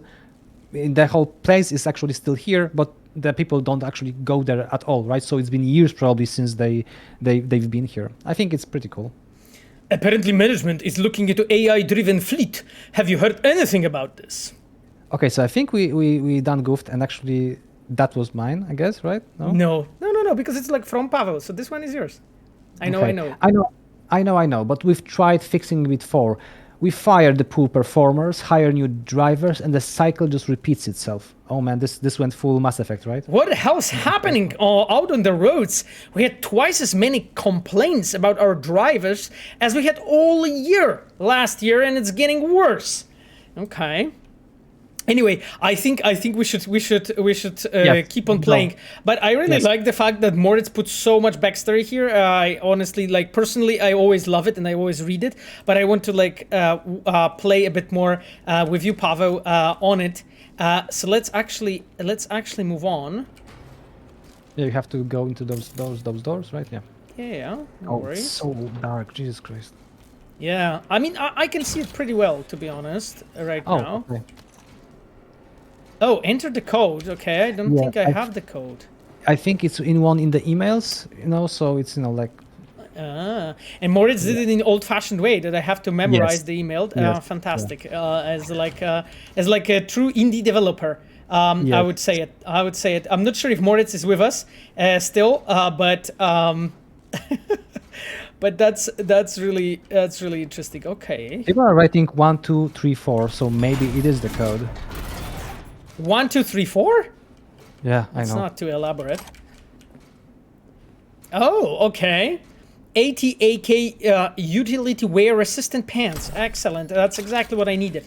I was just actually short on pants. So perfect. Okay, Paweł, this is the sentence I would never ever know that I would hear from you, because you guys might not know it, but Paweł has the most amazing collection of pants in the history of probably Europe, at least. And whenever he was, at the office, we were always in awe of whatever he had on his legs today. Dear chat, thank you so much. We have hacked it. We have hacked the quest that Moritz and Paweł put together. Excellent. Imani. To Giuseppina Lair. Oh, Giuseppina Lair?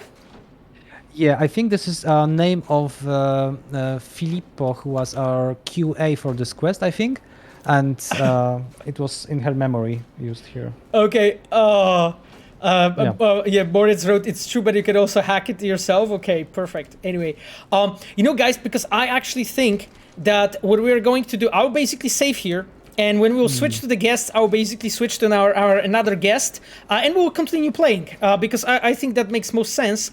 So you, Paweł, you can stay on the chat, of course. It would be fantastic. I will for a while, yes. To absolutely have you. So guys, we will be right now doing the. Because did I save the game? I did save the game. Okay, perfect. So let me actually switch with our view to Paweł. To this one, yeah, exactly. I will now, for a moment before we reconnect with our guests and so on, I'll just make sure that the Paweł is less laggy. Now, my dear chat, let's play some music in the background while we are doing the last giveaway, and then we'll be saying good night to Paweł. So. That sounds fine. I'm not going to sleep. I'm not going to sleep yet. I'm young. It's all fine. So, Paweł, my dear chat, this time around, what we are giving away? Let me look into it. So we are giving away Samurai T-shirt, and Cyberpunk line art, and we are giving away Cyberpunk Johnny Silverhand sticker set. So this is basically Cyberpunk Samurai t-shirt, so the black one with a red logo, then the Cyberpunk line art, the yellow one, and then we have for it Cyberpunk Johnny Silverhand set of stickers. So this is a small package that we have to give basically as the last one for you guys. So let me just basically roll the last. Let me basically roll the last time when Paweł is with us. And Still here. That's true. And the winner is Xevolt. Okay, Xevolt, good to see you. Good to have you with us. You have just won the next giveaway. Yes, Xevolt, I see you on the chat. Fantastic. Thank you so much, Xevolt. I'm adding you to my fantastic sheet so that we can track it. Basically, please make sure to message the mods regarding your address so that we can send you the package. So thank you so much, Xevolt, for being with us. No worries, man or girl. It's a pleasure to have you here with us. Now, I want to switch back to Paweł. Paweł, we have talked quite a lot, during this stream about cinematic design and about the, things surrounding it. Of course, as always, it's too little time, to do everything. But I'm really thankful that you've been with us for the first time. I hope not the last one. Yeah, exactly. I mean, this was pretty amazing, to be honest. For me, it was great to actually be able to talk to you guys, chat. I mean, it's simply lovely. And I'm happy that we are able to play a tiny little bit of the content that we all created, right? With Moritz, with Marcin Blacha. I think it's fun to be able to talk with you and actually tell you what was happening behind the scenes for those small pieces of content. So again, thank you. And it was lovely to talk to you a tiny little bit. Okay, thank you so much, Paweł. And now I will just put the music a bit louder when I'm switching between our guests, because the last one is, I think, already waiting. So the streets are long as gutters for you from the Cyberpunk music. And we are switching, and we'll continue the quest with the Delamain in a moment. See you, Paweł. Bye-bye.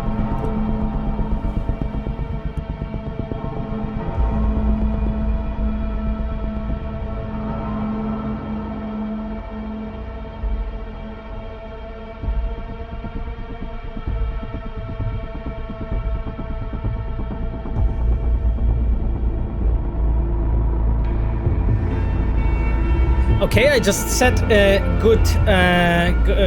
just said thank you to Paweł. So now we will be switching up to our next guest in a moment. Let me just handle all the technicalities, and we are with you with another part because last 2 hours of the stream and last giveaways. So just give me a moment.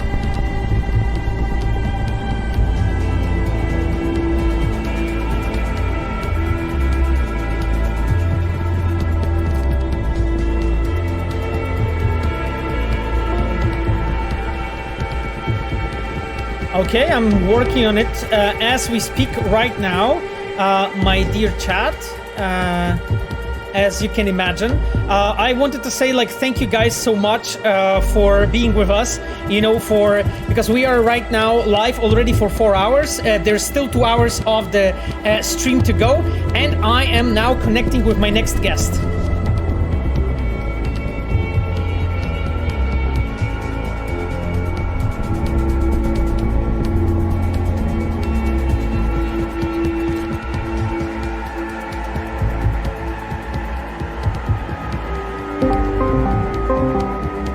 Calling.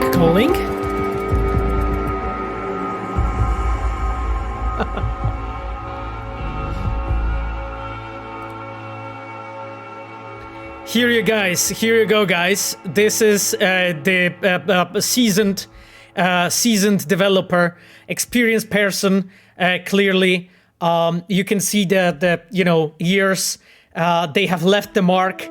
Outsider no more. Exactly. For a cool atmosphere. What? Oh shit! I think I fell asleep coming up with song ideas for Marcin. we have just woke up. We have just woke up, Miles. So guys, as you can see, Miles, our senior level designer, is with us today. Thank you so much, Miles, being here with us. Your hair is glorious as always. Miles is actually known. Miles is actually known for that. So, guys, that is awesome. Now, let me actually connect with Miles via Parsec so that we can actually play the game together for you. So we are handling the technicalities, and in a moment, we will be there with you. Let me check why I'm so criminally bright. Oh, okay. All right. All right. Let me get down that. Yeah, I'll also like make the music a bit more quiet so that we can all hear it. I sent like 500 song ideas to Marcin, and he hasn't replied to a single email. It's quite upsetting. Okay. I can imagine. Yes, I can imagine. It must be upsetting. Okay, Miles, Right, okay. are you ready to hook up to connect with me via Parsec? Yes, give me a second to do this thing. I also have a little. Wait, where is it? I'm not getting the. Oh wait, I need to press the button here, and press this button. Guys, there's lots of buttons to be pressed. Yeah, a lot of buttons to be pressed. I see that there is a. There was a question actually from Lepro Travel. Hello, Paweł. It's a good tradition to ask about FF06B5. It's perfect because actually Miles is partially guilty. Let's not destroy the tradition this time. So, is there anything new you can share with Reddit community? Thanks. No, I think I can, but maybe Miles can. Yes, I can share that. I can't share anything. Excellent. This is what we needed. There you go. There you go. Perfect. Okay, Miles, we are already connected via Parsec. That's awesome, and we are ready to kick this in. So, guys, can I do one thing? You can do many things, actually. So there's been this question on my community, whether we two have ever actually met. People have been doubting whether you or I am actually even a real person. And so I looked into my archives to find proof that we're actually real people that also occasionally see each other. We have actually been in the same room together. And in my research, I found some proof. Give me a second. Because by accident you almost closed the Twitch studio, Miles, so please don't do it. oh, sorry. Yeah, I'm sending you a picture. Maybe you can share that. Let me actually just a second. So I will, because I need to do some shenanigans. Okay. You can already see it.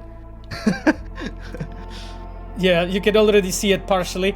But I will let me actually save the image, and I will switch to the different view where we'll be able to take a look on that picture, Miles, that you just sent it to me.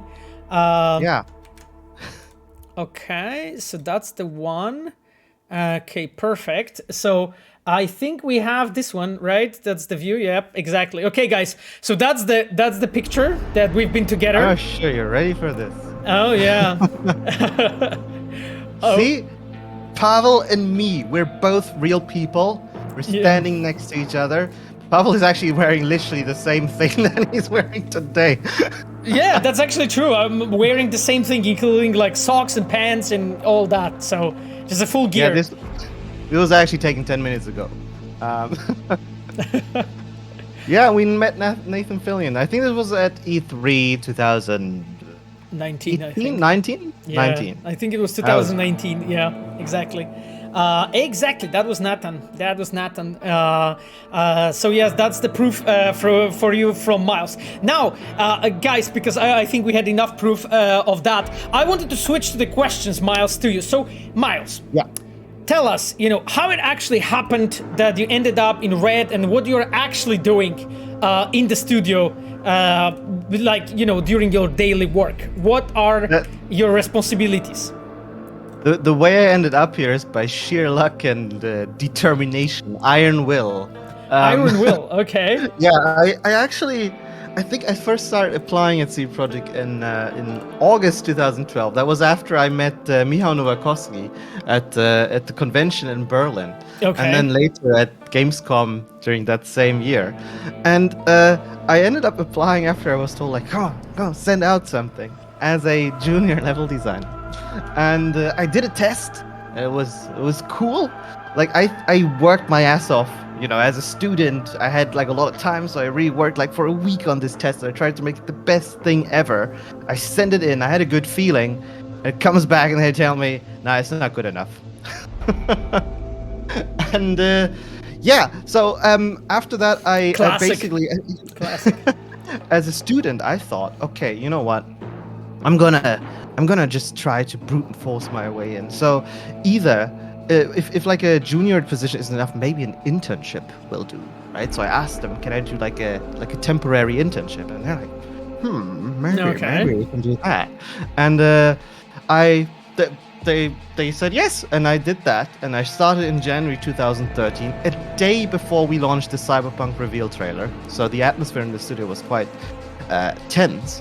And wow, well, okay. You know, they haven't since let me go. So I presume I've been doing some things right, or they haven't noticed. They haven't noticed. Yeah, that's always a possibility. Okay, cool. Thank you, Miles. By the way, guys, I don't know if you see it, but we already have Vitrian on the chat. So Vitrian is, of course, Paweł Ochocki, the one that was with me next to me here, basically for the last time. So yeah, you basically, because we will continue playing the Delamain quest, and then we'll play something more with Miles. Exactly. I think we'll be moving on. There is a question from Machiavelli. Do you guys have developers that came from famous studios like Rockstar Games? Yeah, absolutely. We actually have numerous people that have been in even leadership and managerial position. Like some people you may know, like Colin Valder, for instance, our lead audio programmer. He has been actually working on the audio for, I think, I don't remember his lineup. He for sure worked on the GTA 5 and I think he worked on a Red Dead, but I'm not 100% sure. So yeah, Mad Max wrote "Hello Miles." Hello Mad Max, I guess. Hello Mad Max. Exactly, guys. So what are we going to do now? We will switch to the game in a moment, and we'll be talking and chatting with Miles and playing and having fun, because that's the plan. Now, what I wanted to do is we wanted to do now a very special giveaway. Probably like the most special giveaway. I'm not really sure, but we wanted to kick it off with something tense. So this is the first giveaway that we'll do together with Miles. We have four for you left, and the first one, is really fucking awesome, I think. So you guys are ready? Okay, I see you guys are ready on the chat. I just hope that nobody from the red team wins it, because it will be kind of weird, but it can happen. So,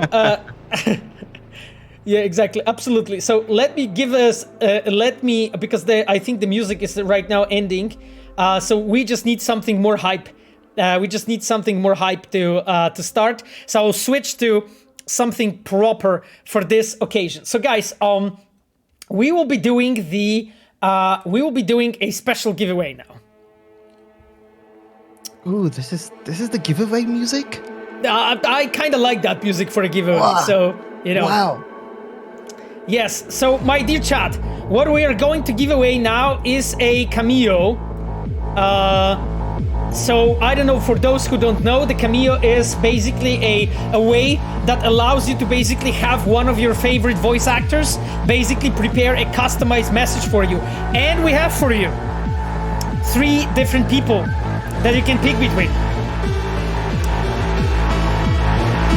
So you can pick between Panam, Carrie Eurodyne, or Mama Welles. Those 3 voice actors are available to prepare something really cool for you if you will win the giveaway. You know, I feel like I really need some advice in my life from Mama Welles. That would be, I think, yeah, absolutely. Absolutely. Anyway, like I know that there are fans of all of those voice actors, guys. So basically, at the moment when that person will be picked, please let us know what kind of message you would want to have. Is it like a birthday message? Is it like a Christmas message or anything like this? Let us know, and we'll take care of it, and it will be delivered to you via electronic means. And that being said, let's pick a person on the chat. That was not intentional. So now the Nightbot is going to be picking a person. And now let's do the roll. Let's do the roll. Okay, so the personalized message for the voice actor is Captain Flieber. Captain Flieber. Captain Flieber. Captain Flibber, you have won the personalized message from one of the voice actors from Cyberpunk. Yes, Captain Flibber, I can see you on the chat. Congratulations. Yes. Thank you so much, Captain, for being with us, for watching. And your presence is really appreciated. So, Captain Flibber, you can pick Panam, Carrie, or Mama Welles. Make sure to let us know. Message one of the mods and tell them, hey, I would like this character to prepare a message for me. And it can be anything. It can be a shout out, it can be a Christmas message, it can be a birthday message, anything you actually want to do. Yes, exactly. As Sapphire wrote, drop her the deets. So congrats to you. And we have 3 more giveaways that we'll be doing this stream.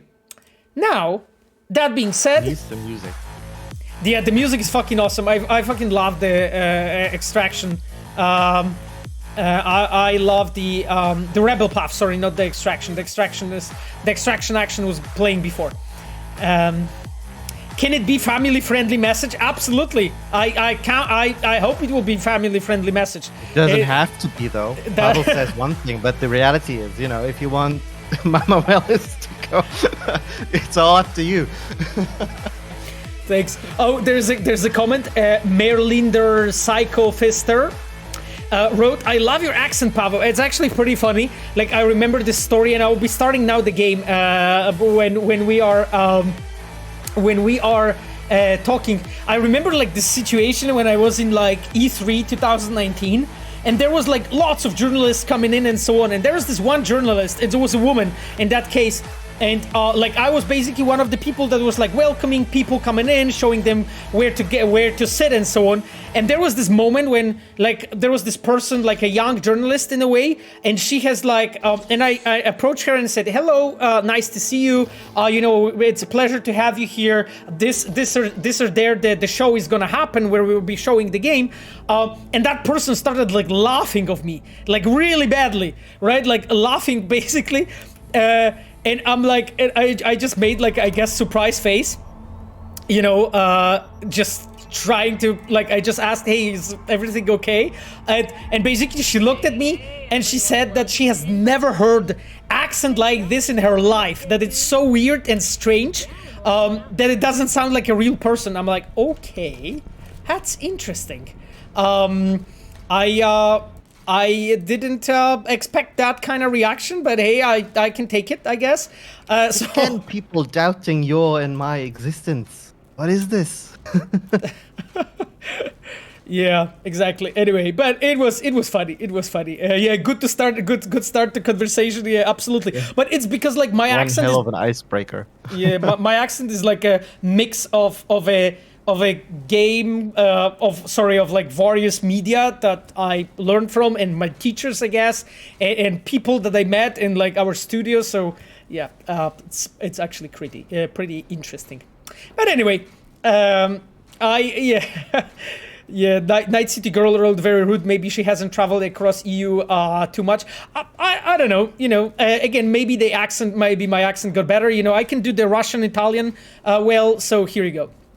I know, Pavel, you're just very special and wholesome. Oh, right. I guess that is just what really, really baffled her.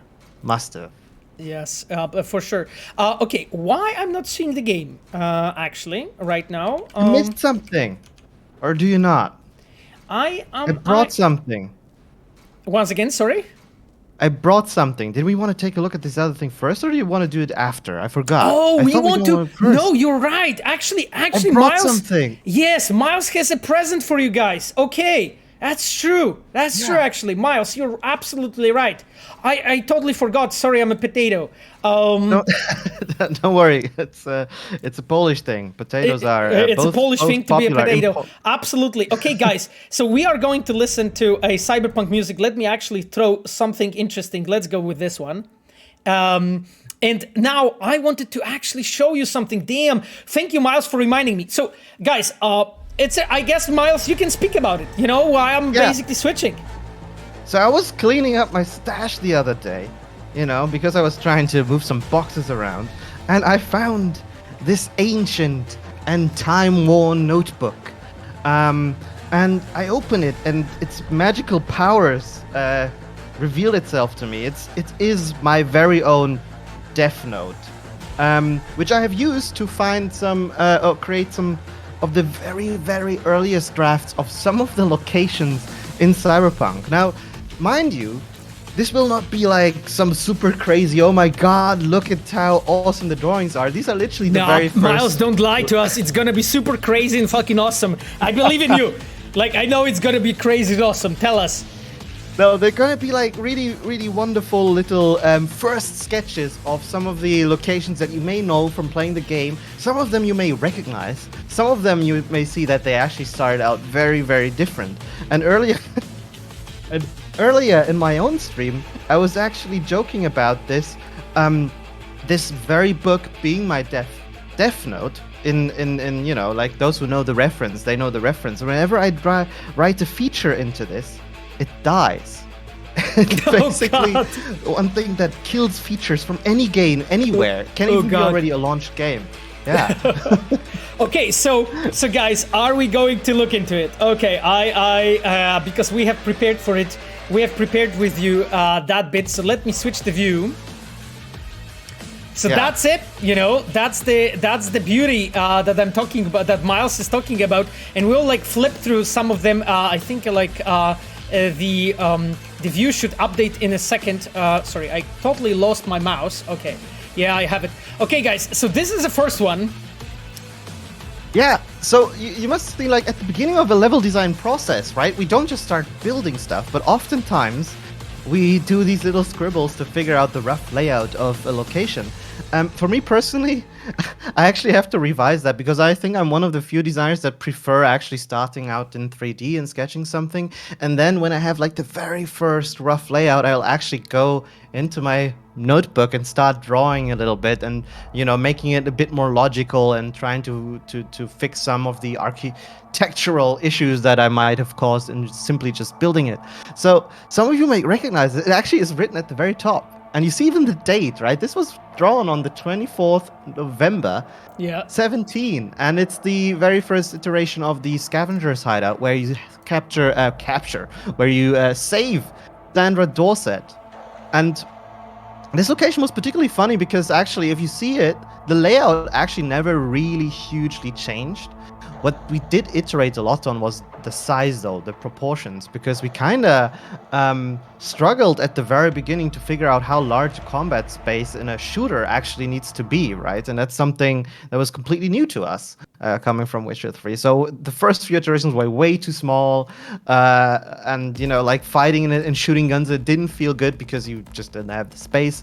And it became as such that if you actually take the real-life metrics of the building, you know, I think the top wall is like 9 meters for one room. That's of course insane for real rooms of like these kind of apartments, right? It's a fucking, the whole apartment, if you take the square meter number, it's like a luxury apartment, but clearly in the game it isn't, right?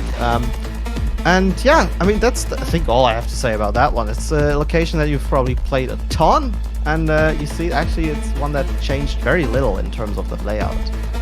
Exactly, and I put like a music a bit louder because I just wanted to point you guys towards the, you know, the fact like, yeah, we are watching basically the Scavenger hideout sketch, you know, by Miles, and listening to the music, you know, trip in the past, you know. Let's look at others because Miles actually brought more. Yeah. Oh, this one. Oh, see, you actually, and the cool thing about this, I made sure to scan these in chronological order. Yeah. So I didn't sort them by quest or something, because you see actually a bit of how we jump around when we make content, right? Because there's a process when I build a location, then I give it to our dear quest designers like Pavel, who will then start implementing their stuff, the NPCs and all that, and we'll see then after that if I need to change my work, which most often I actually have to. And here you see a very early iteration of what would become the dollhouse, which you know nowadays as clouds. Yeah, But, exactly. Clouds. Do you remember how it used to start out? How different it was, Pavel? I mean, I don't remember all the iterations, but yeah, I remember like shit ton of them. Yeah, absolutely. Yeah. It used to be a luxury bar/casino, actually. It wasn't like the shitty little, brothel-style place, but it used to be like a really fancy, high luxury place. And yeah, we designed the spaces like this. I think I still have screenshots, saved somewhere of the very first iterations in 3D, which made it look very, very fancy. The quest was quite different back then, but I feel like in terms of the notes that we have nowadays, with how grimy and dark that particular questline, Automated Love, turned out to be, I think there's definitely a big evolution towards a better state now, Yeah. Jake Joyride asks, is Q105 in the left corner means quest 105? So yes, those are basically code names of our quests. So basically throughout the majority of the time when we are working, we're actually using code names instead of the actual titles, because those are created in the process, right? At first, we very often start with just with this number, basically, and then only then we slowly, actually get to the point of really understanding what the quest is about, and like actually all the content in the game has a code name before it actually becomes something real. Now, Miles, let's move on to the next one, because I think we have like 20 or so to go through. Yeah, let's breeze through them. I think this is another one of this is another floor, or this is the total layout of that old dollhouse. You see actually the same bar area at the bottom line is there, but it now has an expanded section, and it used to be multiple floors as well. And apparently I really thought it would be noteworthy to write and proclaim my love of coffee back then. Coffee, fuck yeah. Okay. I have no idea what important notes. Important notes. Yeah. At least there's no dicks. So hey, okay, another that would thing. Be your book.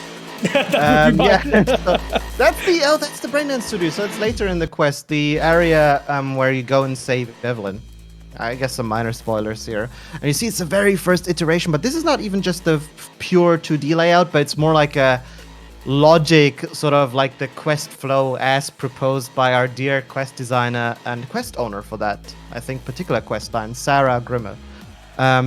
Yes. Who's an awesome person, by the way. I must say, give a shout out here. Very pleasure to work with her on this quest line. Okay, let's move on. Then what is this?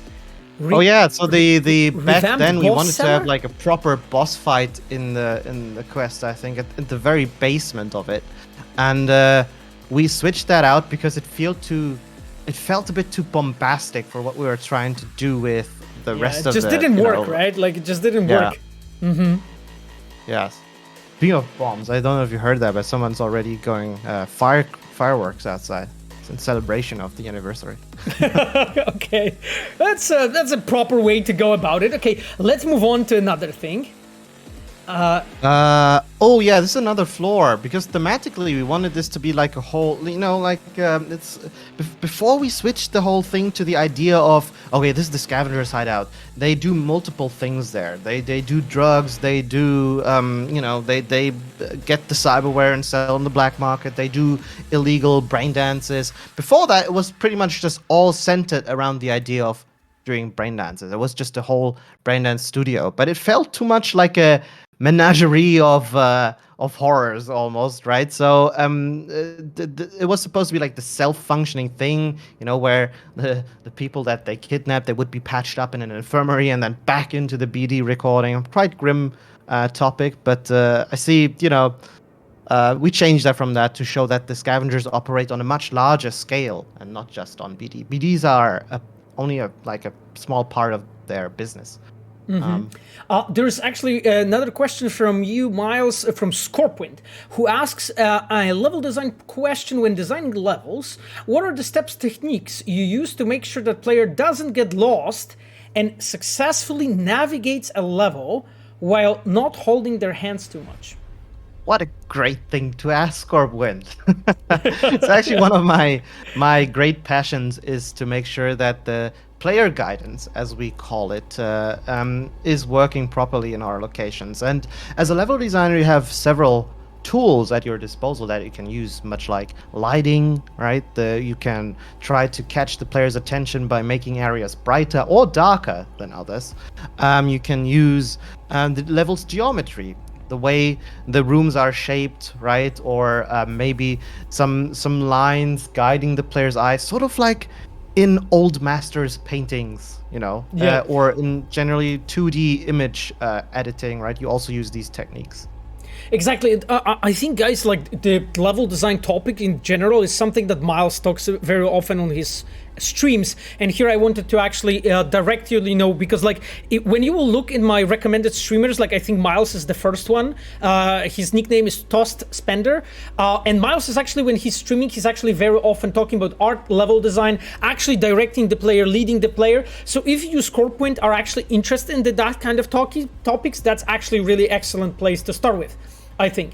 I think, Miles, that one of the cool things that I've seen is like, for me actually, like at some point I remember, like after one of my streams, like one of the people wrote on my YouTube or basically on Twitch, I don't remember, which was that basically that person keeps on watching you and me, and he landed a job as an environment artist, as a junior environment artist, using the tips basically from our streams. And I was like, okay, this is like so nice, it's like, that's so fucking awesome. Yeah, it's so awesome to fucking know that actually we have managed to like help, in that way, because this is ultimately where we are doing it. Let's move on with next. N7 Andy. So what? Is that you literally? Is that N7 Andy? Yes, N7 Andy. That's exactly you. Yeah. N7 Andy, exactly. Like I fucking remembered it. That was you. Yeah, bro.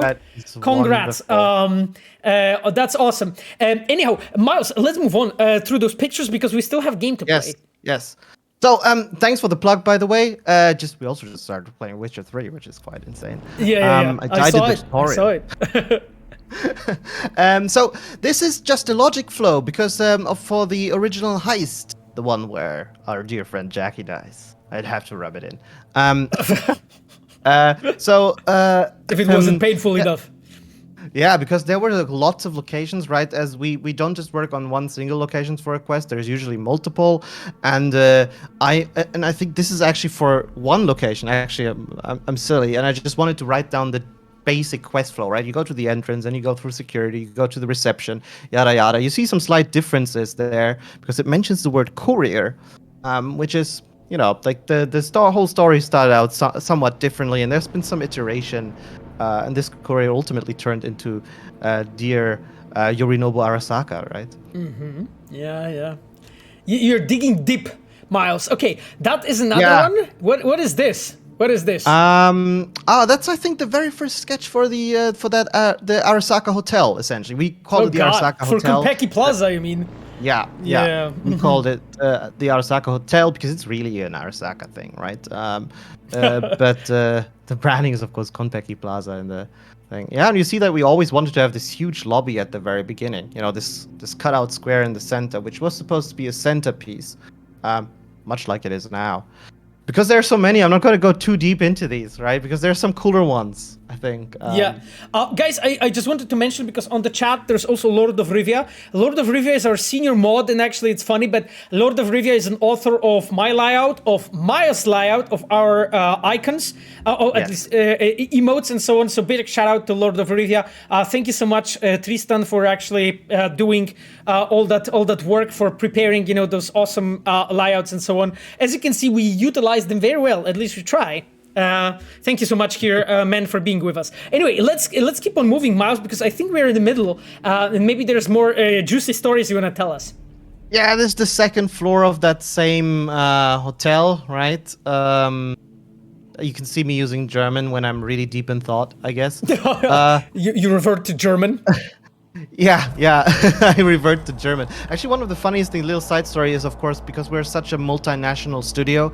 I over the years I've observed if people get particularly excited or annoyed, they will always revert to their native language to curse at something. I don't know, program crashes, and then you'll start hearing them in their own original language. When usually they always speak English.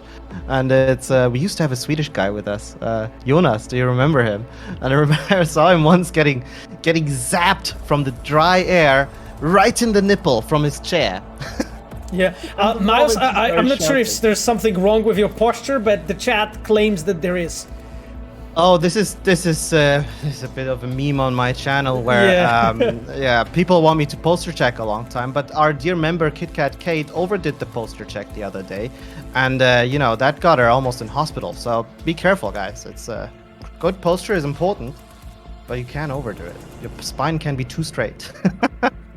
Let's continue with these. Oh, damn it, Miles. My back is fine now. Damn it. Posture check. Okay. Dear chat, you are trolls. I just wanted to make sure you know it. Okay, let's move on. What is this then? Lobby? This is still the same hotel. So this is a Konpeki Plaza, right? Basically. Yeah. You see the lobby again, and the quest used to be. I think it used to be even longer than it was in the final release, which just made it at some point actually boring, right? We just had too much fat around the whole thing, and I remember there was a whole process of cutting down to the essence of it, which can be quite painful, I will say, if you plan all of this awesome stuff. But ultimately, I think, again, it resulted in a much more crisp and narratively lean and nice experience. Absolutely. Okay, let's jump in. So this is some street story, so a gig, from what I'm hearing, from what I'm seeing, right? This is if you've known this, there's a Shinto shrine in the game.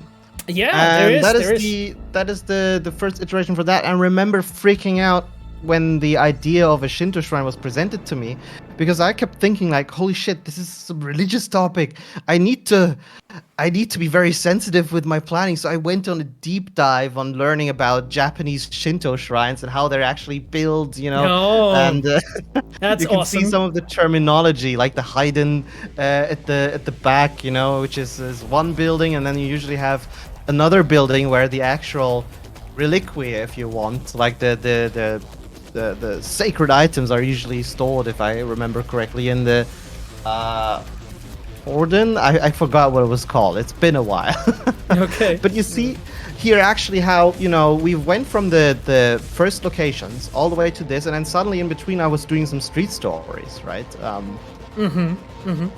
That's cool. Okay, Miles, let's move on. Is that the same one? No, that was 0304. That's another one?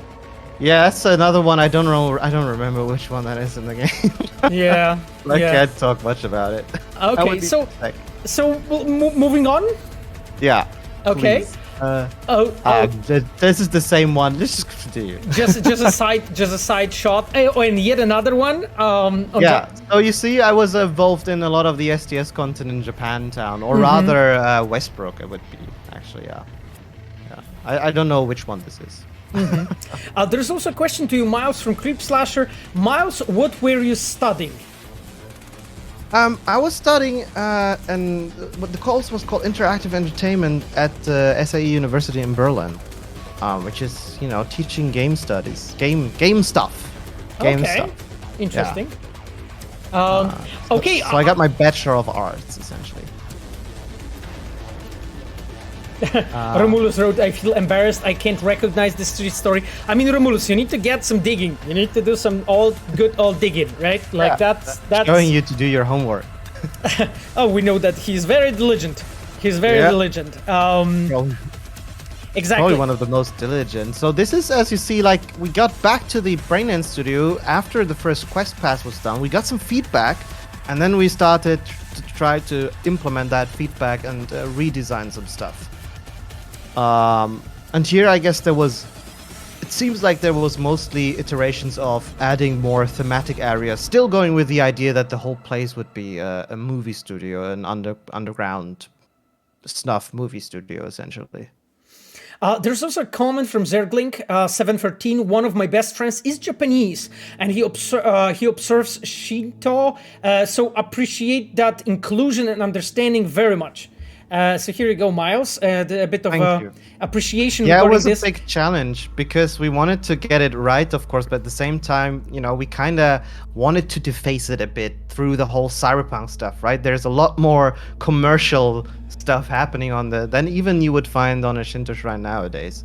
I mean, I know they sell the little charms and all that, but now it's of course cyberpunked up. Yeah.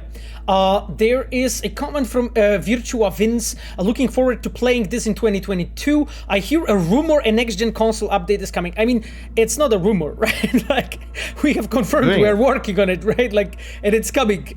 So, it's not really a rumor. I don't think you can say it's a rumor.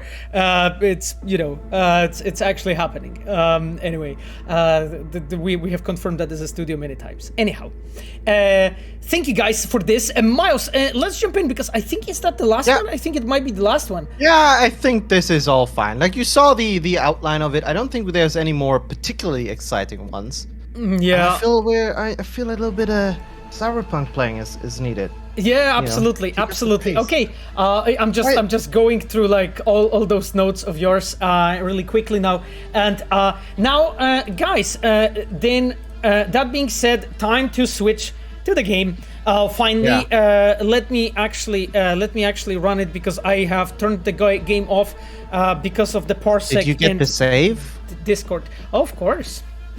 But we should play the Delamain first, right? And let's finish the Delamain quest that we're playing, and then we'll load the save because we still have hour and a half with you, Miles. Yes. Yeah. Awesome. All right, let's do it. I'm very hyped about this. Yeah. I really enjoyed Pavel's segment as well. Like, it was really cool. And man, that guy has a setup, doesn't he? Yeah. Of course. Like, well, I mean, Pavel is a cinematic designer, right? He works with visuals. Yeah. He works with how stuff looks like, how it's lit, and so on. So for him, it's important to make it look good, which I appreciate it definitely. Yeah, exactly. Okay, guys, the game is loading right now at the background, so in a moment we'll jump in and we'll keep on playing, and I hope that will be uninterrupted outside of the giveaways, because as I mentioned, we still have 3 giveaways to do with you. Now I already have the game in. Let me really quickly let me switch to it. Yep, and it's all good. So we have it. Miles, as I'm playing, you can actually answer some questions in the chat. There's actually a bazillion, to be honest. I'll go maybe from the question from DopTF2. For Miles, do you think having too many ways to traverse a level can take away from the tension during missions? Short answer is yes. I think. And it's funny, I talked about this earlier today as well. There is a lesson I feel we as level designers definitely took from the development of Cyberpunk, which is that there can be too many options given to the player at the same time, right? And by having too many, you can sort of devalue the few that you have, and it kind of makes it less awesome to pick a choice because, many other choices would yield the same result. And I feel that this is not necessarily something that comes from a bad place for us, right? Like, we wanted to create an amazing sandbox experience, and I think we still got that, right? Where the tools that you pick, you can apply, and then you can role play and play the game the way you want to play it, right? If you want to be a hacker, you can hack it, and you might, you could go through the door, but why do that if you can try to sneak in through the window and be a bit more stylish, right? That's the whole role-playing aspect of it, and if you think about it, it's very much in the essence of, in the spirit of what Mike Pondsmith created with his pen and paper universe, right? The rule of cool. You do it the cool way. Why just, walk into a bar when you can kick down the door? In that regard, I think we've succeeded by providing lots of options. But when it comes from a gameplay and checking out the value that you get from one option to another, I think too many can be overwhelming, but also cancel each other out in a bit, and it's something definitely to take note of for the future. Yeah, it's a really interesting point, actually. You know, like that we have learned also, like on a narrative side, is just like I think what's the most important is like when player has like enough awesome ways to play, but it does not mean that you need like 20 of them because you undervalue them. You just like you do not think that, you know, they are as good as you think. Anyway, okay. What I want to say, because like I'm just looking at these messages, Miles. Thanks for the contact. Imani is talking to Giuseppina. Okay. Thanks for putting me in the contact with your friends. Incorporating the AI was more cost heavy than I hoped, but it's still proving well worth the investment. I've kept your word of warning in mind, and I'm keeping my eyes peeled, but I haven't noticed anything unusual so far. Our company's latest employee is already starting to shine, and maybe the most profitable fixed asset we have ever invested in. Okay, and an IT info request from Alte Weltordnung? Yes. Weltordnung. Yes, you got it. Alte Weltordnung. Yeah, Alte. Isn't like okay. Old. Yeah. Yeah. It's the old Weltordnungs, which is like what's Welt in this combination? It's like world order. It's old world Oh, order. right. Yeah. Okay, old world order. Okay. I can see a lot of connections, Moritz, that they have put in here. By the way, what is München Gladbach? What the hell is this shit? Moritz, explain yourself. What is this? It's hell. It's hell? Okay. No, I'm just kidding. Everyone from München Gladbach will hate me now. Okay, so it's like a small village somewhere at the end of the world or so? It's a place. It's a place in Germany. Okay. I reckon Moritz from there, maybe. I don't know. I hope that Moritz will tell us. That was all Blaha. Okay, Moritz said that was all Blaha. Blaha is our story director who wrote dialogues. Okay, I want to read it. Hey, sorry to bother you, but your associates aren't replying to my messages. Could you find a chance to reach out to me there in Mönchengladbach? I need to know how to adjust the autonomy settings of our AI. No need for concern, all is well, but the sooner the better, please. Imami Makanza. No need for concern.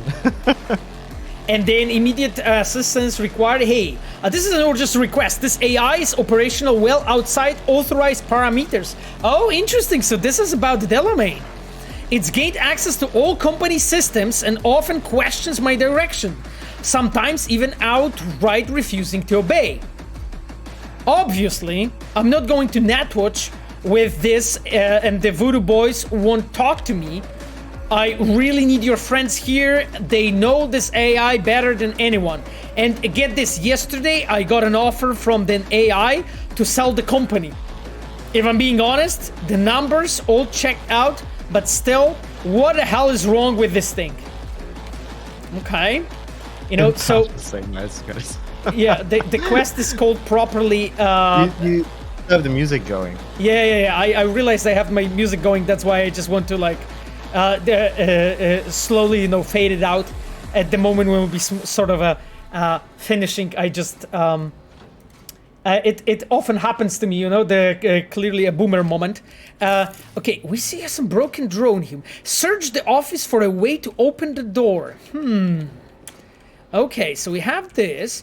I need to go to like a local network. Okay, I opened the door. That wasn't too difficult. Okay. So I suspect now... So, Miles, who did actually the level design for this? I know...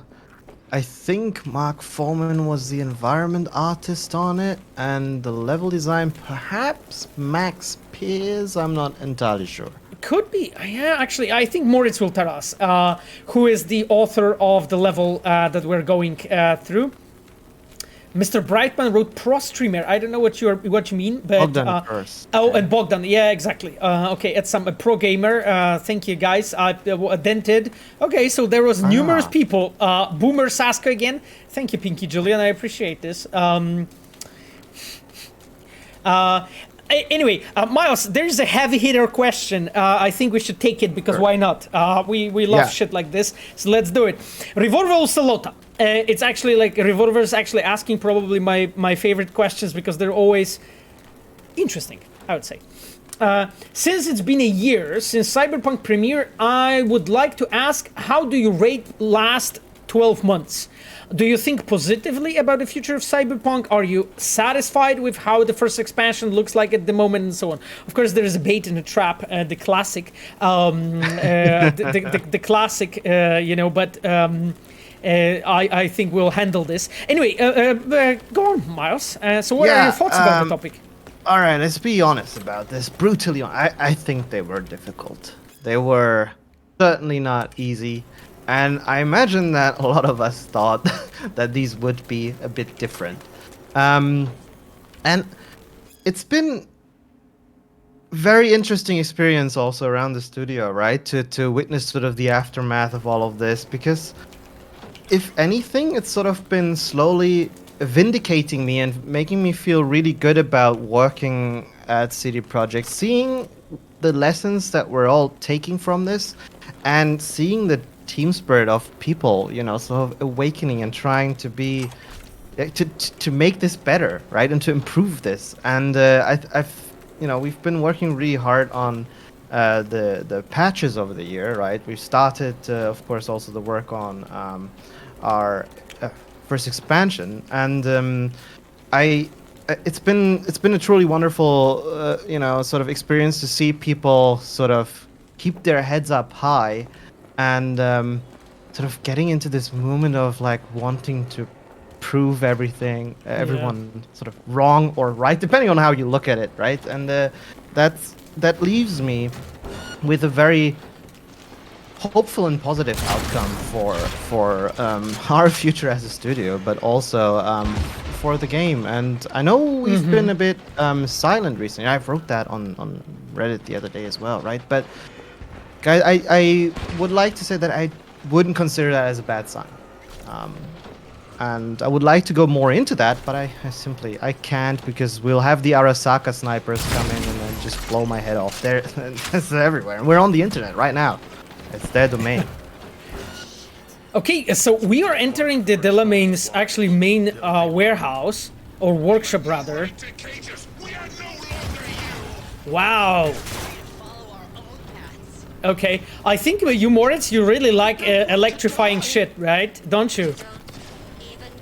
I'm just saying it because, like, Moritz is actually behind one of the most famous one of the most famous cyber psycho hunts.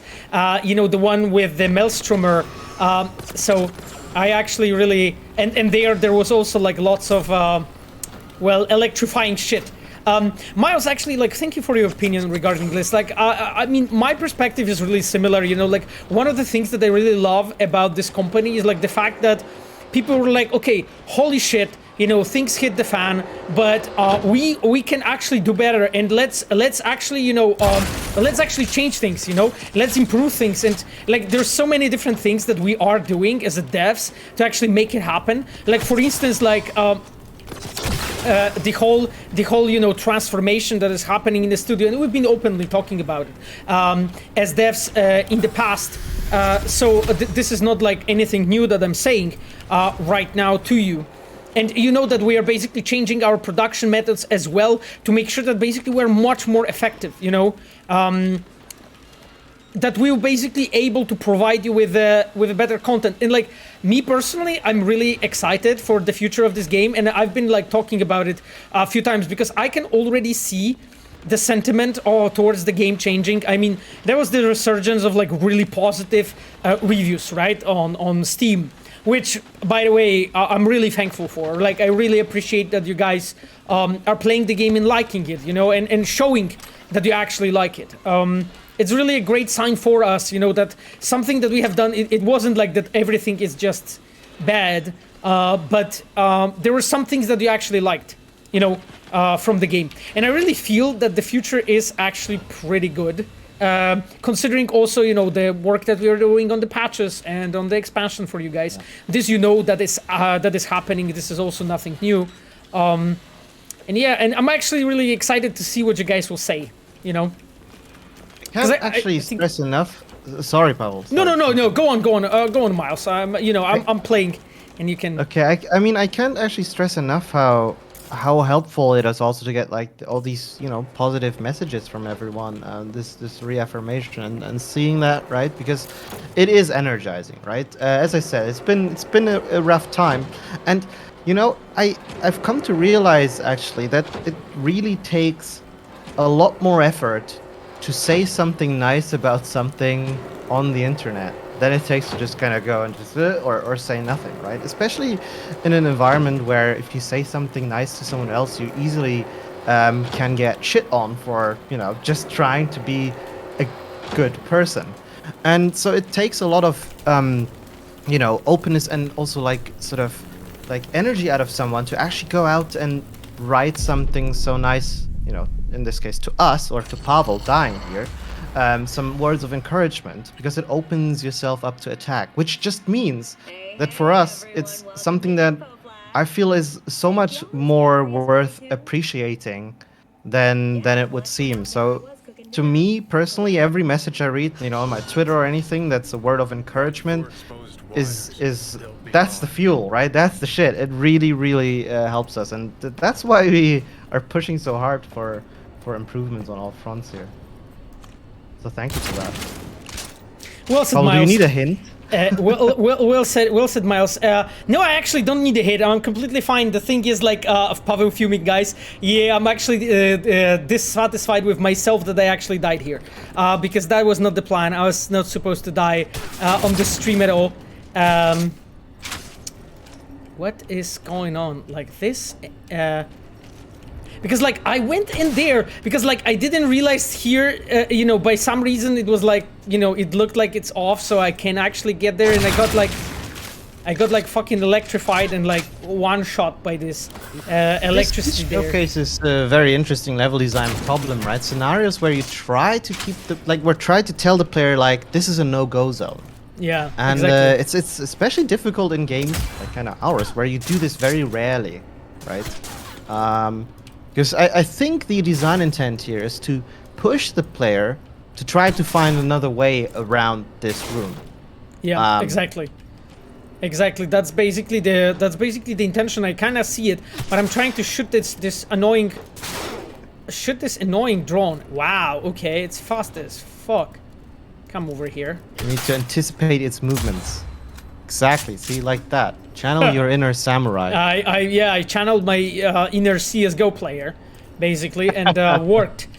I think chat knows that I'm a known CS:GO player. They very much appreciate that. I very often switch to my like CS:GO persona when I'm in trouble. That's a useful skill. Yeah, absolutely. That seems like a very useful skill. Yeah, absolutely.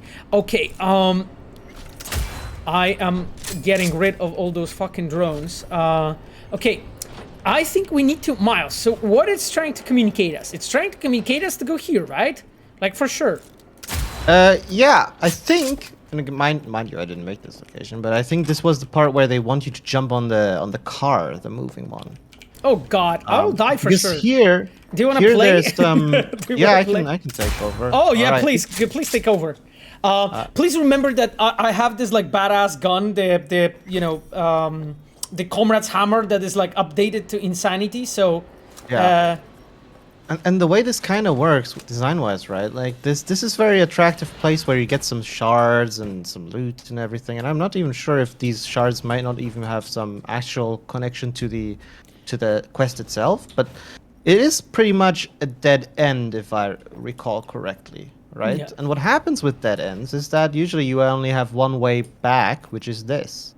And then you're faced with, well, what you see over there, right? This car, which is dead on, moving. Now, the problem is, of course, telegraphing to the player that this is what is supposed to happen here. But once you do it, it actually seems clear. You're so clever! Holy some shit, room Miles. for polishing here, Okay. right? Kind of telegraph this a bit better as a platform because I think this is literally the only place in the game where we do that. Yeah. Exactly. Like, I mean, it also like speaks about like Moritz as It's yours. I give it back to you. No worries. Oh. It also like speaks a bit about like Moritz as a designer because he pretty much like loves like trying new stuff and so on and like experimenting with things. You could also like I think jump here when having the double jump possibly work. It's just like I didn't think about it, of course. But yeah, Moritz did actually lots of different quests in our game that are fairly unique and something that you can't really find anywhere else, which is really awesome. Like because I think that is always something that is natural for is something that you would expect, I would say, from our games, from our quests. You know, the fact that they are very unique. The unification were for gongs. It's for me then. I think it's actually part of what makes being a designer so fun, right? Because at some point you have to deal with a lot of you found it, like a lot of limitations, right?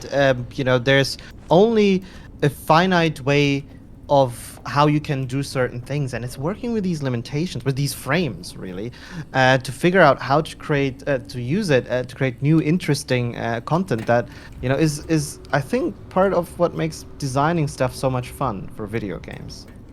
Okay, this was cool. So Miles, I got here. Okay, let me look for some interesting loot or anything that Moritz has hit here. But it seems that I remember like how much work it was, because it was like a great deal of iteration, Also because like how unique this sequence is, right? Because it's like very different to what we normally do. Yes.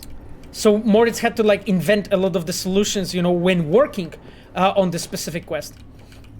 And I think, to finish my trail of thought, that a lot of the satisfaction that I just mentioned from, working within a frame and trying to still, exploit it to the max to create the most varied content that you can is really what our modders are feeling, right? Like modders have like the most limited sort of way of working with games, all right, compared to devs anyway, usually, and yet they're able to create some amazing content and mods in general, and it's sort of the same level of sort of satisfaction from the work I see that you get from modding. Yeah, and I remember like this bit, so like I think here we are supposed to like push the car to basically create another like ledge on which we can like jump on and so on. I wanted to really quickly peek at the comments because there's like a ton of you guys commenting on so on. We want to there's a hidden path without going down. Interesting, Moritz. Okay, well I'll try to look into it. Okay, somebody wrote Illusiart on behalf of Camille Cesaro scanned the ground to turn off the electricity. Oh, interesting. Okay, I'll take a look into that. There is what else? How difficult it is telegraphing or guiding the player when you're also trying to allow multiple ways of solving area. I think it's for you, Miles, the question. Oh yeah, I mean this can be quite challenging, right? Because especially in a game where the player has different options and some of them may not be valid for you, but depending on your playstyle, what can easily happen is that you sort of attract the player's attention to a thing that is wrong for them, right? And it's also partially on the player then to figure out, of course, what is useful to them and what isn't. It's kind of part what makes this the whole movement through a level fun.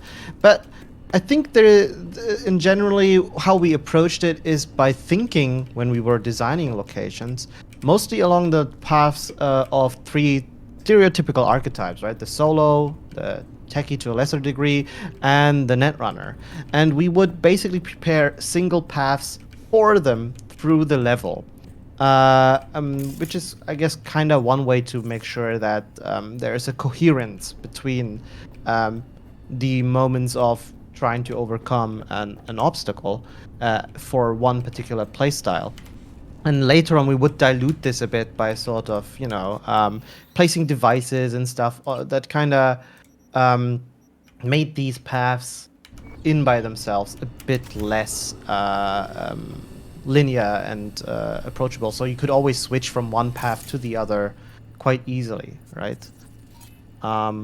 Okay. Yeah, I think that's that. And I think what that's the is answer, really yeah. cool about this level in particular is how much revolves around this central room, right? And that basically this is an environmental puzzle. You have this one hazard zone in the middle, and the player is asked to maneuver around it and gets a particular, a variety of different options for it, right? And navigation-wise, and this is also player guidance technique, the player can easily understand how they're moving because they see this very characteristic room in the center, which they can use as an anchor point to understand their relative movement through the location compared to, well, their previous position. Do you think that those lasers are deadly? They do not really look that nice. They're love lasers, I think. No, I don't think they harm you. They're wonderful This is VFX. just a projection, right? Like I suspect, Yeah. this is just a projection. Okay, I should be able to. Okay, I can actually cross through here. And see, that is what I mean with using like God. breaching these limits and trying to be creative, right? Because I think they're literally projectors, actually, right? But they're made to be used to look like lasers, which are designing, scanning, or carving these cars. And it's sort of, like an asset reuse here, because we couldn't get custom assets for every single thing that we did, right? Yeah, that's natural, right? This kit bashing is actually quite fun, I'll say. Yeah, exactly. Okay, Miles, I think we can jump there. I'm just thinking, like, should we, like, I just want to check the upstairs here. Is there anything useful? Oh, okay, so this is not blocked. This is like, because I could jump there, but I think I want to go under, right? Because there is go on the catwalk. It's optional. Find a way into the control room. So I am on the catwalk, right? I think right now, or not. Yeah, it points me out forward. Like I think I can jump in you here. can do this. Oh, or can you? I think I tried. So, my dear chat, is that 199 right now?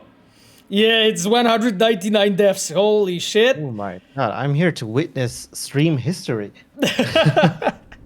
Hey, I mean, like, maybe it's gonna be fine.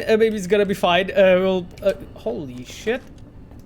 Is that... Someone was asking whether we were aware of double jump being a thing as we were planning locations, and the answer is yes. Yeah, of course. Yeah, like, a lot of it is planned, or like, a lot of it actually allows you or has additional access when you have double jump, right? Yeah. Okay, so I think I want to go here. So should I try this, like, catwalk again? Because it looks like a deadly shit to me.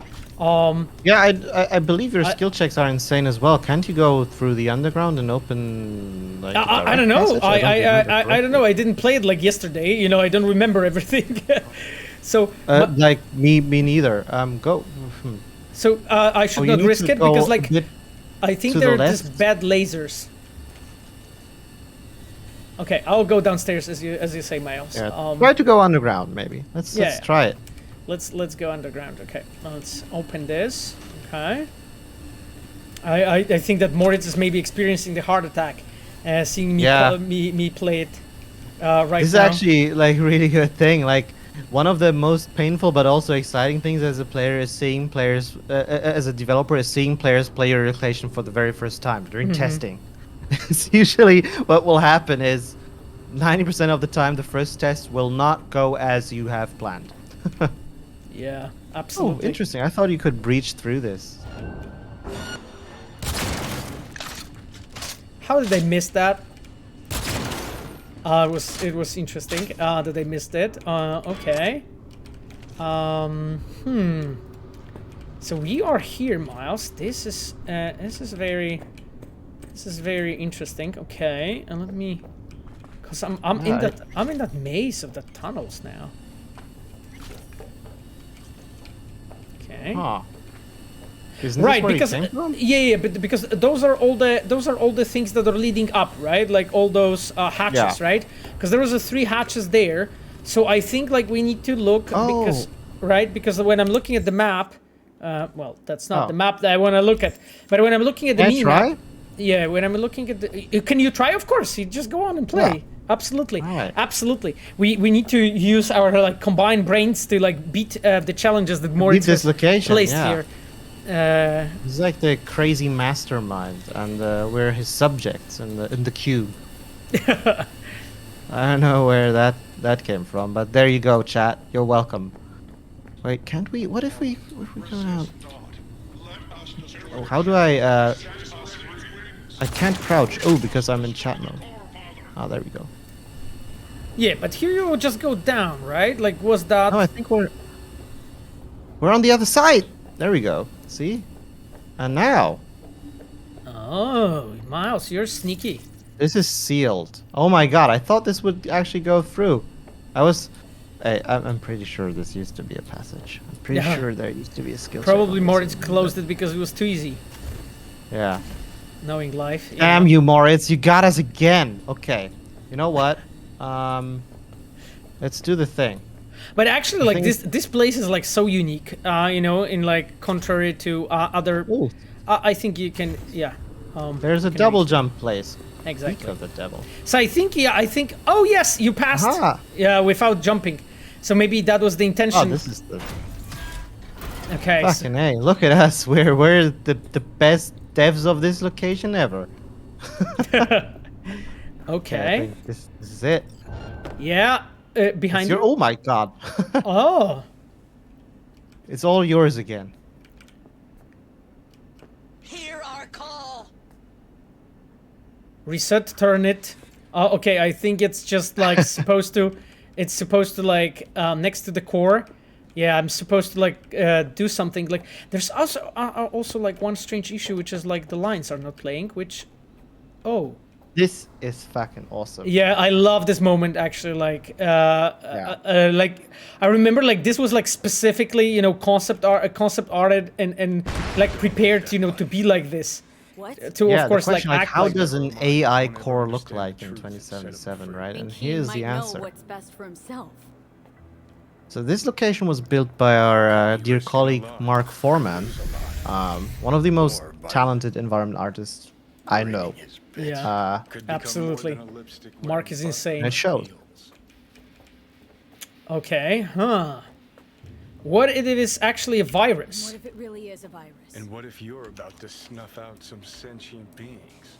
Oh god. See something of yourself in him, don't you? Gonna murder a cab driver's kids because he has. It's cool that in this instance, you know, and I don't know the whole story about this, like it's not the quest I worked on, but I find it particularly interesting that it's Johnny taking the case of the AI here in this, absolutely. scenario. Like I remember Moritz mentioning this, that he wanted to do it like this. I think like I'm pretty sure Moritz is still with us. So Moritz, if you feel that you could like add anything more to it, just please do so, because it's always interesting to hear from you regarding this topic. Shut the core? Why should I shut the core, my friend? Ready? Well, I gotta do something. Can I ask you a question? I feel like my community is gonna kill me if I don't. Some of these people watching here. I don't know if it's a dangerous question though. I'm literally ignorant to what this means, but it's been bugging me. What the fuck is up with the whole Juby thing? Oh, it's basically the Juby thing is super simple. So basically, it was just one. I don't know. I misspelled her name at some point, and basically everybody started saying that it's Juby, and it just stacks. So basically, Juby is the one. Yeah, it's Panam over Juby. Okay, Team Juby, Kazuliski. Yeah, exactly. It's just like Team Juby is important. Anyway, team chat. So what are we doing? Are we resetting Delamain core? Or force personalities to merge. Okay, we are not netrunny enough. It's actually we have only 7 out of 10. So holy shit, we won't do that. Oh no. So I guess we are supposed to it's reset the core and preserve its integrity. I guess we can shot it as well. It's probably will be considered to destroy it as well. I like this quest so much. Like the choices are all difficult. Yeah.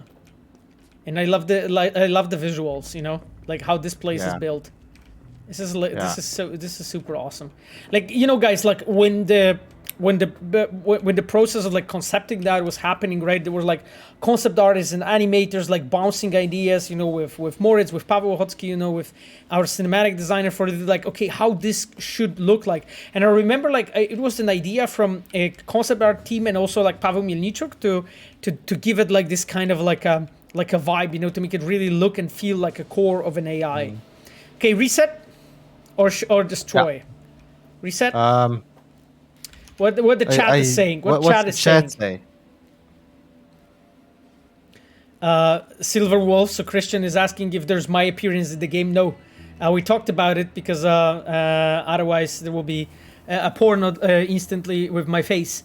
So grenade time. Oh, grenade time. Everyone seems to want you to grenade it, which is kind of your thing, right? So stealth it. Okay, yeah, that's. I see the Sasko stealth is efficient at dealing with AI cores. Can you hear me? Doubt he can anymore. Don't lose your mind. Investigate the surface of the noises coming from the side of the exit. Damn. Yeah, this whole location is truly a collaborative effort between so many departments. The red light definitely, you know, definitely works here. It's nice. And like all the destruction and so on, like, you know, the fact when I was shooting, it was like falling into pieces. It's really, that really kicks ass. Okay, let's go and let's investigate those sounds. Oh my god, I'm so happy to see that the GPS here is somewhat okay. Thank you for helping us. Help you help us all. Oh. Poor kiddos thirsty for freedom, oblivious about the It was a city's pain dark in the ass to get that working. So you think Delamain? I think for some reason, one car's left in the garage. Okay. So we are supposed to check that one last car. Okay. Can I just... Yeah, I think I can go down. Simply here. Without... That's convenient. Without dying. Yeah. Get in, please. Someone said you can turn off the electricity. Is that true? I believe so, yeah. I think yeah, chat I mean, was all dying for Pavel to do that. Yeah, it's just like I suspect that... What is going on with this one? I suspect that the chat is right. Jesus. Wow, okay. Fuck. Calm down. It's like self-harm and shit. Yeah, that's the guys. Actually, there was some loot here that I wanted to grab, but... Okay. Let me... Okay, it says to get in and opened me a door, so I guess we are getting in. Yes. Right. Yeah. Well, I know Self-destructive tendencies of this AI. I mean, you know, Okay. kind of we just programmed that into it. Yeah, it's interesting, like, because we have, like, I think, technically, like, wiped him out, right? Like, basically... What happened to Delamain? He no longer exists.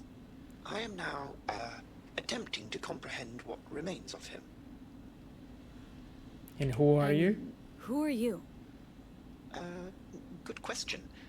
Does the name Excelsior mean anything? Yep, we probably remember the Comprehensive Excelsior insurance, package. Combat mode, funeral services. Last time we used it with Jackie, right? It seems that even in the face of annihilation, the Delamain network is not abandoning its Excelsior program clients. Father's last will was to give me life so that I may offer my services to you.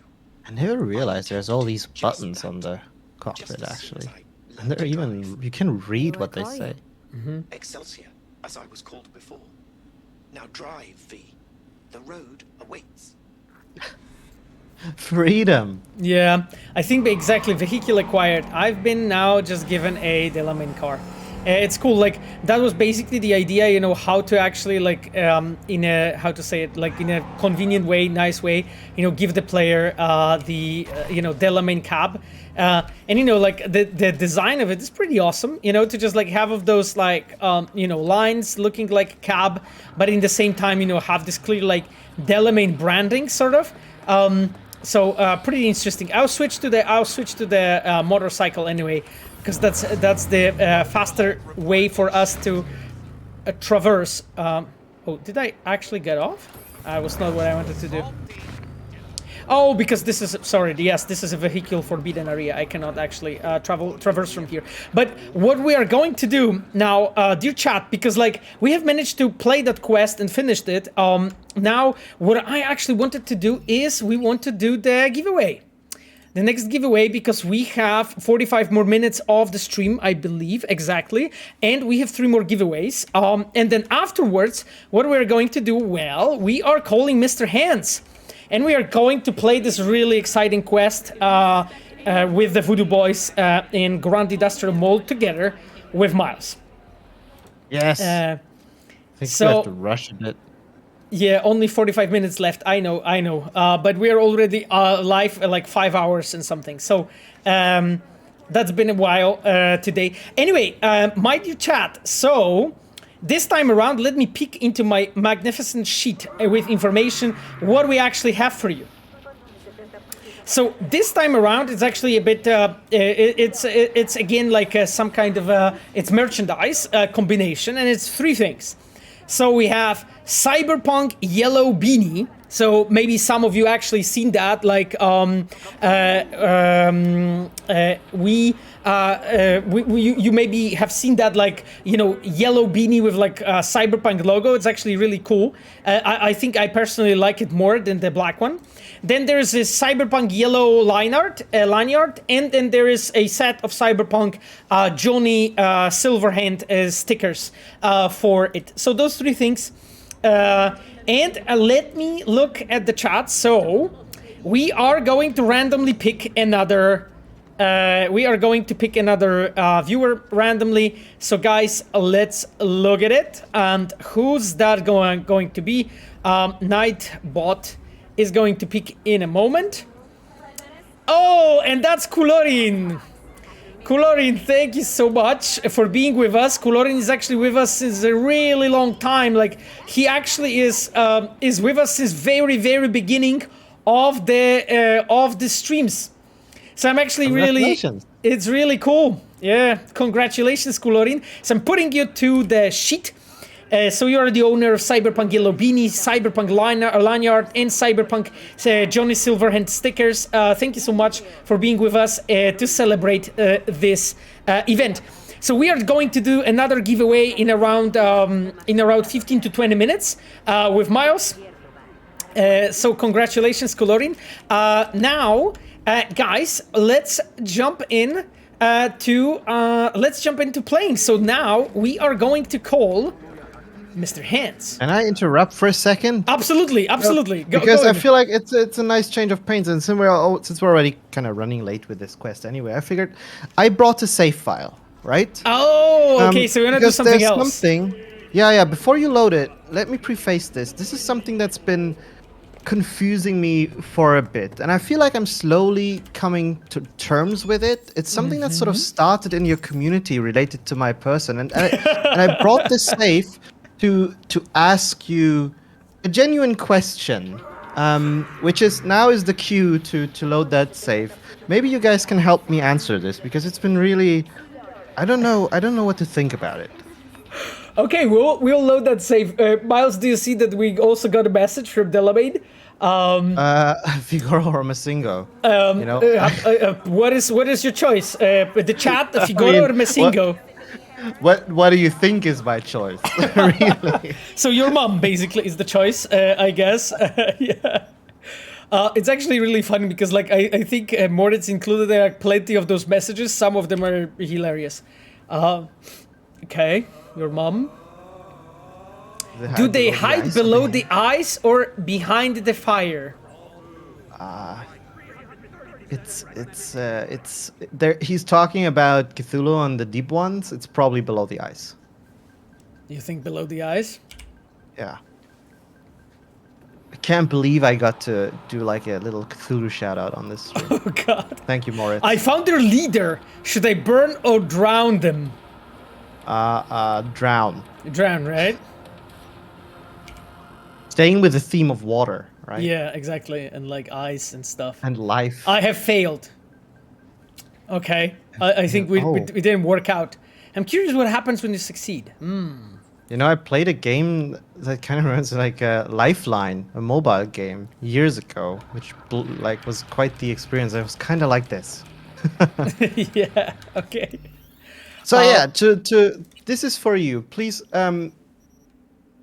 Exactly, Let's do it. It's a Cyber Psycho sighting. Yeah. Yeah, I see it. So, dear chat, I don't know if everyone realized. Basically, Miles said that there's a save game that he wants me to load. So we are going to figure out what he has prepared for us. It's another surprise, so to say. Let me scroll down because I think it's older than the saves that we did today. Yeah, it's this one: Cyber Psycho sighting, Second Chances. Yes. Okay. Yes. Are you sure you want to load? Okay, confirm. Okay, well, let's see basically what Miles has brought for us here. So Miles, tell us what this is about, because I actually have no idea. Like, this is a surprise that Miles wanted to do, so I actually honestly don't know. Is that the idea? You should try to load it again, maybe. Okay, because if that's the case, then sorry, I just loaded the last checkpoint. Yes,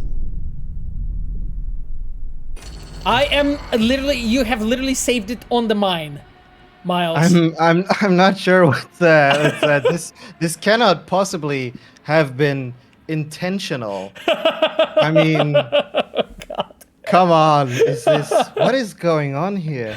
So that was okay. So that is the Dev 200. Okay, that is the Dev 200 in the stream. Cool. You know, Miles just literally baited me. Okay, Miles. Okay. Seriously, what's up with those mines, right? Like I just got trolled so badly. The reality is, I don't think I've placed a single mine in the entire game.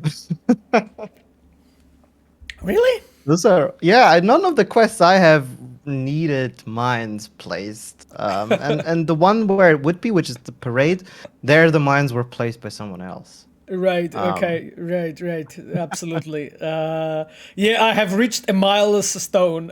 Oh, very good. Romulus, this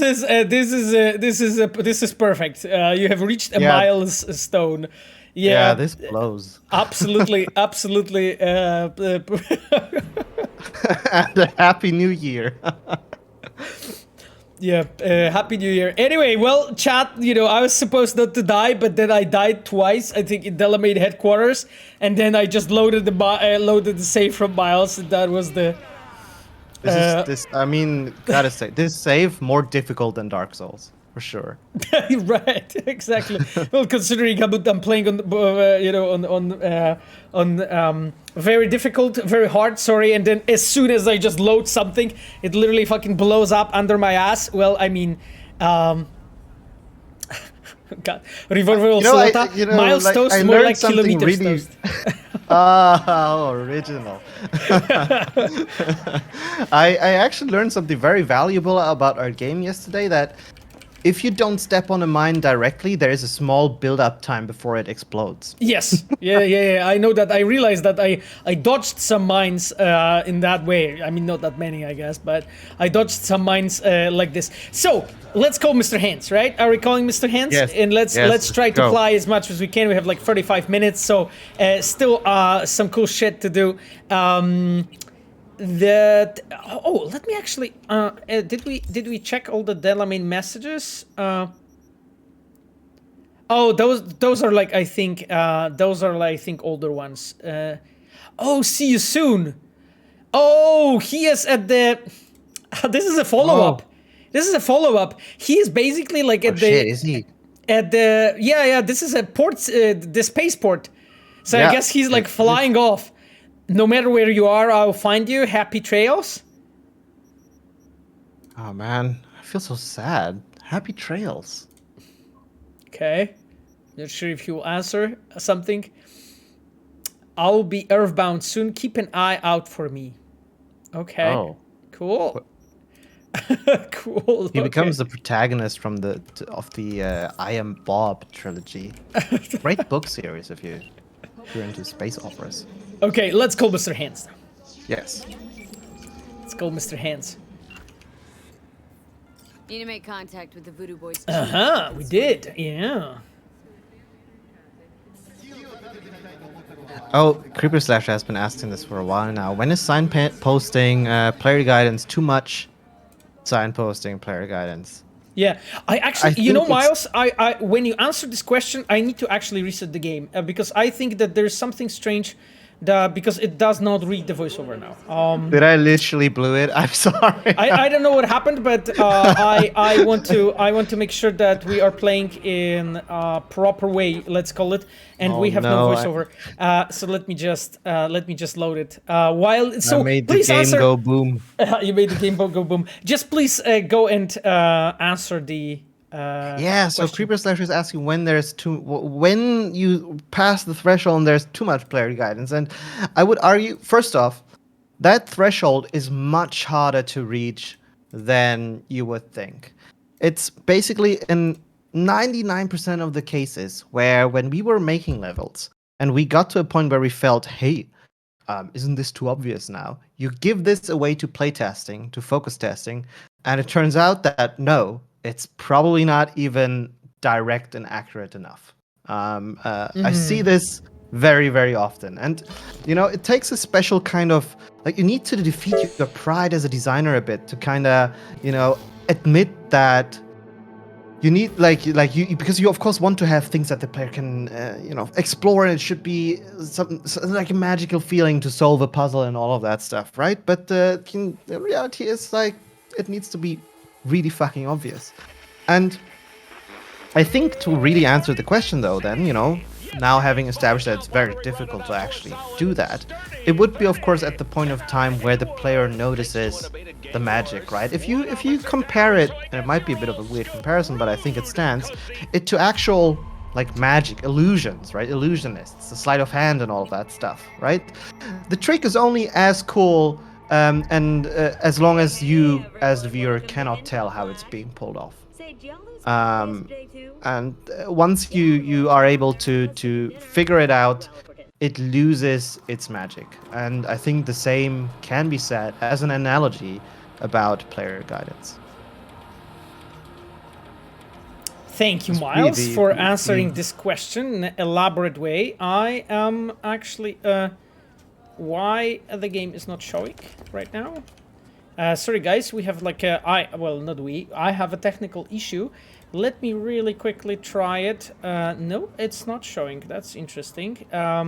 Oh, I know, because this is because of the Twitch studio. Let me really quickly actually refresh the source while we are looking at your questions, guys. So the question actually, Miles, from you, from Eddie Pie. Hey, Miles, which is your favorite ending in the game? Pavel, and Pavel, yours as well. So, Miles, if you could start, and I will just basically switch the source in the on the Twitch studio. That's very difficult. I don't know the names of the ending, I will admit, like which one the sun ending is or whatnot. But I like the one where V launches into space on a seeming quest to the Crystal Palace a lot. And I also like the Arasaka ending quite a bit. Yeah.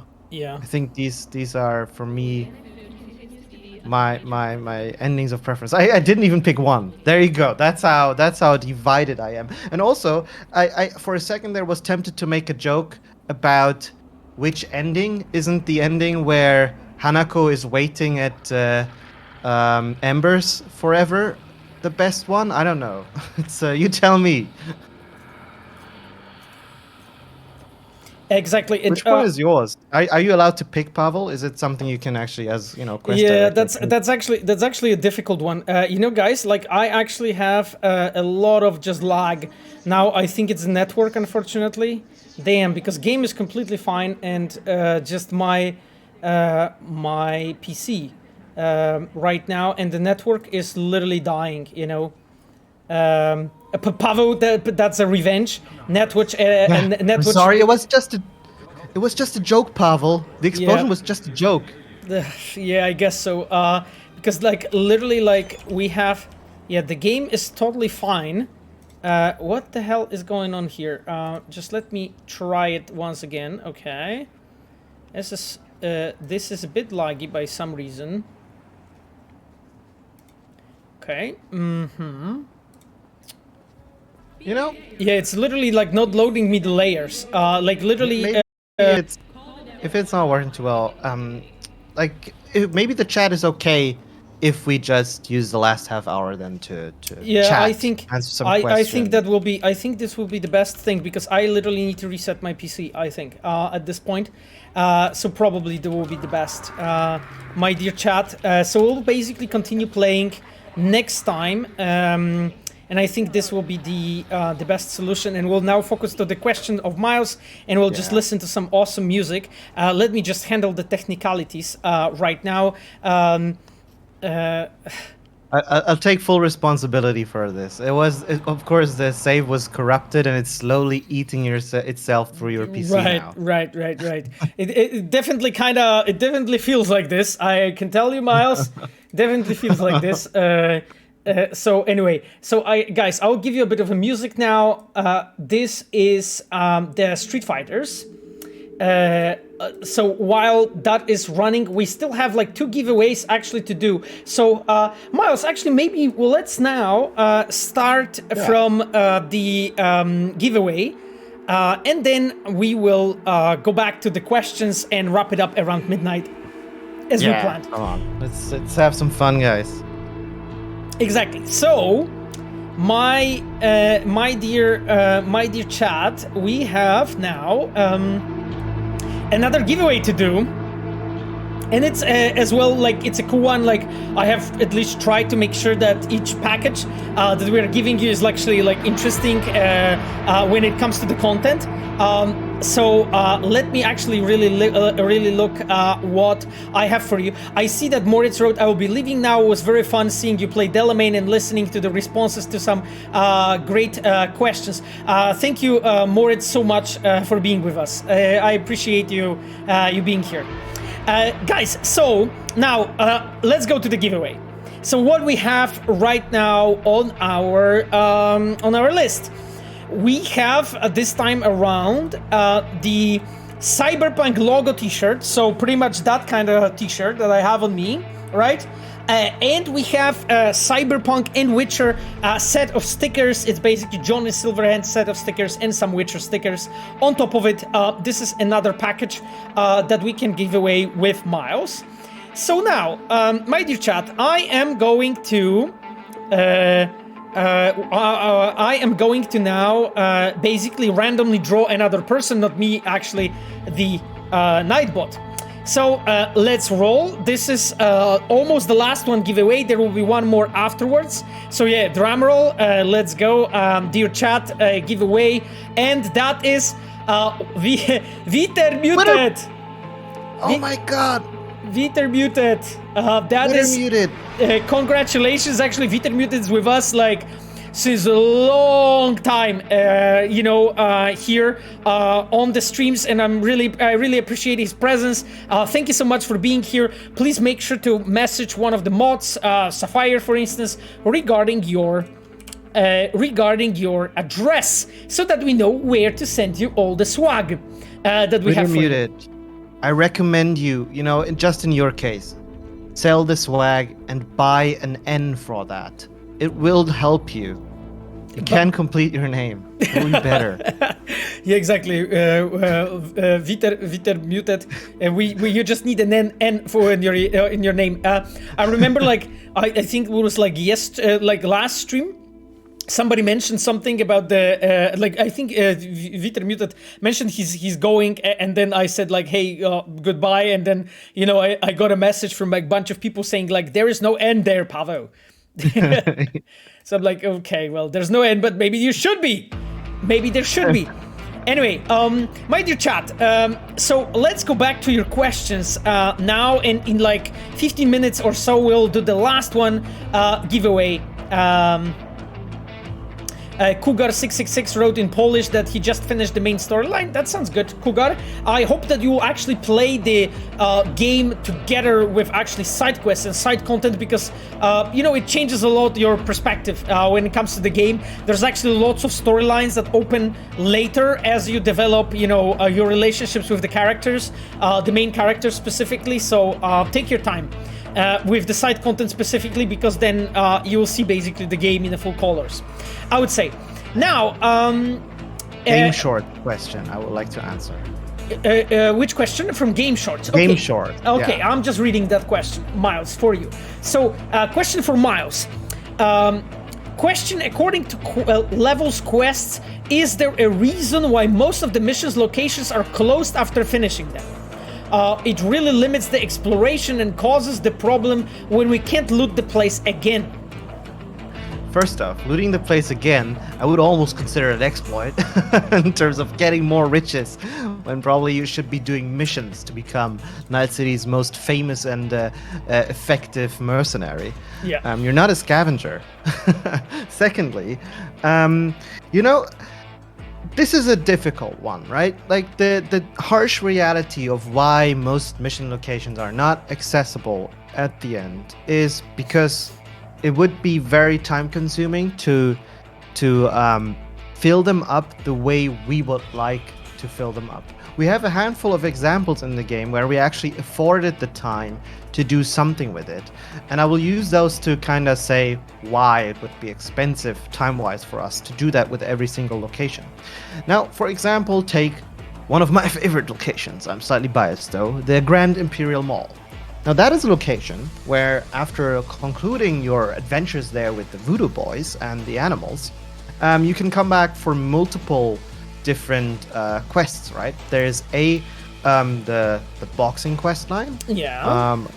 And secondly, we have placed a set of what we call combat encounters in there, pardon me, which is basically just like some gangers hanging out, right? Mm-hmm. They're not like a huge amount of content, it's just kind of something where you can try your new gun on. And in that case, you will find that there's actually a group of scavengers that have moved into the mall after all events have transpired there to salvage what the animals and by proxy Netwatch have left behind. At least that's the implication, right?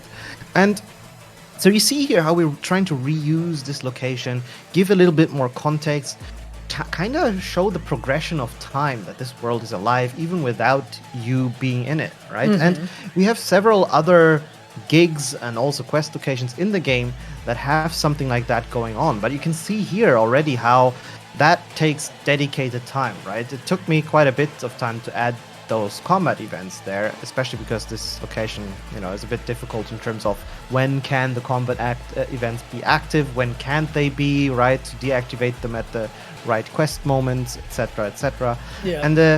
And doing that for every location would just be insane. And at what payoff?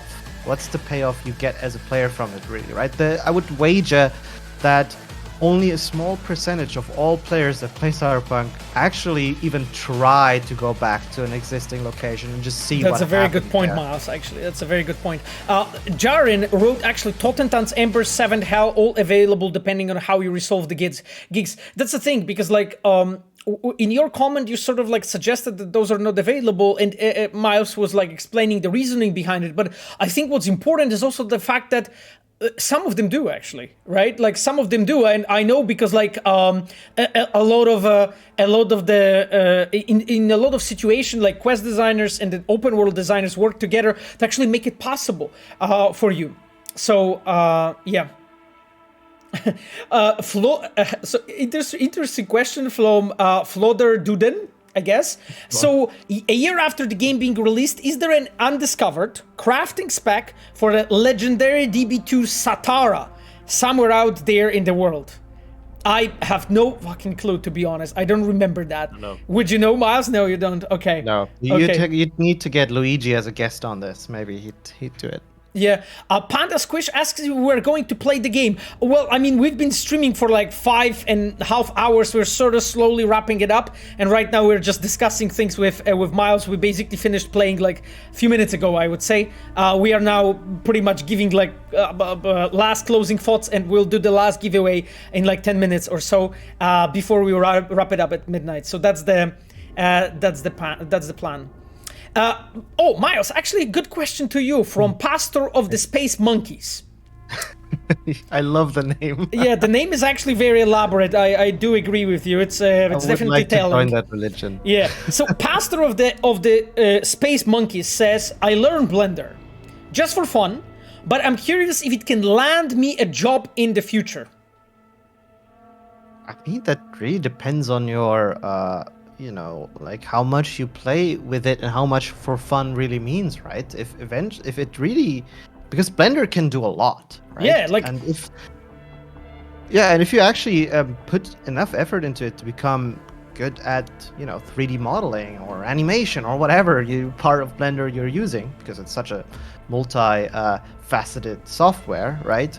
Then certainly you can build the qualities that will allow you to score a job in the games industry. Because the reality is this, that between Blender and 3ds Max and Maya and whatever, while the buttons may be in different positions and all that, exactly. The overall basic workflow is always kind of the same. The pipelines are similar, right? And it's something that you can easily adapt once you figure it out once.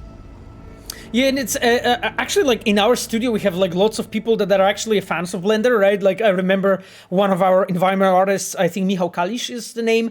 He is a weapon artist, and he is actually teaching Blender on our internal workshops, like to artists, to basically show them like what Blender can do and so on. So like I think Miles like hit the nail in the head here when he said that it really depends how much you put into it, because like again, if you actually make one of the best art using Blender, that's all fine, right? Like that's awesome.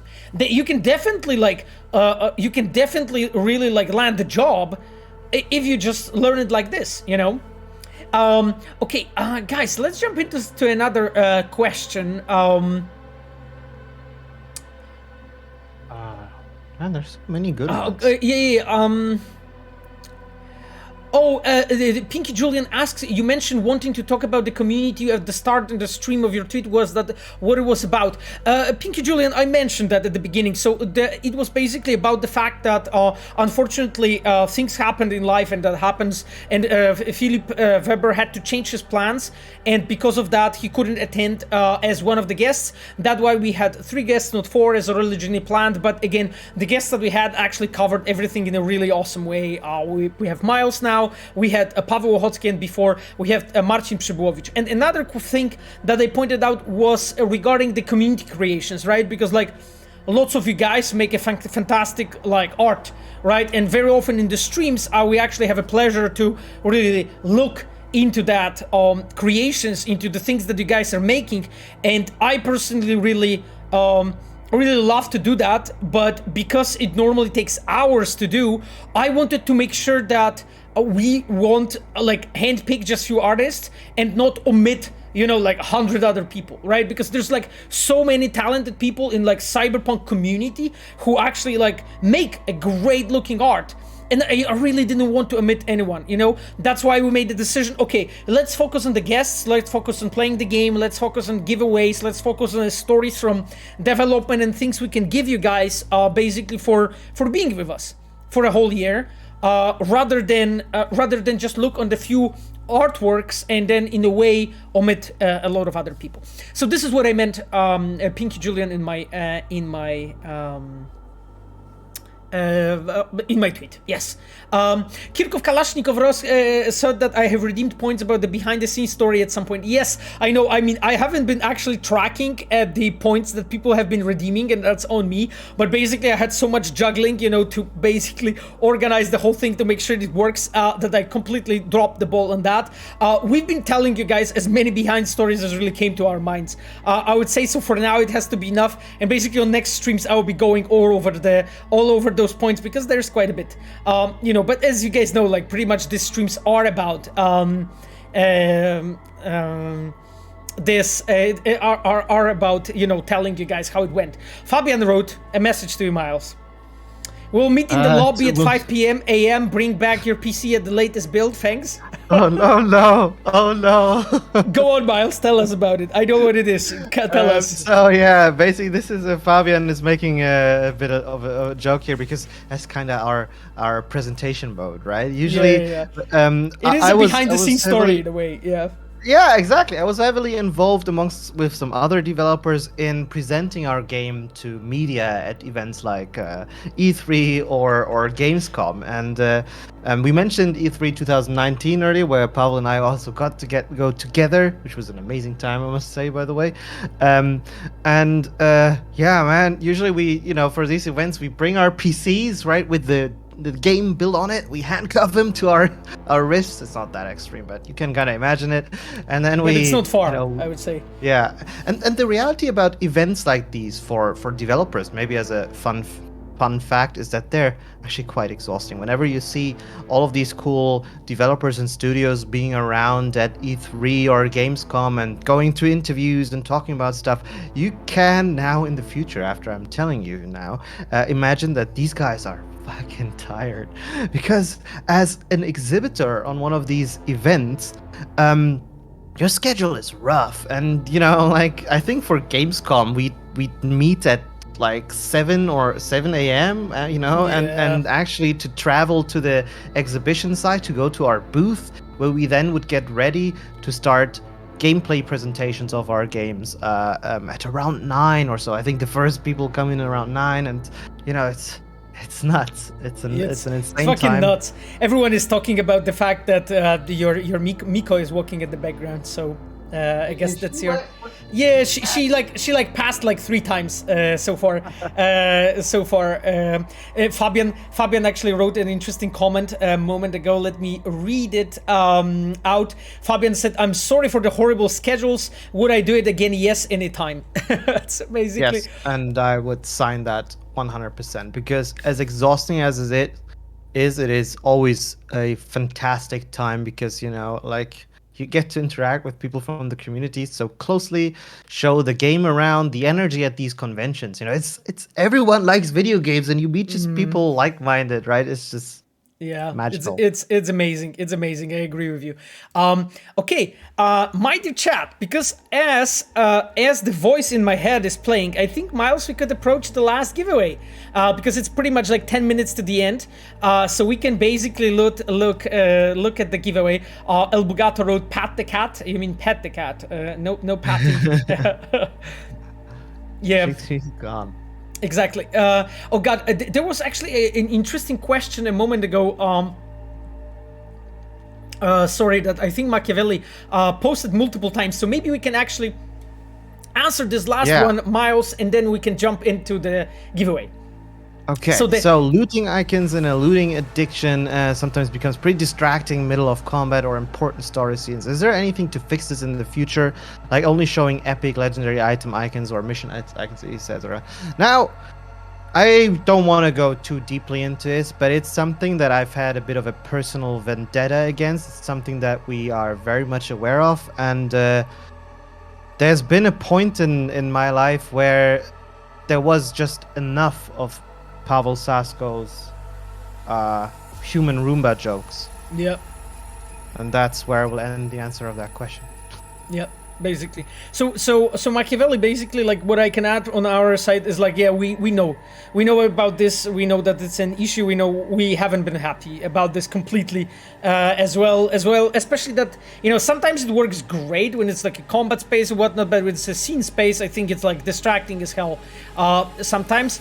And that's as much as we can say right now about the topic. I can maybe add a little bit of insight into why there's so much loot in Night City, right? Not only does it give some context of the world, but the very basic reason, and next to the economic balance kind of side thing, is that it makes the world feel more interactive, right? You walk around and you have the sense of, you can actually interact with things everywhere lying around, right? And it's just a little tiny bit of something that makes the world feel a bit better.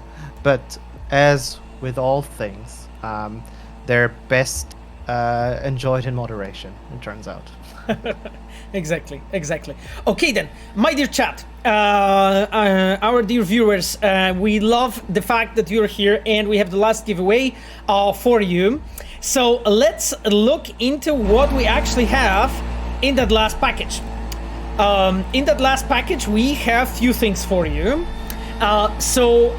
This is a samurai t-shirt, so black t-shirt with a red samurai logo. Then together with it, you have a CD Projekt Red logo pin. So basically, this is a pin that is a unique one to get. It's basically the metal one with a CD Projekt Red logo with like red cardinal. And then on top of that, you have a set of Cyberpunk Johnny Silverhand stickers to it. So those three things are in that package. Now, and this will be the last giveaway that we have for you for today, my dear chat. I hope that whoever gets it will be really happy to get it. So let's put the music a bit more louder because it's a calm piece. So guys, we are going to roll the dice and pick somebody. I really hope that Nightbot is going to be grateful to one of you. So let's go. And the giveaway goes to Roma Alfie Holmes. Oh, congratulations, Roma. Congratulations. So Roma is actually following us since a long time. I think started following us actually at the very beginning of the Cyberpunk, my Cyberpunk streams in April, from what I'm seeing. So thank you, Bot and Paweł. Thank you, Roma, for being with us.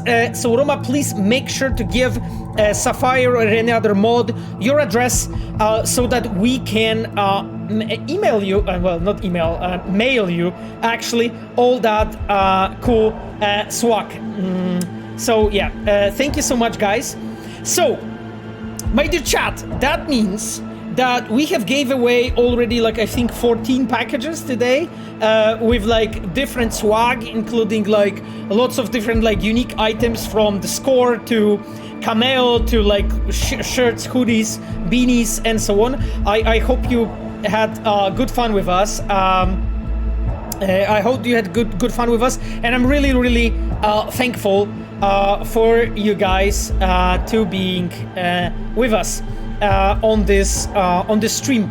Now we will jump in now to last few questions, I guess, and we'll be wrapping it up. We have 7 minutes to go. So Miles, let's take a look. What other we have? There is basically Uranium Bullet asking actually a question that I think you, Miles, maybe would want to answer. What do you guys think about using? Once again, sorry. I don't know how you get to that. I mean, what makes you get that conclusion? No, but it's a cool question. So let's go through this. So Uranium Bullet wrote, what do you guys think about using quests as a way to experiment with different game genres? Scary horror quests with disfigured bozos picking up you in a dark warehouse sounds pretty fun. Nudge, nudge. So Miles, what are your thoughts about that kind of stuff? I think this is one of the strengths of our quests in open world is because they allow us to do exactly that, right? And traditionally in the past, we've done that.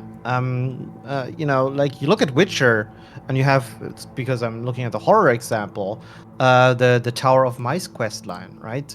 I mean, the racing quest lines are something also, that also apply to Cyberpunk.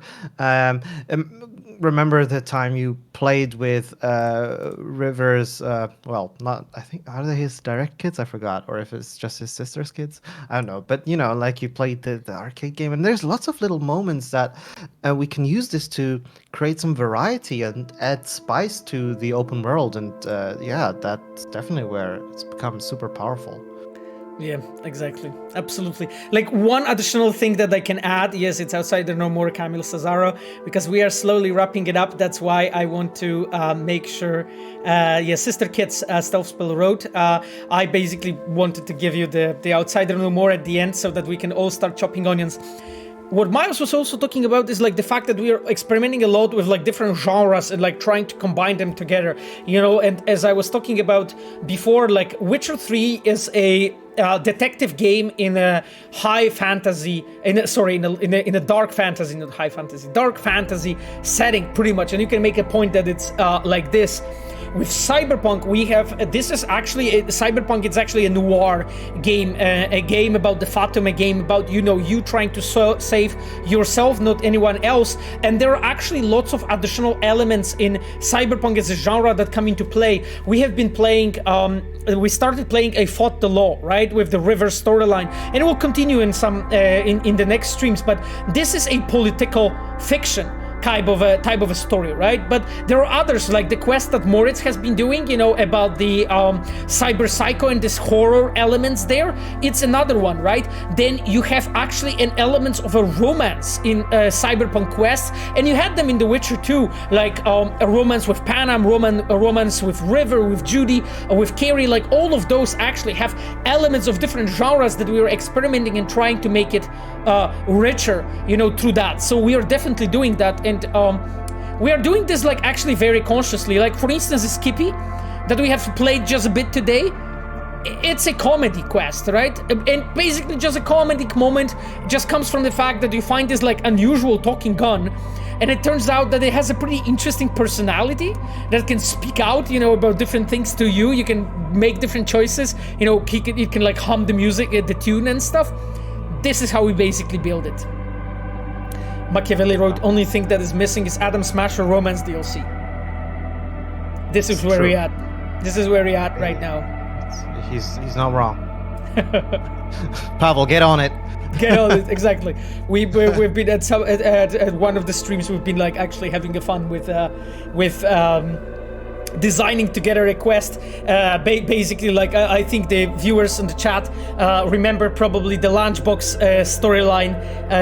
Definitely, you know, I did my best with the Lunchbox. Oh, Tingilia is with us. Tingilia Cosplay. Thank you so much, Tingilia, for being with us. By the way, I don't know if you know or recognize Tingilia, but this is a winner of our cosplay contest, and that was this amazing fucking rad looking dum-dum cosplay, right? If I remember correctly, with actual like flathead model. So thank you so much, Tingilia, for being with us here today. Now, you know, I feel like this music, you must have picked it perfectly, because it's not only for, of course, like your shutdown of the stream music, but I feel it's the perfect music to also, for me to say thank you to everyone for not only the support you've been giving us over this last year, right? And thank you very much for your patience with us. We're trying hard to make it worth it. And also, Pavel, thank you for inviting me over and having me as a guest. This has been no worries, man. Really amazing. You're always really welcomed here, and the community loves you, and you know, always have interesting things to say. So guys, this is a goodbye. It's, you know, we'll see each other in a week, but what I wanted to say thank you, as Miles said. We really appreciate that you're with us. And you know, I'm sometimes saying that here I'm just a dude with an internet connection and free evening at Friday and at Sunday. But I think in this case, I think that everyone will feel that I'm speaking from other Reds as well to you. That we very, very much appreciate your patience and you guys sticking with us and playing our game. And I wanted to promise you from myself, because this is what I can do, and speak from myself, is that we'll be doing our best moving forward. Thank you guys so much, and I think the Never Fade Away is the best way to finish this. Would you want to add anything, Miles? I wanted to add that I guess I speak in the name of the devs also, who, especially the ones that joined you here. Thank you so much for putting this together. I know this must have been a bitch load of work. Pavel has been, you know, sort of asking us for like information, all that stuff, like more than a week ago now, right? I actually thought this was happened last week. Like that's how how into it I was. And it's of course when you have someone with so much initiative and passion that it's hard to not be affected by and infected by it. And it's been such, I think, this has been such a great stream. I've been watching it all day, and of course, I'm happy that I got to participate in it, including my bombastic entry, I will say. And thank you so much, I think, for putting this together and giving us a voice. Thank you, Miles, for being here. So, my dear community, I wanted to say that it was a huge pleasure. I wanted to thank all the Reds and all the guests that we had today. And at first, we were talking with Marcin Przybyłowicz. Then Paweł Ochocki visited us. And then at the end, Miles Tost has been here with us till the very end. I also wanted to thank all other Reds that are on the chat and have been speaking with us. It's Fabian Della, our German PR manager. It's Chivok, our customer support engineer. It's Just Shal, our graphic designer. It's Lord of Rivia, our senior mod. It's Silver Wolf, our cinematic designer. It's Stealthspell, our quest designer. It's Ero, our quest designer. And I think that I didn't miss anyone. At least from those that I know that have been here. Thank you so much, and I will leave you with this banger. Thank you to all the moderators as well, because there was quite a bit of work because of the viewership of all this stream. Thank you to Ayano, our UI producer, for modding. Cogito, member of the community. Repek, thank you so much, our PR manager and event manager specialized in Gwent. Thank you so much, Repek, for being here and modding. And last but not last, my dear girlfriend, Sapphire, thank you so much for being here for 6 hours straight and modding for us. I will leave you guys here with this banger. Have a wonderful rest of the night. Bye-bye.